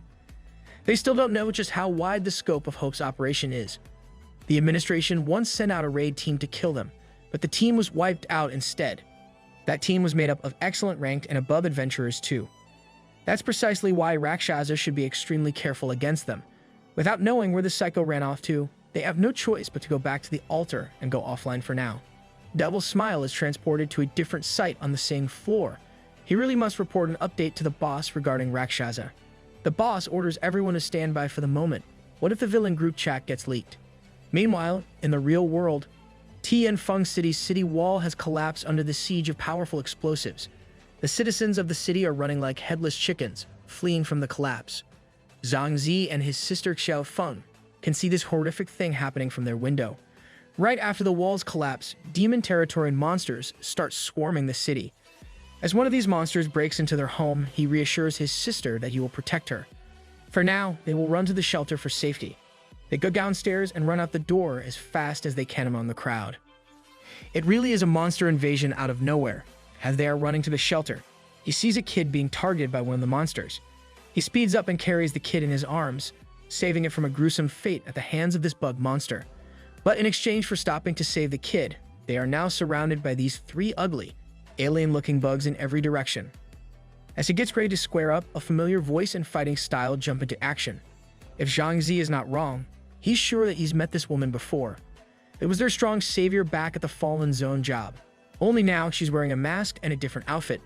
Dami Mommy is back with a costume change. It looks like she's planning on dealing with the bugs by herself. He tried to warn her to watch out and be careful against the incoming bugs, but it seems like she doesn't even need any warning with how fast she is. Not only is she extremely agile, but she's also extremely strong with her spear attacks. No matter how fearsome these ugly monsters are, she easily trumps them with grace and domination while wielding her formidable spear. It looks like she's really good at handling long and thick poles. The authorities finally arrive at the scene, and they refer to her as their commander. They intend to bring the monster corpses back to one Professor Ouyang to be studied. She turns her attention to Zhang Zi, whom she recognizes and instructs to quickly retreat to the shelter until the situation has mellowed down. Xiao Feng is extremely curious as to how her big brother knew such a formidable figure. In his mind, he's convinced that given enough time, he would surpass that woman in strength.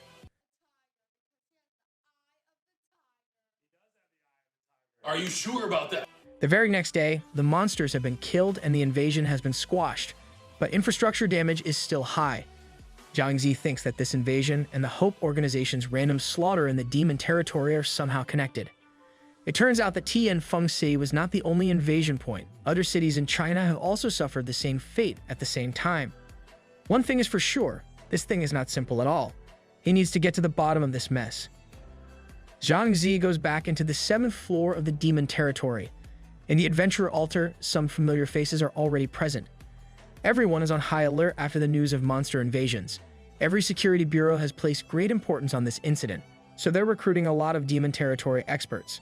Dragon King is frustrated that he's too weak to participate in that recruitment, and all he and Giant God can do is grind some more. It seems like this floor has a unique boss battle as it only allows 3 people to participate in the fight. For now, they should talk about strategy while they walk to the boss room. The floor boss's cave only opens with a specific condition, and only one team can enter at a time. Giant God proposes that they should split into 2 batches of 3 people each. The first batch can be Giant God, Autumn Leaf, and Little Princess, a tank, support, and healer. Literally no damage. That's a trash team. The second batch can be Rakshasa, Moon Shadow, and Violent Dragon King, since Rakshasa is an all-rounder with Murloc healers. They would be extremely fast and efficient with this lineup. But this would leave Bunny alone without the boss's clear key. However, Rakshasa reassures her that after passing, he will come back here to clear it with her. The e-girl Bunny and the Discord mod Zhang Zi saga continues.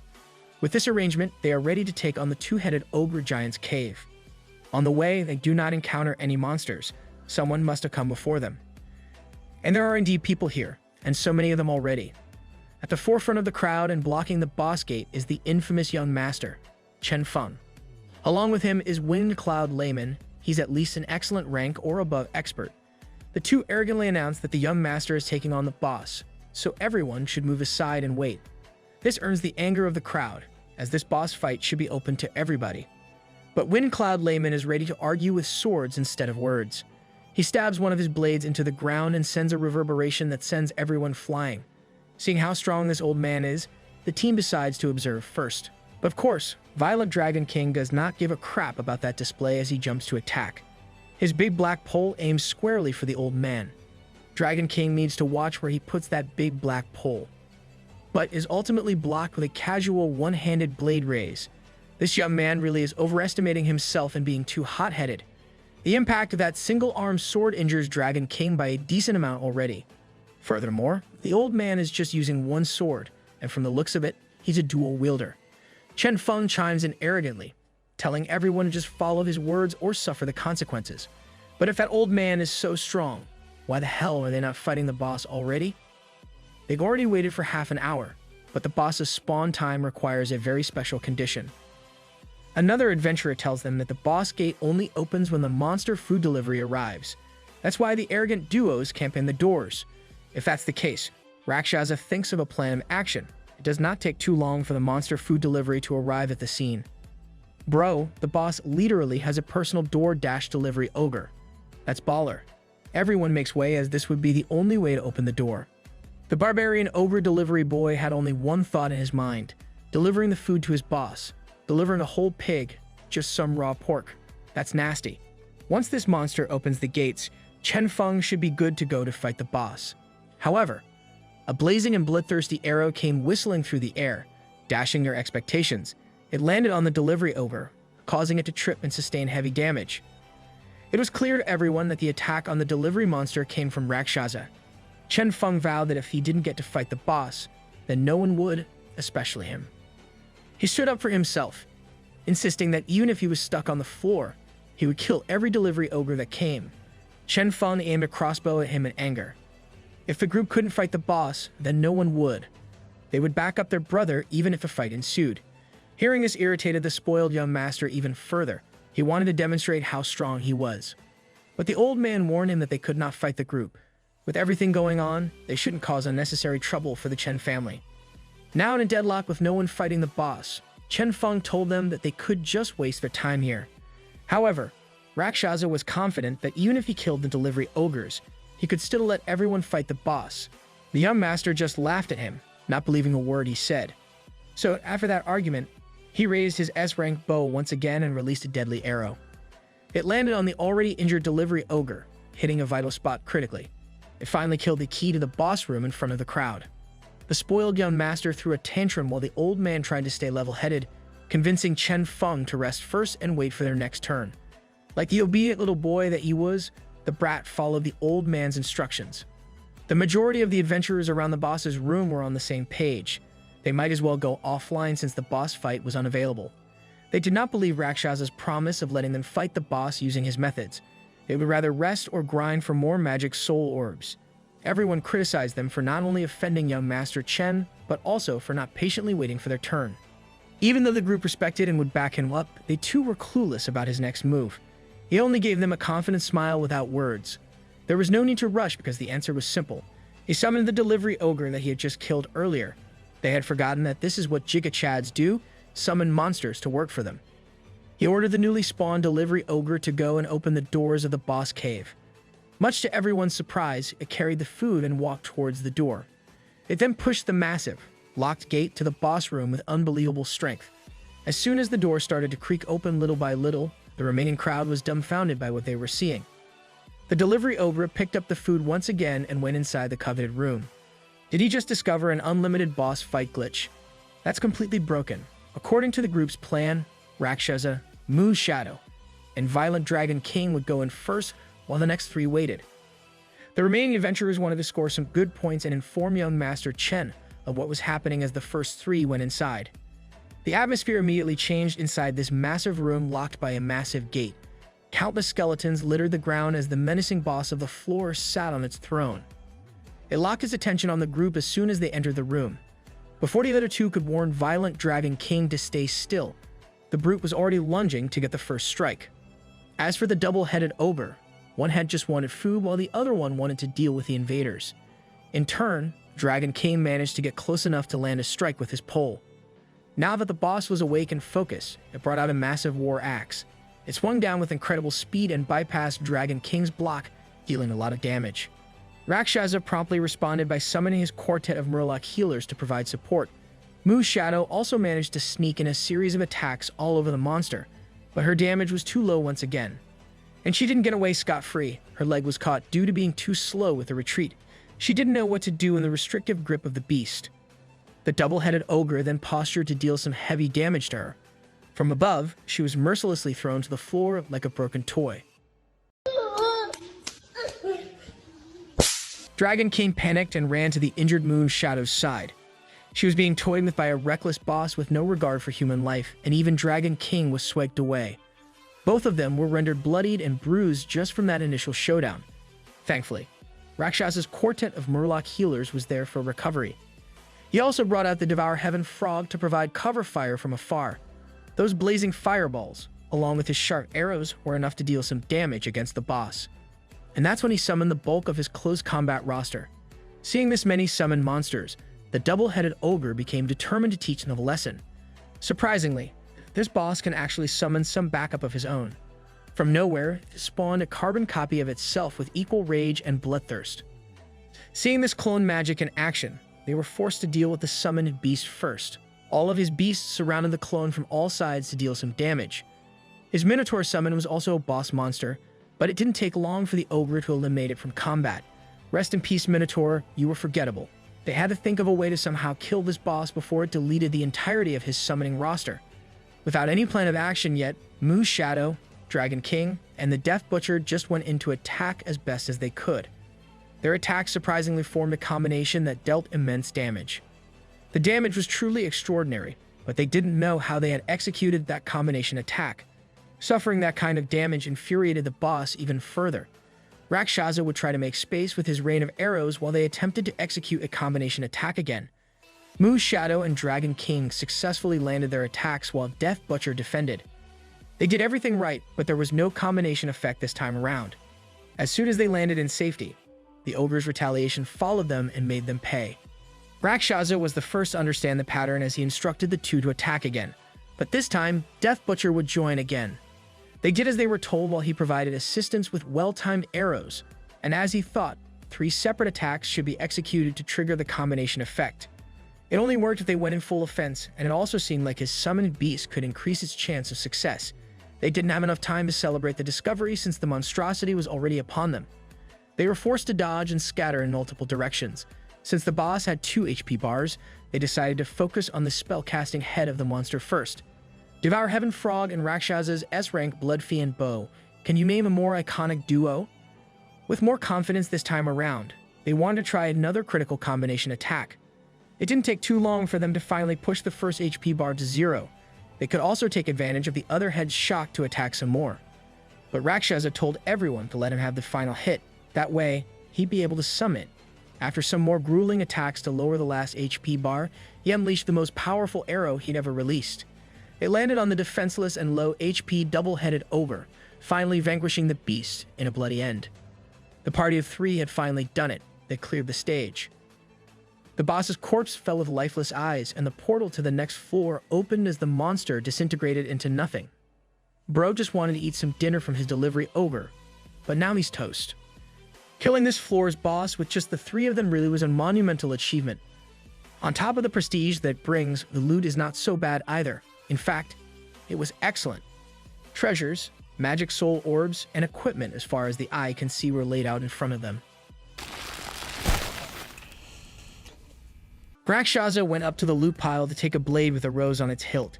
It's an A-rank one-handed sword, a blade that would perfectly suit Mu's Shadow's playstyle. He told her not to hesitate and take it. She's the owner of this gorgeous blade from now on. The legendary rose sword Rez. He also tossed an A-rank armor towards Dragon King. This guy never thought that he would own an A-rank equipment ever. They took the equipment, and Rakshasa took everything else. Now that they settled everything here, they can go to the 8th floor's altar first before going back down. The Demon Territory's floor 8 is breathtakingly beautiful to behold. The gorgeous grassland landscape is a relic of the past in the real world, where places like this are occupied by monsters now. The last time Rakshasa saw such a beautiful place was back in his past life. From a distance, they saw some odd movements happening. There was a whole army of beast men with the lower body of a horse and an upper body of a human. Those are centaurs. A whole centaur cavalry is roaming the grasslands near the adventurer altar. The adventurers that dared to venture onto the floor were forced to run for their lives by hundreds of powerful beasts. Suddenly, an old man interjected and insisted that they would need at least a few hundred people to eliminate this centaur group. This old bat invited them into his party, aiming for a party size of 300 to take on the centaur cavalry. Rakshasa curiously asked if they held a certain requirement to enter the team. The old bat asserted that everyone should obey all his commands, and the loot distribution will be decided by the group of leaders. Also, they will need to pay 10 magic soul orbs for a group fee. As expected, it was just another scammer preying on dumb adventurers. So he politely declined and excused themselves. Before the scammer could get another word in, the 3 were already out of there. The 3 talked about how despicable that old man was. He's not an old man who became bad, but a bad man who became old. It did not take too long for them to arrive back at the boss area, greeting their remaining team members. They were shocked that Rakshasa and the other 2 were back so soon.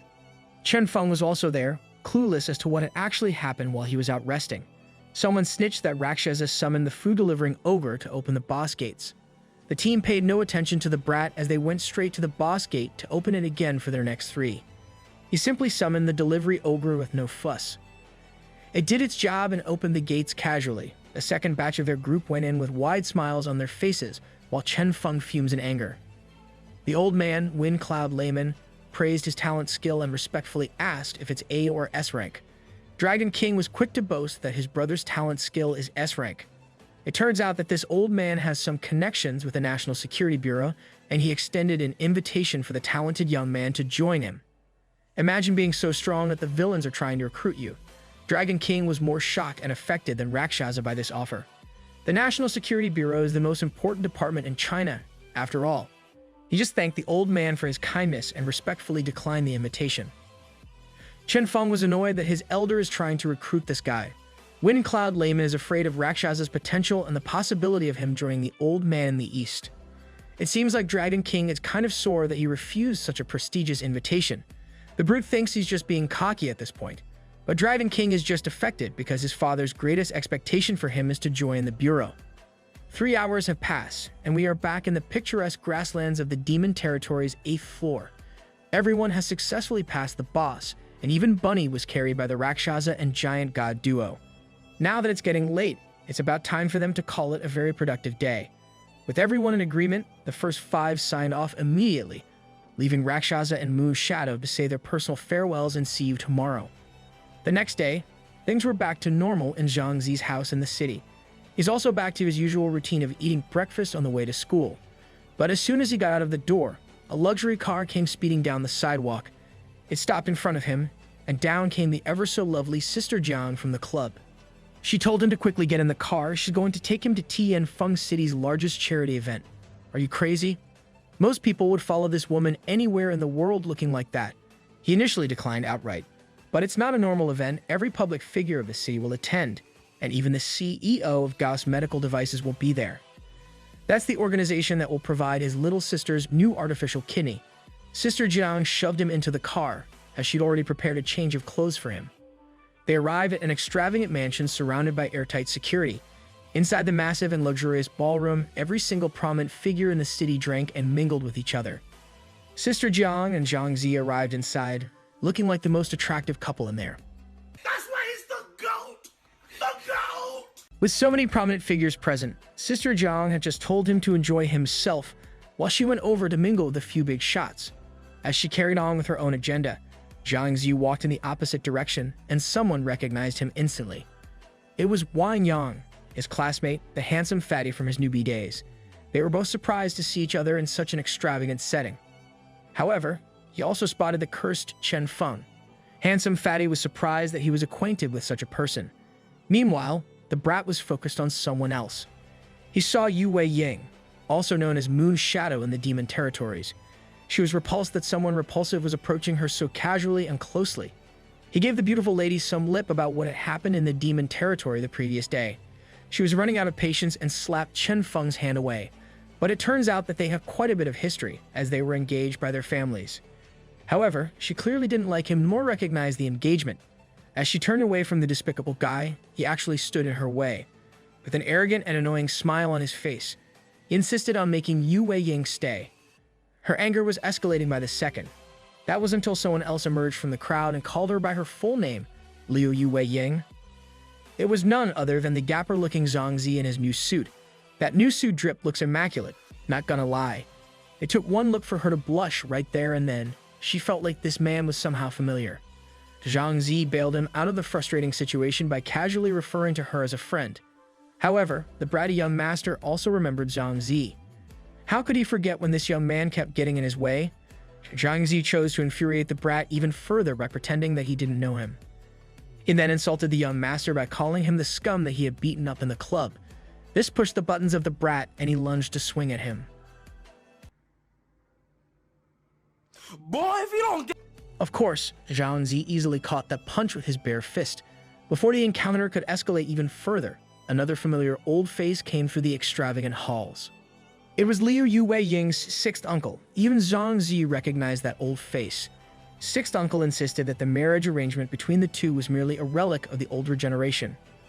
Chen Feng relented, but he was determined to take her hand in marriage as soon as he passed the national martial exam. She only thought of him as just another degenerate, so sixth uncle was determined to persuade her grandfather to drop the engagement. That is a massive W uncle right there. The old man also thanks Zhang for helping his niece out just now. He also wondered if they had met before. Zhang gave him a cheeky reply that maybe they had before excusing himself. Sixth uncle asked his niece if she felt an odd sense of familiarity with that young man. She thought that he was familiar, but she just couldn't tell how. The uncle and niece duo then left for what they had come here for, today's main event. Handsome Fatty praised Zhang Zi's bravery for standing up against the infamous young master Chen Feng. At the front of the massive hall, a crowd began to form. It looked like they were all waiting for someone. Then, the East Bureau director came through the door. As soon as the cane of this old man hit the carpet of the halls, cheers and phony compliments started raining. Walking beside the director was a very familiar woman. Instead of the East Bureau director, the one who caught Zhang Zi's attention was that formidable woman. She also caught a glimpse of him, not expecting to meet each other here. Now that the VIP had arrived, the host informed everyone to gather at the reception as the second event commenced, the auction. The first item up for bidding was the painting that Zhang Zi and the gang had taken from the Fallen Zone, titled A Gift to the Prince. The sight of this item immediately alerted him. He looked around the crowd to find someone in particular. He spotted the ruthless criminal, the one called Boss Lee. This man had used the Fallen Zone team's lives to make money. He must be brought to justice. And so, he turned to Handsome Fatty to ask for his help with something, a favor of some sort. He carefully whispered the game plan to Handsome Fatty, with cake still in his mouth. He assured him that it would be fine if Handsome Fatty backed out. He could find another way. But this guy is not at beach. Wang Yang courageously split away from the crowd and walked towards the restricted area. He covertly entered the backstage with a flash drive in hand while the auction continued.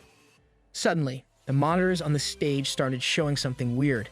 It was the footage of the transaction between Boss Lee and Tai Gang's criminal deal in a dark and secluded alleyway. With Boss Lee on the screens, it's evident that something or someone is messing with the broadcast. The footage ended with the convicted serial killer putting a bullet in Tai Gang's brain. Bro, that's the definition of getting caught in fork full HD, in multiple monitors with surround sound. Now, Boss Lee is in hot water as prominent figures demand an explanation. The old man immediately started denying the footage, insisting that he is being framed. Zhang Zi came out of the crowd, provoking Boss Lee to confess to his sin of killing someone in exchange for the painting. He also asked everyone if they would like to know who the killer in the video is. He went up to the woman with the East Bureau director for some help in confirming the hitman's identity. He revealed that the killer Boss Lee has colluded with is the serial killer arrested a few days ago, Huang Hanfei. She tasked her people to check, and they have confirmed that the man is indeed the baldy with a scar. This is enough to warrant the arrest of Boss Lee. The people at the party immediately turned on the old man as he was being escorted out of the premises. Now, Zhang Zi has avenged those they lost in the process of obtaining that painting.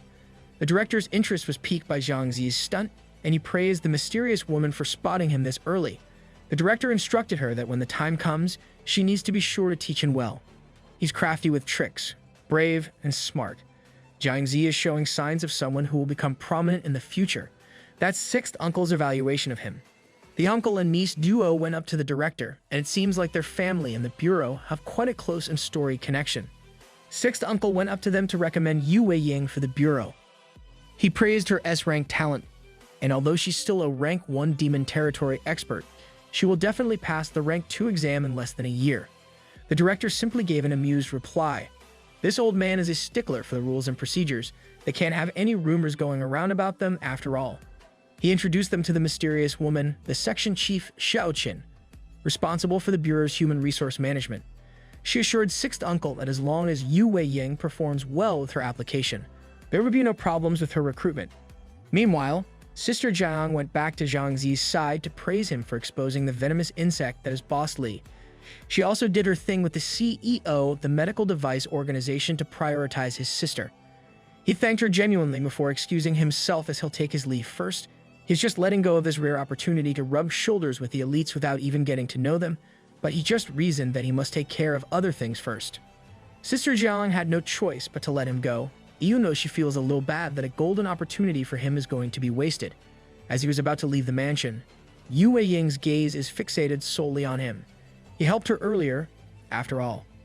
She asked her sixth uncle if he finds that young man similar to someone they both know. She somehow picked up that he resembled Rakshasa. Her intuition is telling her that they are one and the same. So sixth uncle proposed that she should just confront Rakshasa about it. With that idea planted in her mind, she's determined to ask Rakshasa right away when they meet again. She was so excited that she wanted to run as fast as she could to log back into the demon territory. Even her uncle can tell that she has developed sincere feelings for the young man. And so we are back on the demon territory's floor 8. Rakshasa spawned with his bow in hand. He arrived to see his team retreating to the altar in a sorry state after trying their luck against the Centaur cavalry. Since he and Moon Shadow haven't shown up yet, they went to fight the 4 monsters only to encounter more than 300 Centaur cavalrymen. It's a miracle they didn't die. That number of enemies isn't something their group can withstand. Hundreds or even thousands of adventurers would be needed. On top of this dilemma, the rank 2 demon territory expert exam is coming in 3 months. Moon Shadow finally showed up with an apology for running late. She's contemplating why Rakshasa is still not revealing his real identity to them under that mask. According to the Demon Territory Guide, the 8th floor is dominated by 3 groups of centaurs, and all of them are fearsome. Centaur archers are long-range specialists with accurate aim and superior senses. They are very hard to catch with how slippery they are. Next up will be the Centaur soldiers. They are fast, covered in armor, and use heavy axes. They can deal ridiculous amounts of damage. Lastly, there are the Centaur cavalrymen. They're extremely mobile and fast while wearing leather armor and using machetes to rain down critical strikes on their targets. Above them all is the floor's boss, the Centaur General. This beast is located on a high-rise platform on the grassland surrounded by the troops it commands. They have to be extremely careful not to expose themselves to the hordes of centaurs ahead. They travel the grasslands for quite a while before arriving at their destination. Giant God warned everyone to be careful as ahead of them is a pack of centaur soldiers. Those magnificent beasts are grazing on the grass with their massive axes in hand. For now, they won't rely on Rakshasa's boss summons for the sake of saving up resources and will only lure the soldiers one by one. He started the luring process with a shot from his bow at the unwitting centaur soldier. It immediately locked its aggro on the group and readied its horse legs for a charge. Do these centaurs have human or horse clocks? What do you guys think? Their luring tactic proved extremely effective when one of the centaur soldiers rushed towards them alone. Giant God intercepted the charge with his massive shield, effectively neutralizing the monster's momentum. The attacking duo of Dragon King and Shadow Moon followed suit with their signature abilities. Signs of frost began accumulating in the air as Autumn Leaf jumped into action as well. The final piece of the puzzle was Rakshasa's arrows, distracting the monster and enabling everyone else to attack the beast's unprotected lower part. Autumn Leaf intensified his talent skill, unleashing a powerful blizzard that froze the lone centaur soldier on all fours.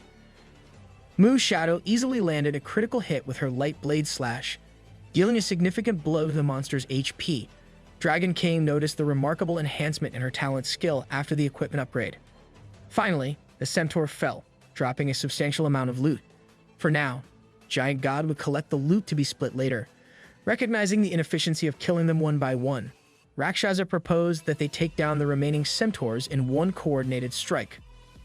To achieve this, he brought out his most powerful abilities and activated his summons. Devour Heaven Frog, Death Butcher, and Kobold King, the 3 bosses, emerged in the grasslands. With Rakshasa going full offense, it allowed Dragon King and Moon Shadow some breathing room. Promising to grow even stronger, the brute joked that he wanted to take it easy for now. They successfully baited the remaining centaurs in the area to charge blindly at them. Giant God assumed the vanguard role, while the DPS duo positioned themselves on both wings. Meanwhile, Death Butcher, Kobold King, and the formidable Undying Frog unleashed a barrage of attacks from all directions. The centaurs found themselves in an unfavorable position, grouped together with their rear ends against each other. It didn't take long for the last centaur cavalryman's HP to drop to 0. Defeating 3 in one strike was quite an accomplishment. Riding the wave of victory, Rakshasa suggested the idea of forming their own guild. However, creating a guild required substantial resources and came with the responsibility of caring for its members. They would need to provide for the needs of many people, and instant compensation would be inevitable. While it seemed challenging, adventurers often gravitated towards guilds over time. Given their current collective compatibility, they could only contemplate the idea for now. After walking for a while, they arrived at the front of the centaur base where the boss resided. Outside, they encountered some familiar faces from their raid on the Blackfin Wizard.